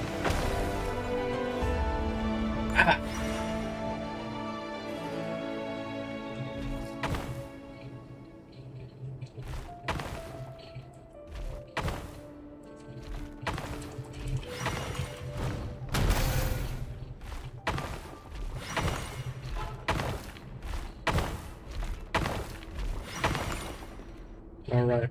Hurry, everyone, and stick to the plan. Sir Dainsleif, what are you? Is this treason? You know what happens to those who betray the throne. Please, don't do this! It is the king himself who has betrayed the throne. He has betrayed all of Conria. If you have any love left for justice in your heart, you should join me. It's showtime. Dane and his group will handle the troops in the palace. Then Hraptatir and Rheindotter will disarm the security measures. My job is to enter the prison and rescue Vedafilnir. Stay safe. Wish me luck. Look after my brother. Draw your blade. It is time for justice to prevail. Inside job. If I'm gonna go again, bro, I'm gonna tweak out, bro. What the hell, bro?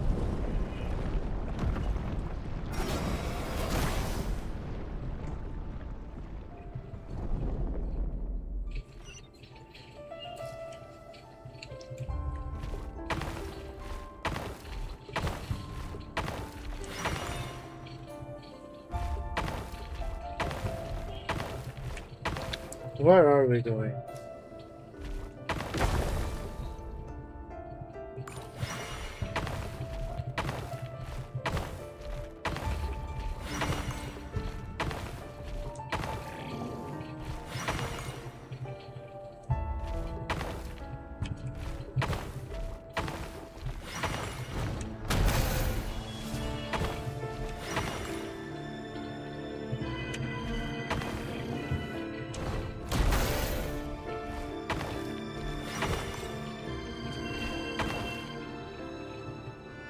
Okay. I am cooked.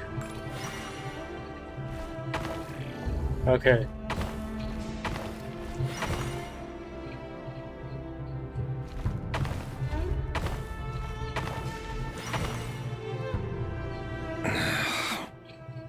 This place is filthy.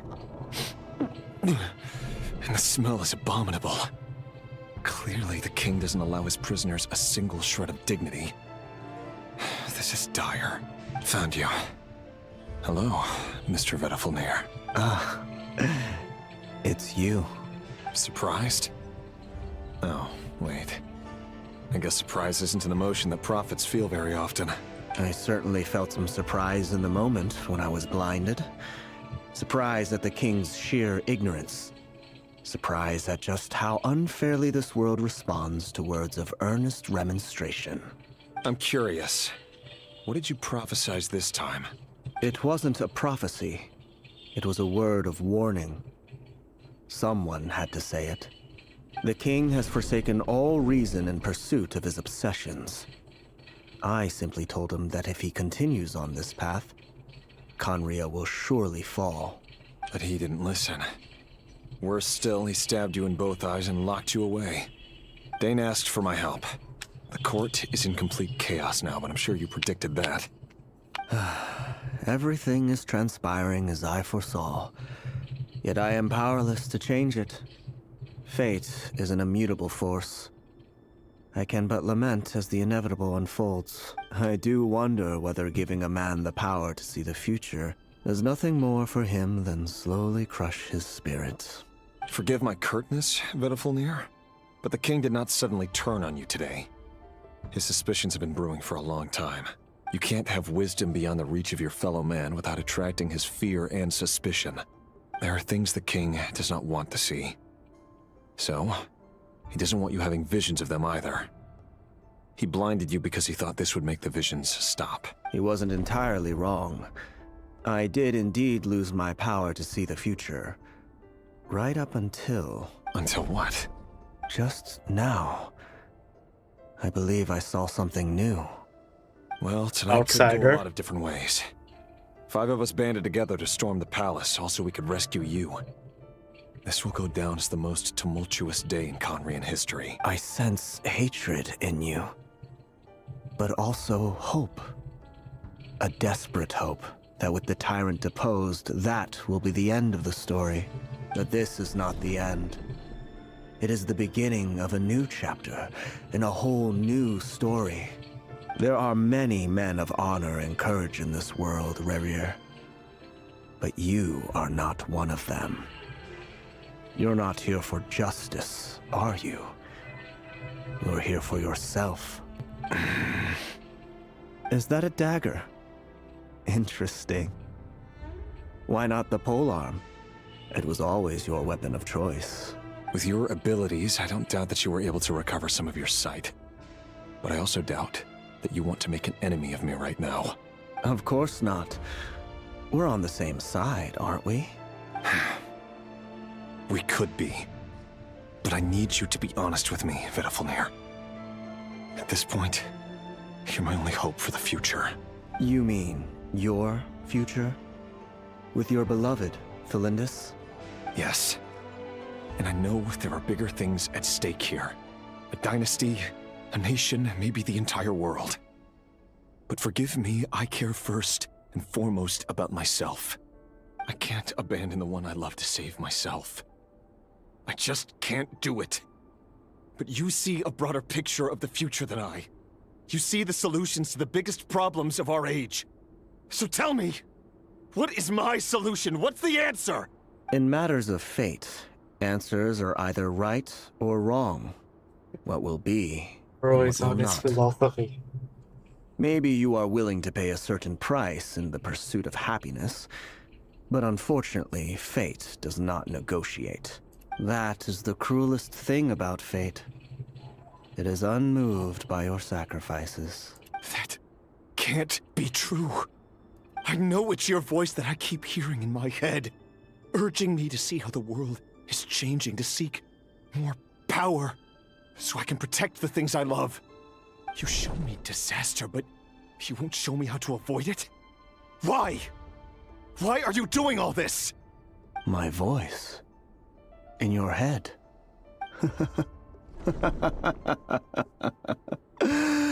So, you hear it too? The voice that steals your mind, gains your trust, and drives you crazy. It turns out that we are not so different, you and I.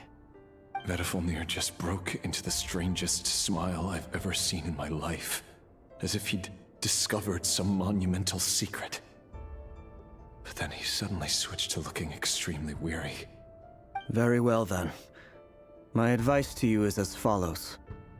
You must persevere. Whatever trials and tribulations you may face, be steadfast in the belief that they are your path to the future. For as long as you live, your story with Felindis shall not come to an end. That is the only chance you have of fighting back against fate.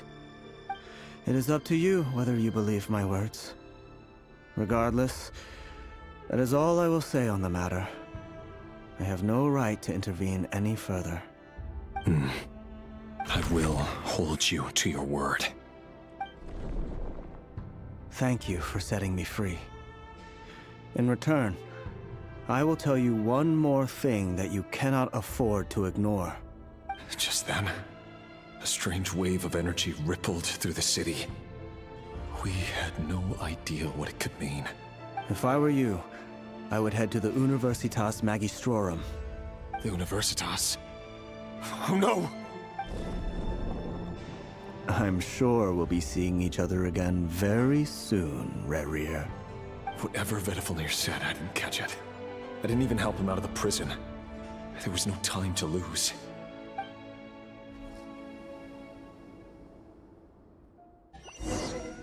Bro, I am so quiet because I am fathoming the idea of all of this, bro.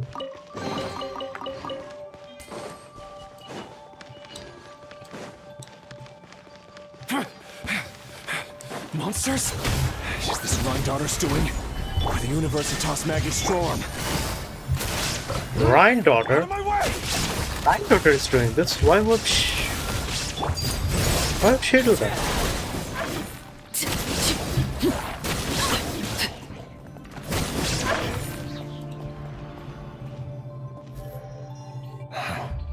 The Universitas. That reminds me of a rumor I once heard. Allegedly, the king installed secret mechanisms in the palace and around the city. No one knows where they are or what kind of power they hold. But if they were ever gonna activate, it would probably be on a night like tonight. Help! Help! Hold on! Don't let them anywhere near you! Save me! I can't! Ah! That sounded like an explosion. So, the rumor is true? The king really went through with it. What other means does the king have at his disposal? They must run on power from the Abyss. And given it's a major center of Abyss research, anyone over at the Universitas will be in grave danger. I have to hurry!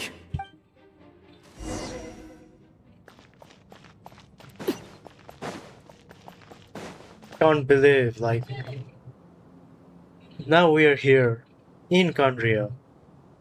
Even though this is a vision, we are seeing the prime of what happened. Bro, 5 years, it's been 5 years, bro.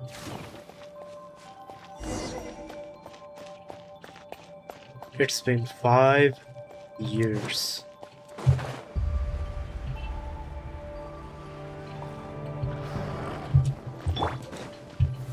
Stabilize! Order guide you! King's up from Silver. There is no escape! Overruled! Can't hide the truth. Time to come clean.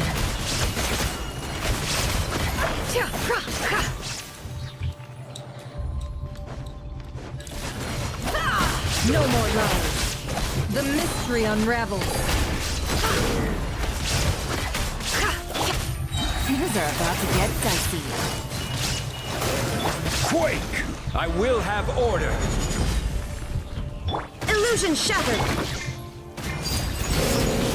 Can't hide the truth. The deception ends here. Let's see what you're made of. It all falls into place. It all adds up.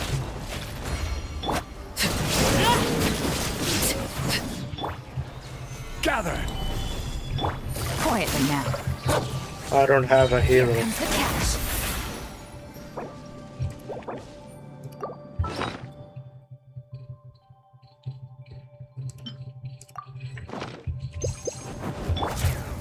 This is order! Stabilize! There is no escape! Laid bare. Can't hide the truth. Speak within.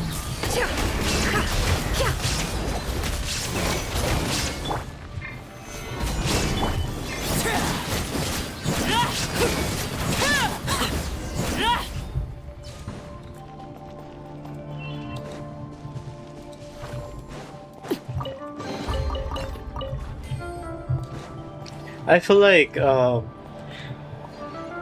if like, you know, would have been here, that would have been much better, wouldn't it? Like, she could have seen Monsters at the her people. Universitas Magistrorum? Why now? Oh no, they're coming. It's no use. The table won't hold out much longer. The weapons. Where are the weapons? Of course. All the lab equipment was upgraded after the inspection last week, but the new weapons haven't been allocated yet. I'm done for. Is anyone there? I need help! Ah! Stay back! Please stay back! Please!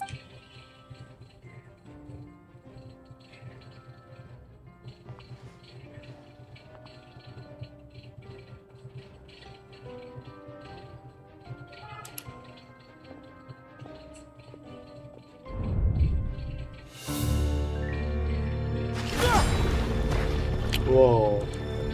What's that? Reverie. So the rumors about your work are true. What? No! Listen, something happened at the palace tonight. We have to leave! You don't need to lie to me anymore. What do you mean? I know why you're worried, and I will respect the decision you've made. But it's okay, because I found a solution. I know how to end all this. You can have it back. The normal life you so desire. But until then, I'm afraid our wedding will have to wait. Cylinders? No, don't do it! Cylinders! Cylinders! What did she do?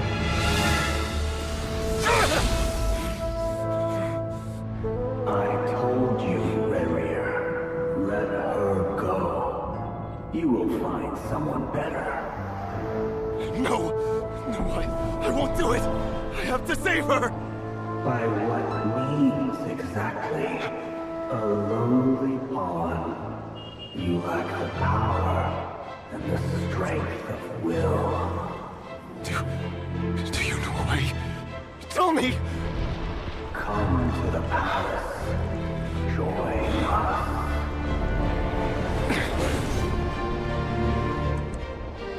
Whoa. Razer, thank goodness we... Step forth and take your share. You made it. Not you too.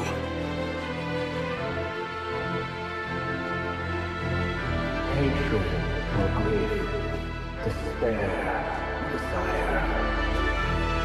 Of course, why would Densleif know? Densleif doesn't know about this, so that's why he doesn't know the mystery. This is the mystery that he never knew. Razer. Razer. Cylinders? Were you daydreaming?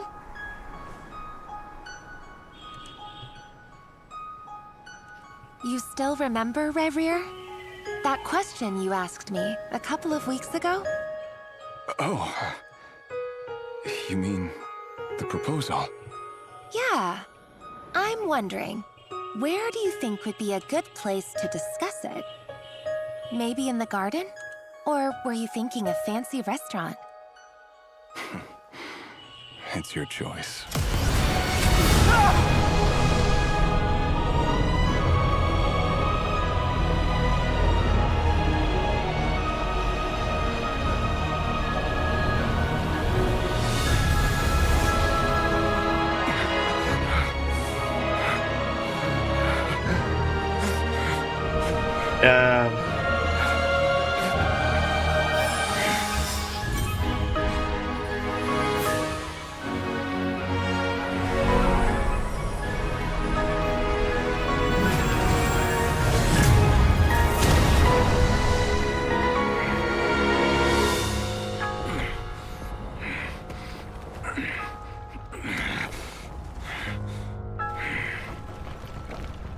I will find you. And then, you can give me your answer.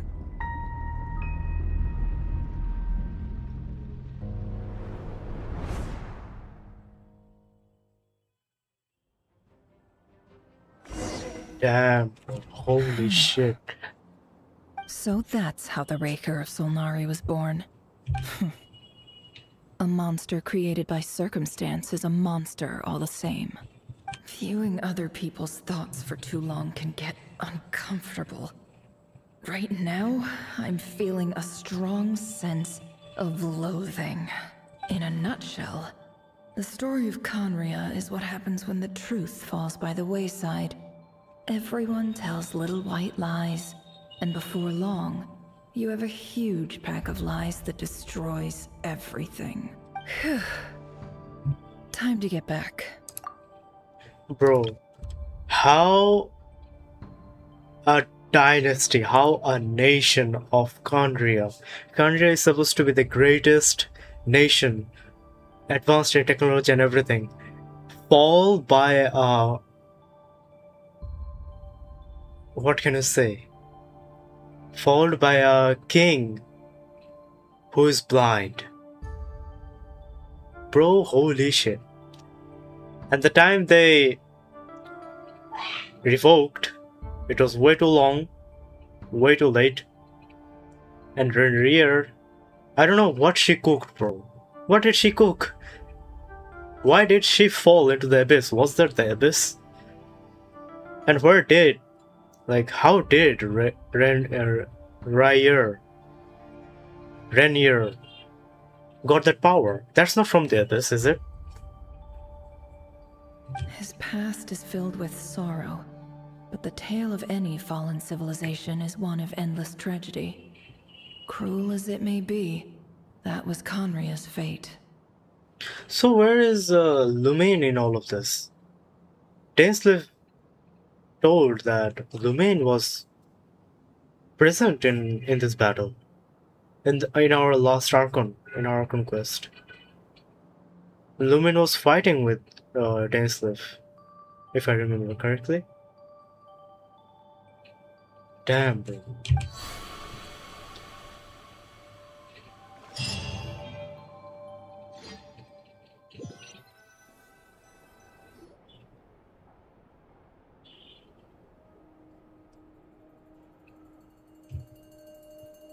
Everyone, I'm back. Can I get a standing ovation? Never! How are you holding up? Feeling okay? She's fine. Boss is a pro. Yes, I'm fine. You will have seen the events of Rerir's life through my thoughts. It's now clear that he is just a regular nobody, driven by personal tragedy, as he said himself. Quite interesting. Very interesting. I mostly agree. There's only so much we can know about him from his memories alone, but they did give us a clear glimpse into his life in Conria. However, I would not consider Rerir to be a nobody. He was deeply involved in the events of that era. Yet, when the catastrophe of a generation strikes, nobody is safe. Sounds to me like you're speaking in riddles again. Is this you urging me not to abandon the people of Nodcry in their hour of need? That's not what I meant. Although I do hope you choose to remain a part of the plan. Without you, the mission ahead will be all but impossible. Then try to remember that I respond better to the carrot than the stick. And I don't appreciate being bossed around.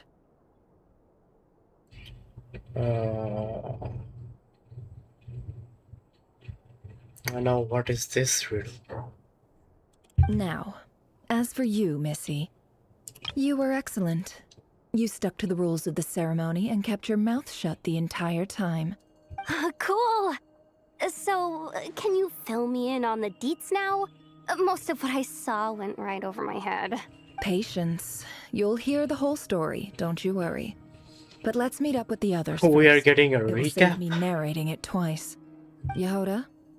Yes, boss. Let me get that door for ya. That's more like it. For a moment there, I was worried you'd forgotten about the first clause of your employment contract. Forgive my curiosity, but what does the first clause say? It says I gotta do the annoying stuff that boss is too lazy to do for herself. Like opening the door, pouring the tea, yada yada. Is that right? If something is in the contract, it's because she willingly agreed to it. Rest assured that the curatorium abides by the very strictest of labor policies. You don't seriously think I'm cruel enough to treat her like my slave. In any case, I've hardly shied away from my share of the work today.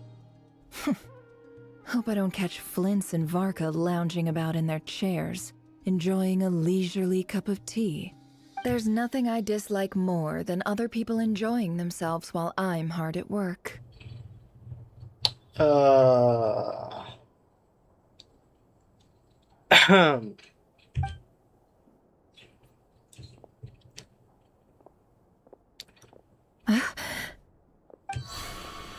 no.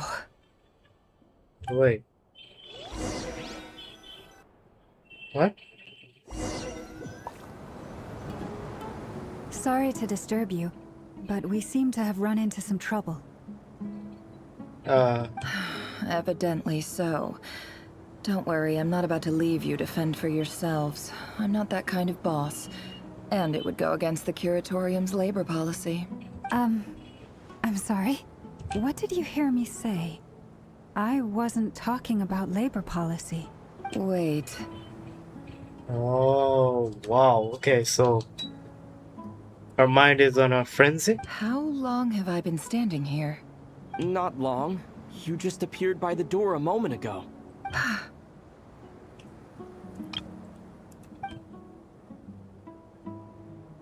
Boss, what's wrong?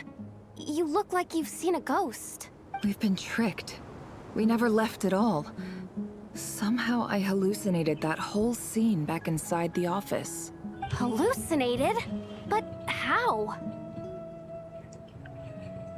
What? Wait. What the fuck? How indeed. This place should heed my will alone. All thoughts and actions that occur in here are just a result of pawns moving across the chessboard in a carefully calculated manner. And nobody has access to this chess set but me. So you control everything in here? More or less. But yes, it's a special technique of mine. Has anything like this ever happened before? Only once.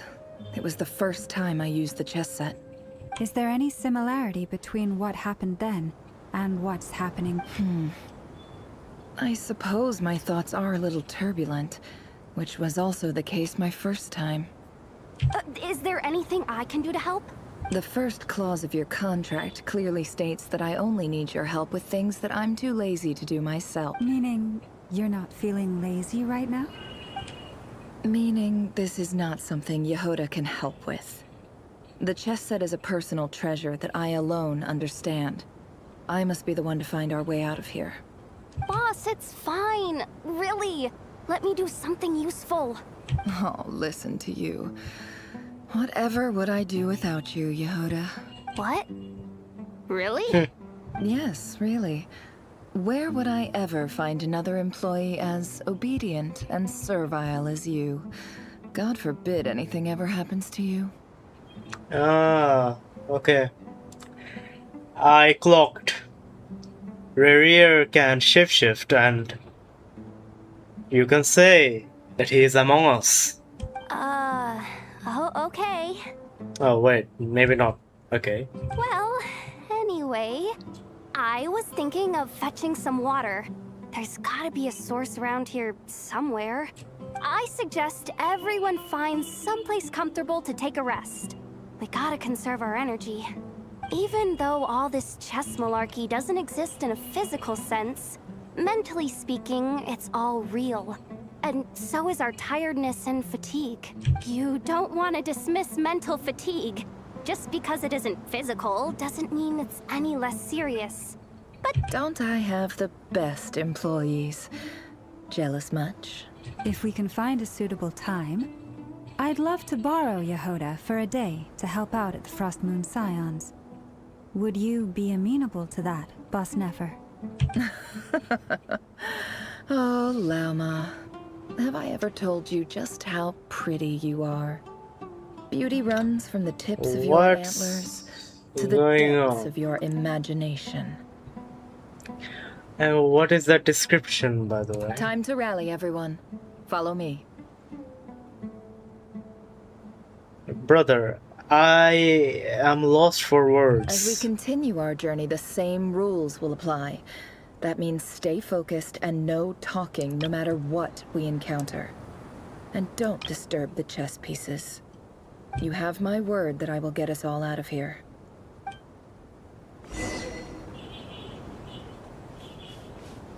So where are we?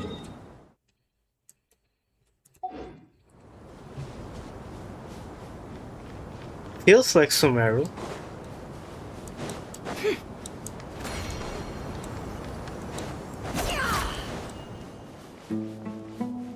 Yeah, it is Sumeru.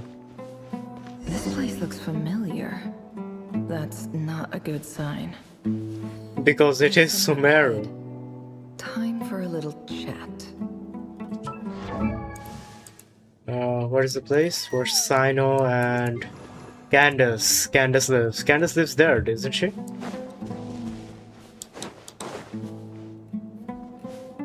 I wasn't expecting visitors at this hour. Wait, is that? Oh, it's him. There you are. Sinue's been looking for you all day. I think he has some news for you. Oh yeah? What were you doing just now, Uncle Retinue? Hiding away some more loose change? I know I saw some Mora. What do you mean loose change? Oh, come on, I'm too old for this. Just pretend you saw nothing. Ah, young Nefer. So she's from here.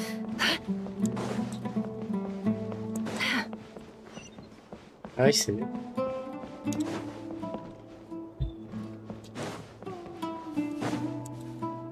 Hey, kid. Mind telling me what Sinuhe's been up to recently? I'm trying to get in his good books and I need a way in. Get in his good books? Why? What do you want with my dad, Uncle Apepi? I've written a new song. I was hoping to showcase it at the next festival, but I'll need his approval. A new song, huh? I'd love to stay and listen, but unfortunately, Uncle Retinue says my dad's looking for me.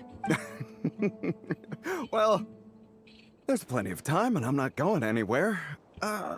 See that pile of stones? I'll be sitting there warming up my vocal cords. Come find me when you're done. Pile of stones. Got it.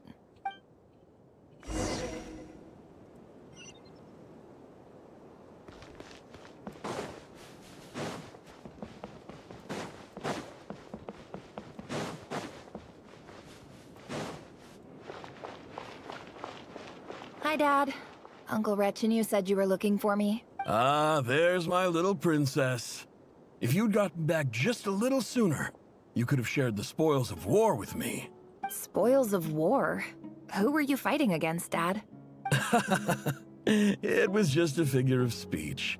The aftermath of a sandstorm is no time to be waging war.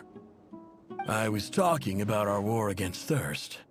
I went out to fix our water supply problem, and now I'm back. Which means... I'm thinking, yeah, like Nefer and the others looked back into Renier's past, and I think somehow Renier's is subconsciously noticed it, and now he is looking into Nefer's childhood like background or whatever, bro. Because why else are we saying Nefer's childhood, bro? We have a well again. That's right. I found a new one and brought back as much water as I could carry. It should last us for a good while. If it wasn't for these blasted sandstorms, our wells wouldn't be caving in. You wouldn't be spending all your time out searching for new water sources. As the chief of our tribe, I'm supposed to be leading us out of hardship and poverty, onto better things. So he is the chief of the village of that era, and now Candace is the new chief village. You know how prosperous our new ancestors chief were. I've told you all the stories, and look at us now, squeezed into these hovels. No one would choose this, if it wasn't for the endless wars over the years. But things are looking up. I started working with some folks from the academia a few months back. They gave me some contacts in return for my assistance in the desert. So you're the academia's helper now? Special ambassador, they call it. Think of it as a partnership. It's nothing bad, okay? We've been isolated here in the desert for too long. Seeking opportunities elsewhere is the best thing for us. So, do you get anything good out of being a special ambassador? Of course. My luck's improving all the time. One day, I swear I'm gonna lead us out of this place. We'll find somewhere new. Somewhere better.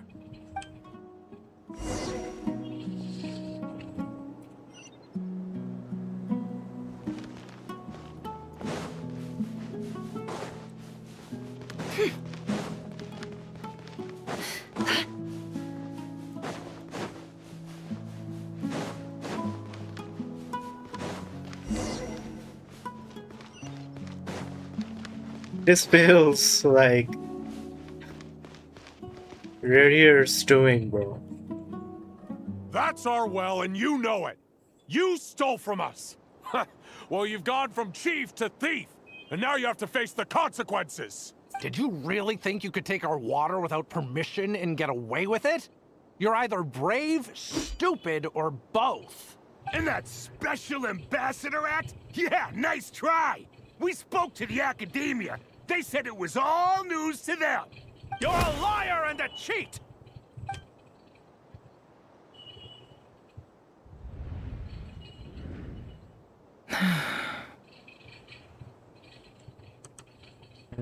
I heard Yehuda gasp, but I don't blame her. Most people are terrified by the sight of blood. Corpses strewn across the ground. The wounds are clearly from scimitars and daggers. The desert dwellers' weapons of choice. There's a handwritten note on the ground. Let's see what it says. Halil, this is Sinuhe, chief of the Shimti tribe. Surely you remember me.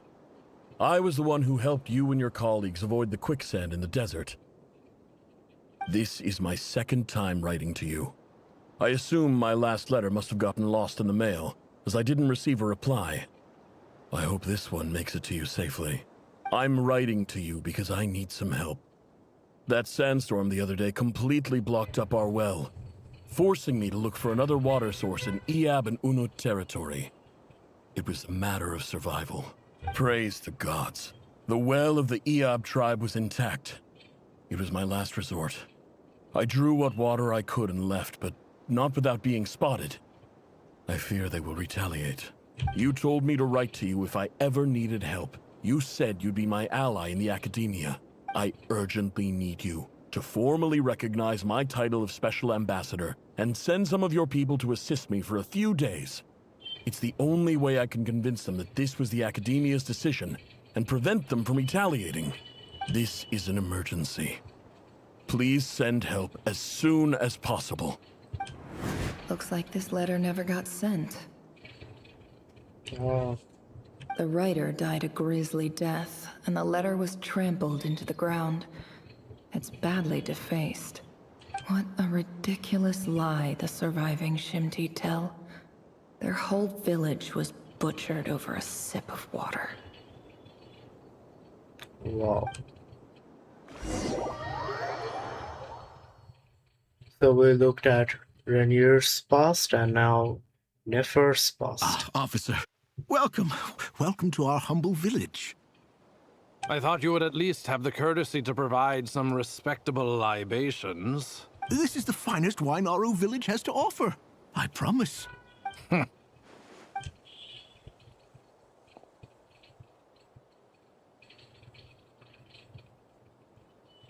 The Academia has agreed to reserve a single space for a candidate from your village. But I remain skeptical of this entire endeavor. I highly doubt anyone in this desert possesses serious academic potential. Please, have faith. If not in us, then in our God. The child we found shows great promise. I beg you, take her away from this place. Give her a chance. Don't let her talent go to waste. I don't recognize her. New arrival? She showed up here a few days ago and we took her in. She's a really bright kid. Please help. I'm begging you. So, where are you from? Nowhere special. Just a sand dune. What about the rest of your family? How many of you are there? Just the one. It's only you? Correct. So, no brothers, no sisters, no mother or father? Any who have slept on a bed of sand, I call my brothers and my sisters. Apart from that, I have no family. All right. Get over here. Sign your name on the form. So that's her story. Never? You're rather fair-skinned for a desert dweller. Really?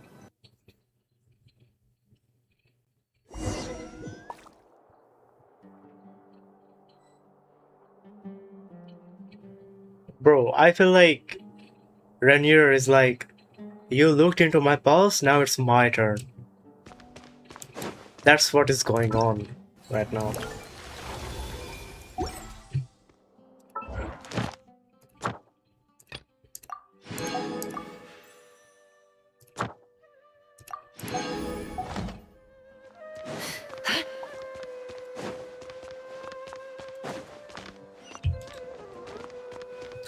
So she did learn in this academy.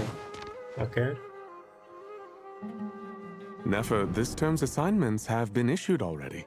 Please read through the materials thoroughly, conduct your own additional research, and then write an essay on the topic. Yes, Professor, I'm aware. I just had a couple more questions I wanted to get your perspective on. Oh? Please ask away.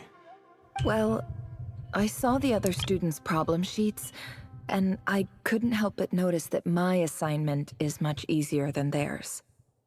Do you really think I'm a weak student? A weak student? Goodness, no.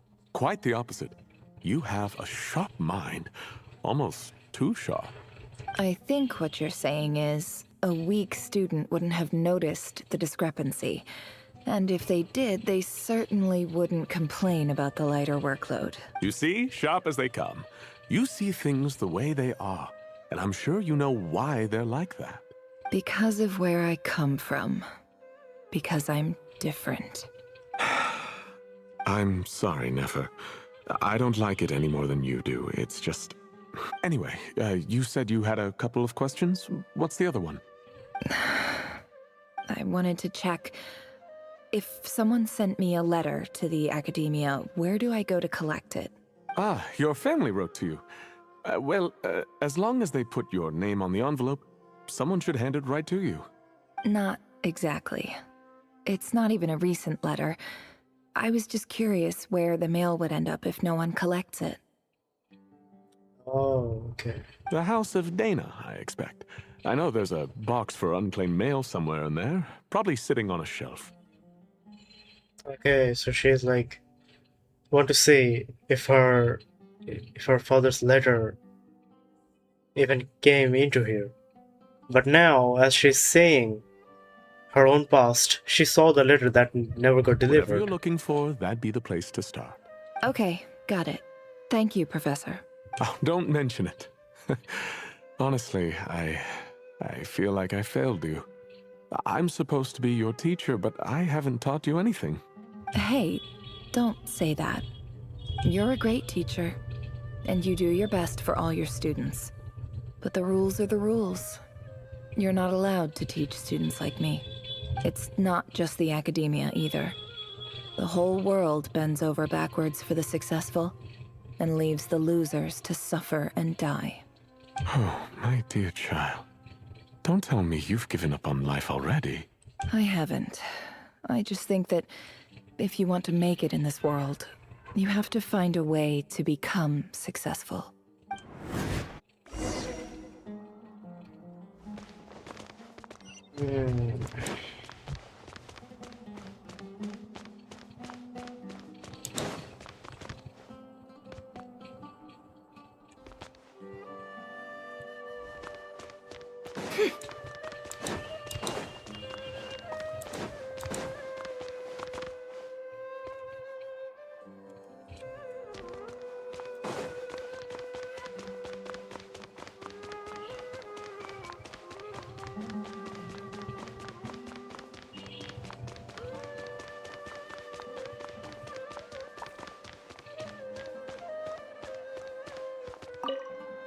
This must be it.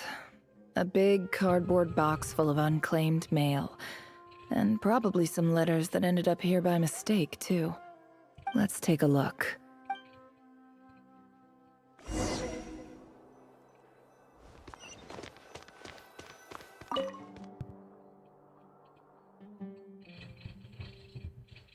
Oh wow, now... Bro, this almost looks like that Rainier is playing the game, bro.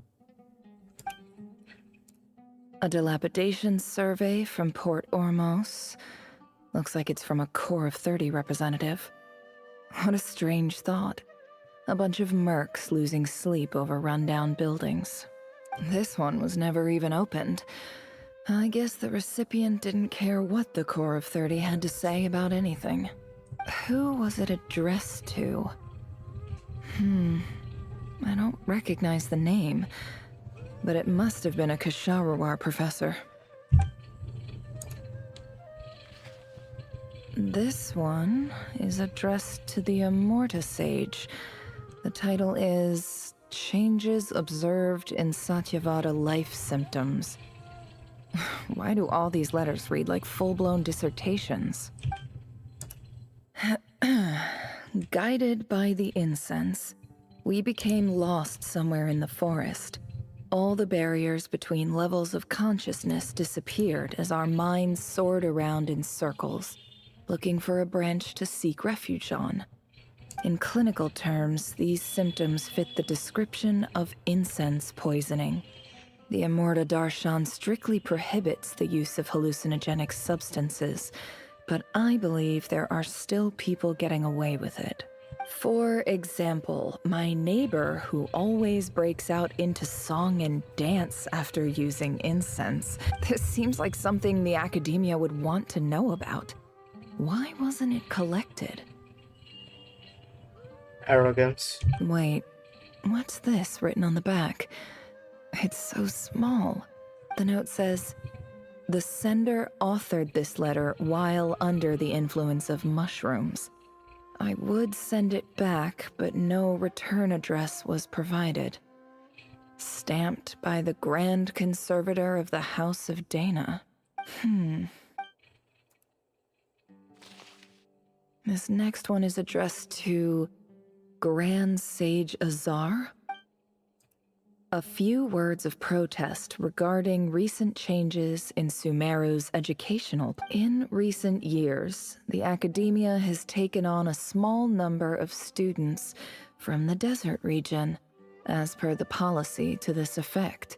However, it appears to me that these students have not, in fact, been provided with educational opportunities that are, in any meaningful sense, equal to those enjoyed by their peers, as well as receiving dumbed-down assignments and perfunctory tutoring. They do not even have full access to the Akasha system. Education is the fundamental purpose of this institution, which should go without saying in a nation whose founding virtues are knowledge and wisdom. I ask you, is the lip service we pay to the policy of education for desert students truly the standard of pedagogy to which the academia aspires?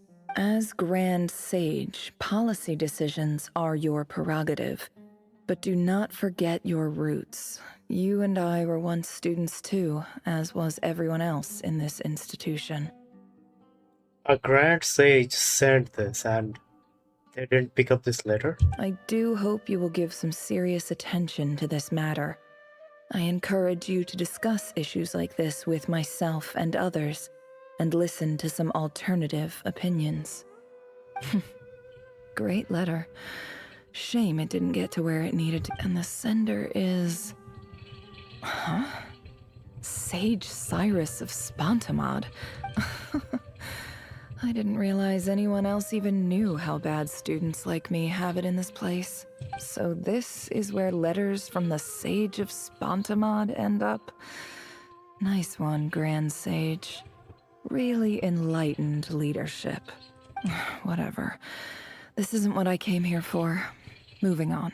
I'm not exactly holding out hope that a letter sent from the desert would even make it here. But if it did, where else would it end up if not in the... I can't believe how much discarded mail there is. Must have been years since someone last went through it all. And this is just one box. The whole House of Dana is boxes on shelves. I don't believe for 1 second that any human being has sat down and read through all the documents in this place. Who has that much free time on their hands?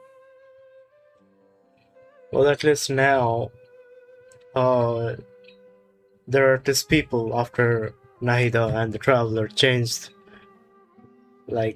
change the entire thing. So I guess now it is a little bit better, I hope. Wait, could this be it?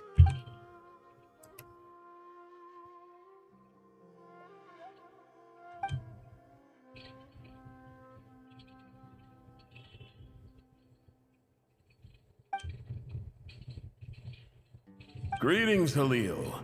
My name is Sinuhe, chief of the Shimti tribe. I was the one who came to you and your colleague's aid when you ran into trouble in the Great Red Sand. I don't know how well you remember it now, but I brought you to safety and gave you some water and other supplies. You seemed very pleased and told me your name. In my tribe, learning a person's true name is serious business. And I therefore see you all as friends. You were kind enough to leave your contact details so we could stay in touch. The Shimti tribe lives a harsh, nomadic existence in the desert. You were sympathetic towards my plight, promising to make me a special ambassador of the academia and help us find a way to make a better living. This brings me to my reason for writing. Our tribe has fallen on particularly hard times, and I would like to ask for your assistance. There was a terrible sandstorm a few days ago, which blocked up the well in our land. To ensure my people's survival, I had no choice but to venture into Eob and Unut territory in search of an alternate water source. The Eob and Unut are descended from the Thamudians. While we trace our ancestry to Tulatula, we worship the Lord of Flowers and have had relatively good relations with our fellow tribes up until now. I found a well belonging to the Eob tribe. They declined to help us, but I really had no other option. So I took some water to keep me and my tribe alive. My actions are certain to incur their wrath. When we met, you assured me that you would be my ally in the academia. I would like to take you up on that offer, because I really need your help. I wonder if you could send an academia representative to meet with me. That aside, the last time you were here, you mentioned that the academia had started accepting students from the desert, and I told you a little about my daughter, Nefer. We have next to no resources here in the desert, and my power and influence are limited. Would you consider enrolling my daughter at the academia? She is a smart girl. I know she won't disappoint you.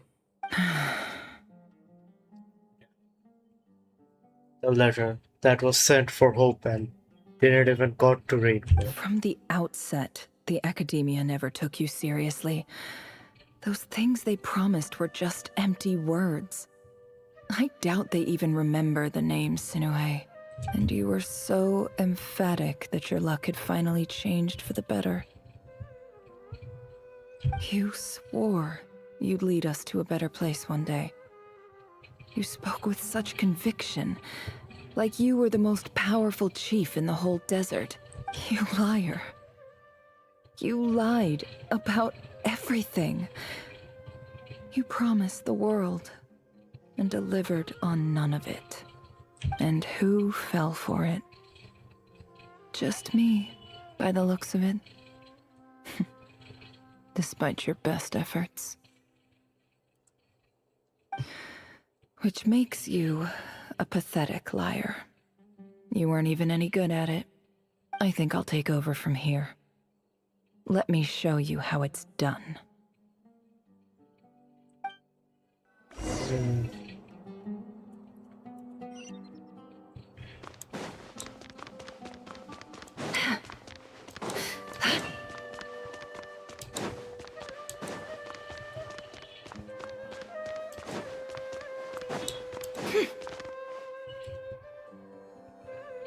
I just came to say goodbye.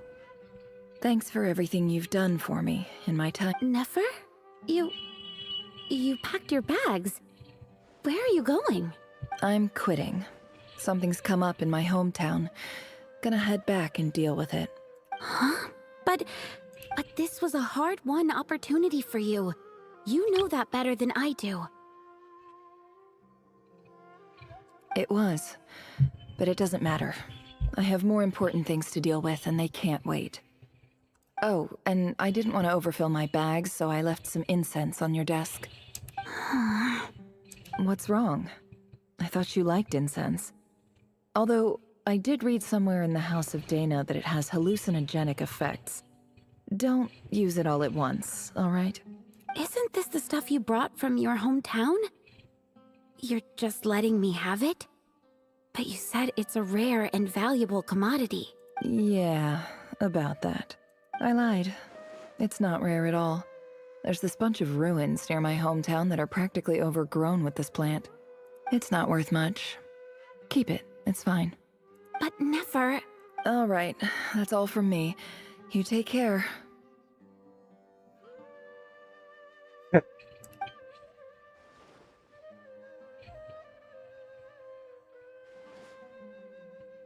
Don't forget me, okay? I mean, we're more than just classmates, right? We're friends. Yeah, I'll remember you. I lied again. That incense is worth a fortune, and it's a rare find even in those ruins. And as for remembering her, I have far too much to do when I get back. No time to reminisce. I'll be lucky if I even make it through this alive. But either way, I expect I'll forget you pretty quickly.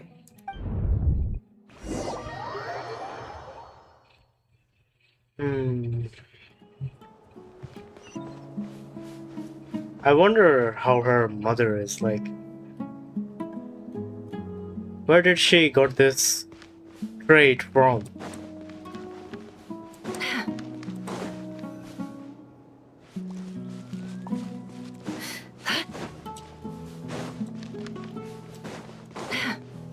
I feel like in the end of this, like, Renderer is gonna be here and telling, well, it's only fair. You watched my past, so I watched yours. Where is this? I've never seen this place.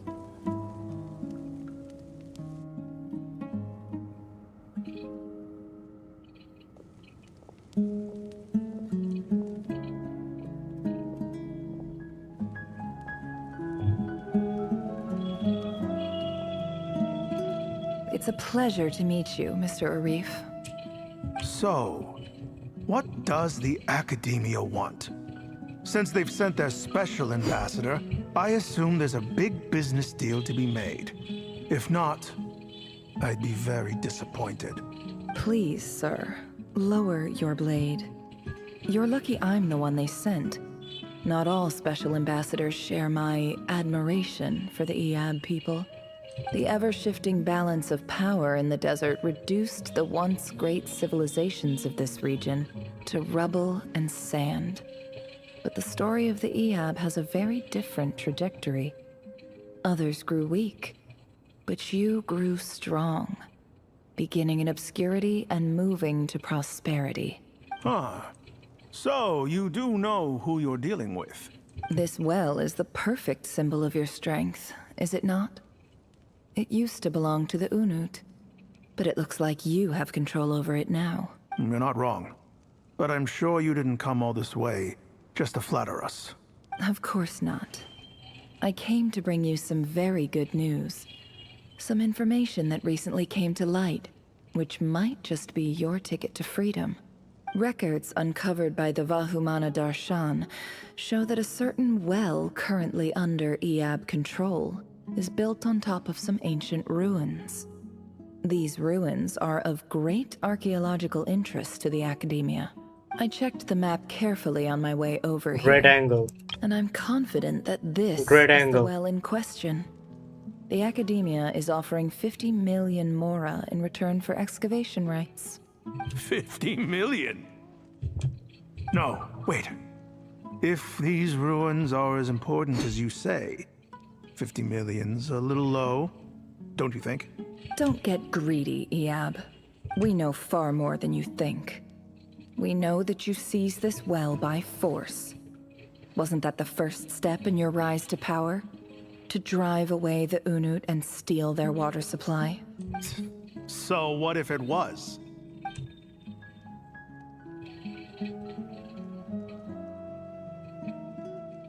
Don't worry. As unscrupulous as it was, it's something we're willing to overlook. The Academia is only interested in dealing with the de facto power holders in the region. I hope I am making myself clear. And I hope your words are the truth. If I find out the Academia is trying to play me, I'll hunt down every one of your people and make you watch as I cut their heads off one by one. I assure you, Chief, that would not be in your long-term interests. You don't want to make an enemy of the Academia. You see how I'm dressed, don't you? I appreciate that you've never been to the rainforest, but surely even you recognize an ambassador's attire when you see it. And what does a barbarian like you have to lose anyway? You really think the Sumeru Academia would bother to come all this way just to lie to you? We have more important things to worry about. All right, I take your point. The Academia is the highest authority in the land. I'm sure you're trustworthy people. In that case, we have a deal. We will sell you the excavation rights. I'd like to thank you, Ambassador. This is good news indeed. Excellent news. In fact, it calls for a celebration. Would you do us the honor of staying a while and enjoying some EAB hospitality? Bro, I like how she's like, Father, you couldn't do it. Watch me. I'll take it in my own hands. I will deal with it. Gladly. I am partial to wine myself, and I trust you are as well. So let's indulge in a few drinks together, in celebration of this momentous occasion.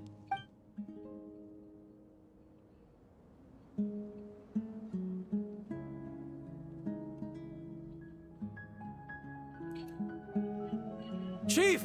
Chief, it's an emergency! It's the Unut.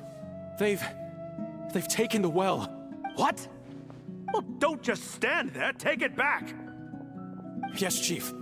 I have every confidence in the EAB's military superiority, and yet... What is it?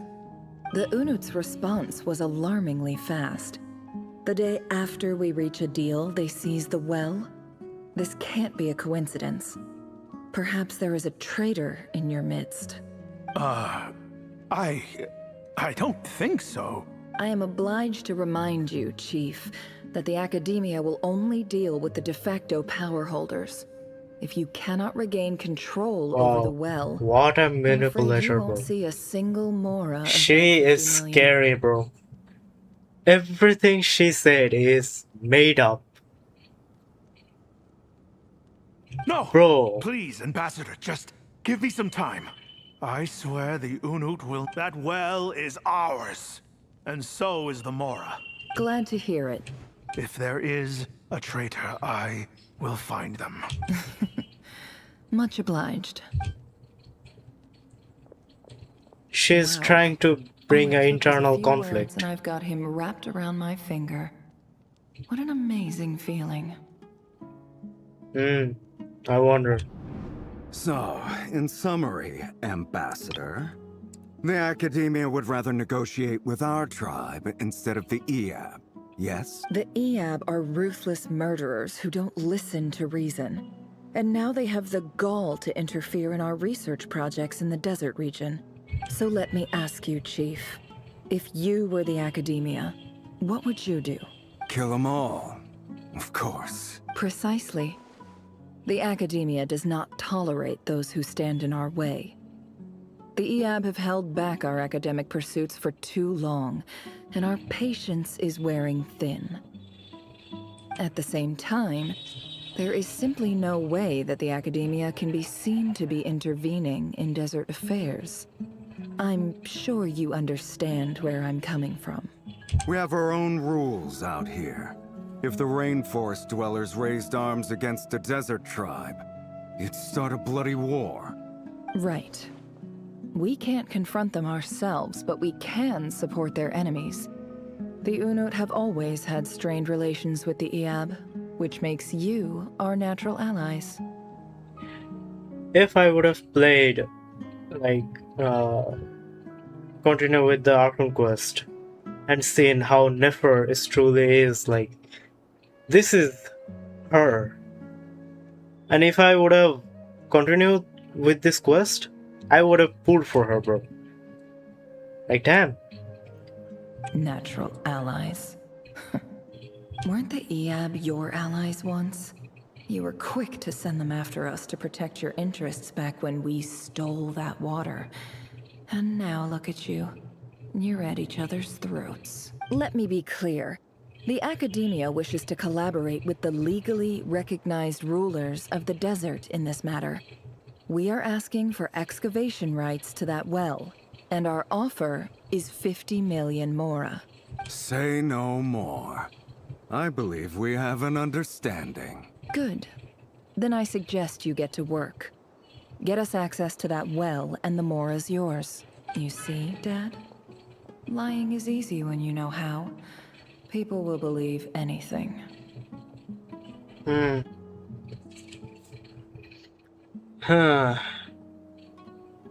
Clever. Clever and sharp indeed. Also, Nefer found out that in Kandria, she literally told that with her mouth that small white lies has brought this catastrophe. So what is she different? She's doing the same. Lies and manipulation, bro.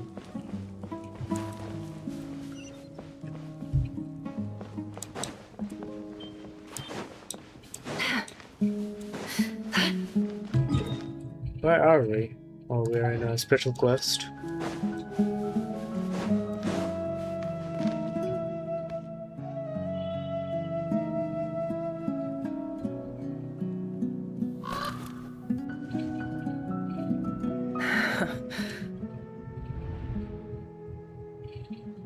Wow.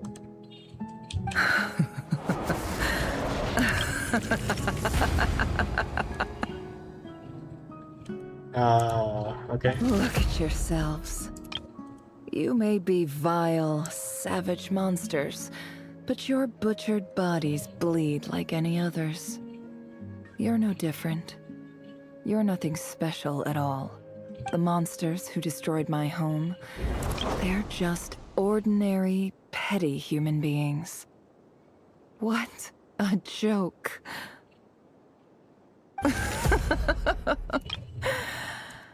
I think we're even now. Maybe I've even done the desert a favor.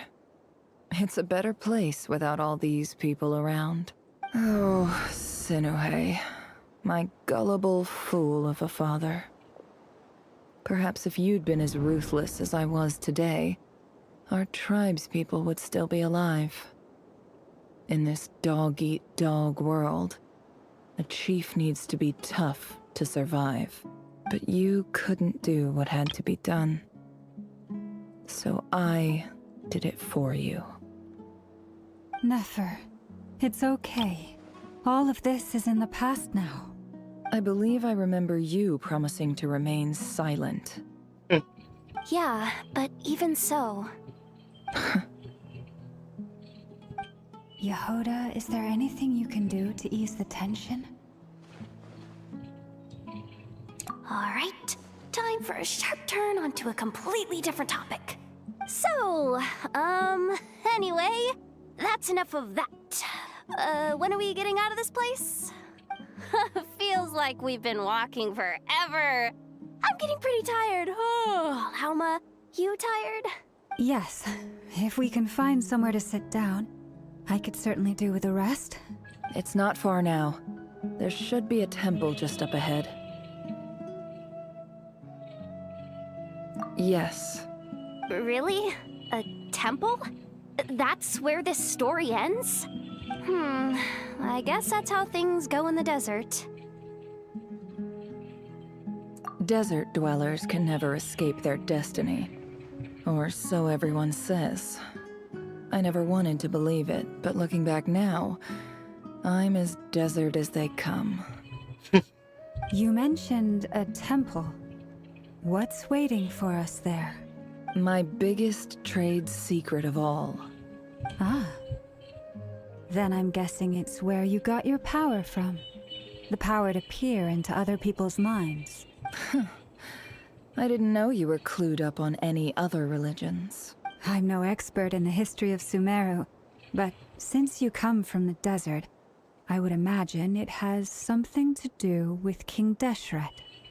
Ah. Sounds impressive. Ah, I know who you mean. General Mahamatra Sino. The spirit of Hermanubis dwells within him. That's Boss Neff for ya. She knows everything. Sino's hardly a figure of obscurity, but I know about Sethos too. What about him? Is he a big deal or something? Well, he's not a small deal, let's put it that way. Please, this is the bare-bone basics. Save the flattery. Thanks for your patience, everyone. I'm sure it's been a lot to take in. With any luck, that's our exit just up ahead.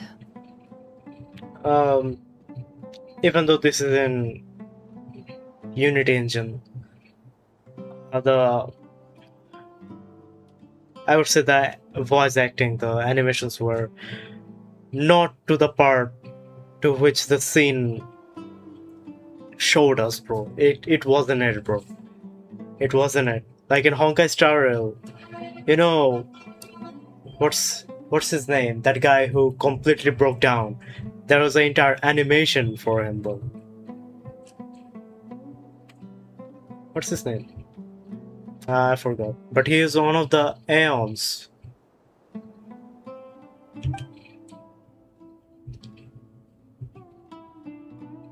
Bro,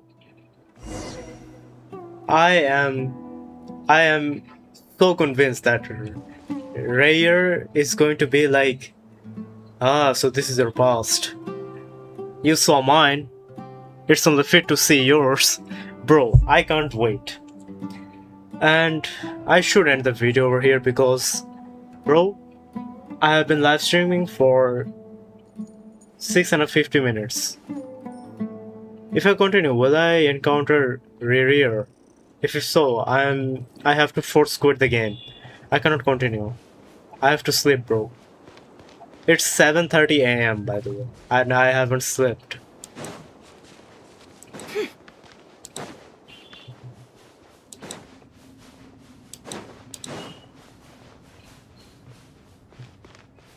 Oh, we're here.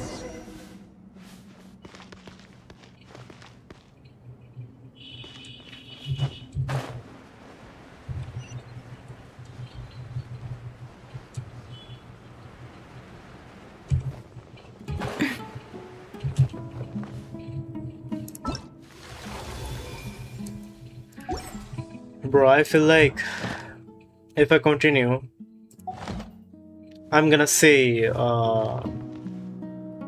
Rayer. Uh-oh. Uh-oh. Uh-oh. I'm totally out of my depth here. I don't have anything to add about any of this stuff. Like, look at that statue, for instance. I want to do the whole name-dropping, this girl knows her stuff thing too, but I've never seen anything like it before. Because it's in Sumeru and it's in the desert. How would you know? A statue with the head of a bird. That's Thoth, the Ibis King, one of the 7 pillars of King Deshret. The legends say that he, the Crocodile King, and the Goat King were the 3 retainers of King Deshret.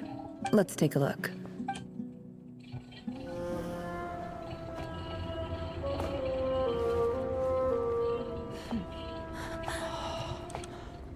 A cutscene.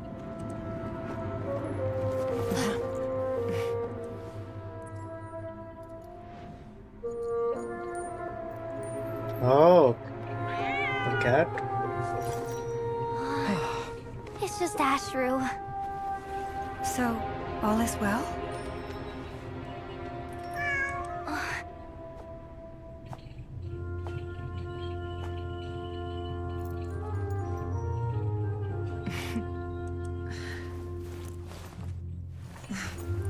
Typically speaking, at this point, the world disintegrates.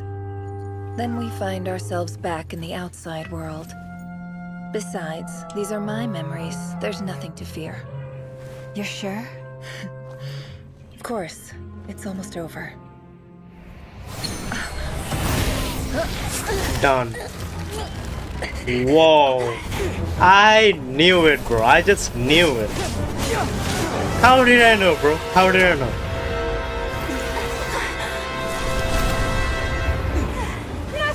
Hold on!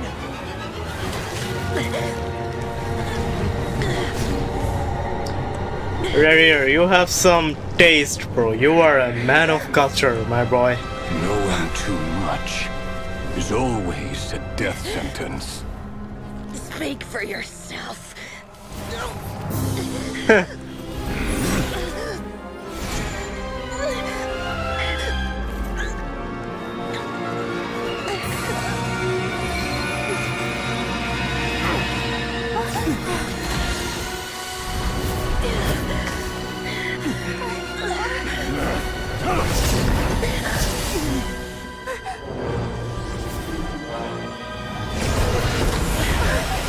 Now who's this?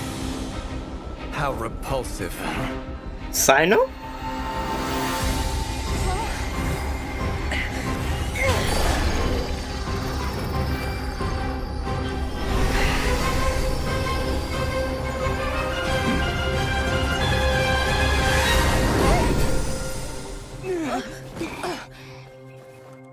Oh.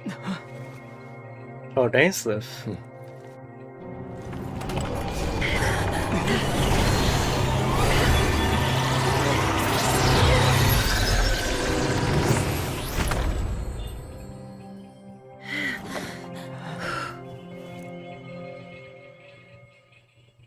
Bro, what would have happened if Dainsliff and Columbina wouldn't have been here, bro?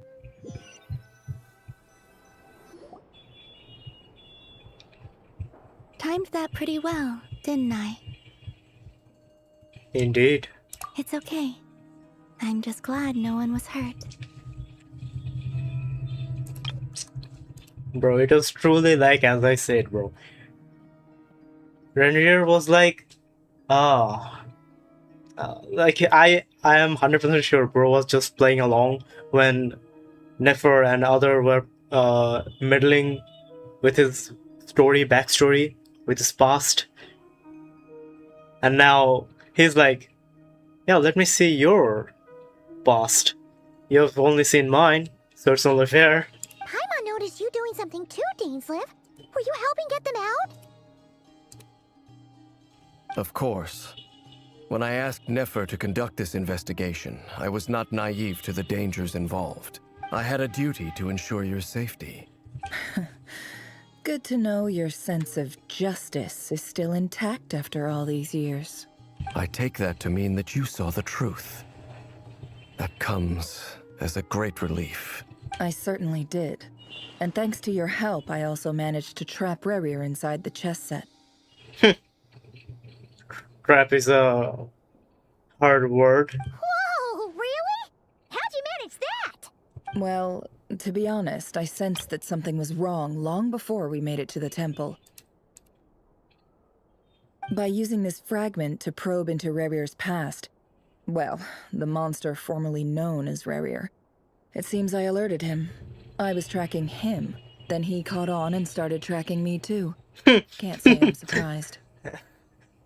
Yeah, bro. Cats and dog. But how did he track you through your thoughts alone? That shouldn't be possible. Rerir was a secret agent who reported directly to the Vinster King. He is an expert at finding a trail and hunting down his pursuers. No wonder. He infiltrated the chess set, read my thoughts, and built a new virtual chess set inside of it. That's why we weren't able to leave at first. Speaking of your chess set, It's quite a remarkable item. Would I be right in thinking you have some connection to King Deshret? You overestimate me. I only have a connection with one of his underlings, the Ibis King. You all saw how this came to be. A long time ago, the Eab massacred my tribe, the Shimti, in our home village. A few years later, I enrolled in the academia, where some new information came to light. The Unut and the Eab fought a bitter battle over the rights to a well, all for the sake of a non-existent 50 million mora. The Eab ultimately won that confrontation, but their victory came at the cost of almost every warrior in the tribe. The final blow to the Eab came at the victory feast, when an Unut assassin beheaded their chief right before my eyes.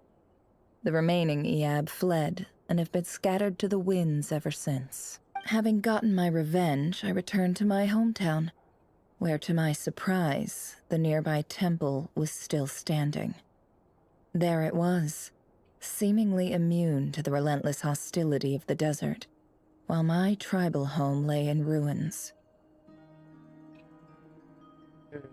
As I stood there gazing at the temple, I noticed a cat just outside. This cat, as it turned out, was home to the spirit of the Ibis King. He led me to a gate deep inside the temple, and there he made a deal with me. This chess set is my gift from the Ibis King. The chessboard within is made to the same specifications as the one in the mausoleum of King Deshret, and represents his power of piercing analysis. With this chessboard in its container, I gained a certain ability to perceive hidden secrets. Now, you could conclude that the Ibis King simply wanted to give the people of this world the power to seek the truth, but I don't believe that's the full story. Every god plays favorites. Their hearts are as fickle as any human's, full of secrets, perversions, egotistical tendencies. But precious few gods are willing to admit this. It is the same with all powerful forces, including fate itself. Their gaze falls preferentially upon a select few. As you rightly point out, this is an act of favoritism. If you're alluding to the Abyss, then yes, I agree. Gather the others. It's time to share everything I've learned. Alright, and it's time for me to end the video.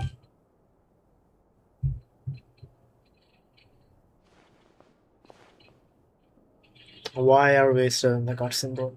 Thank you all for being here. Oh my gosh, we are forced. We are forced in this meeting, bro? Like, are you kidding me? Why am I forced in all of this?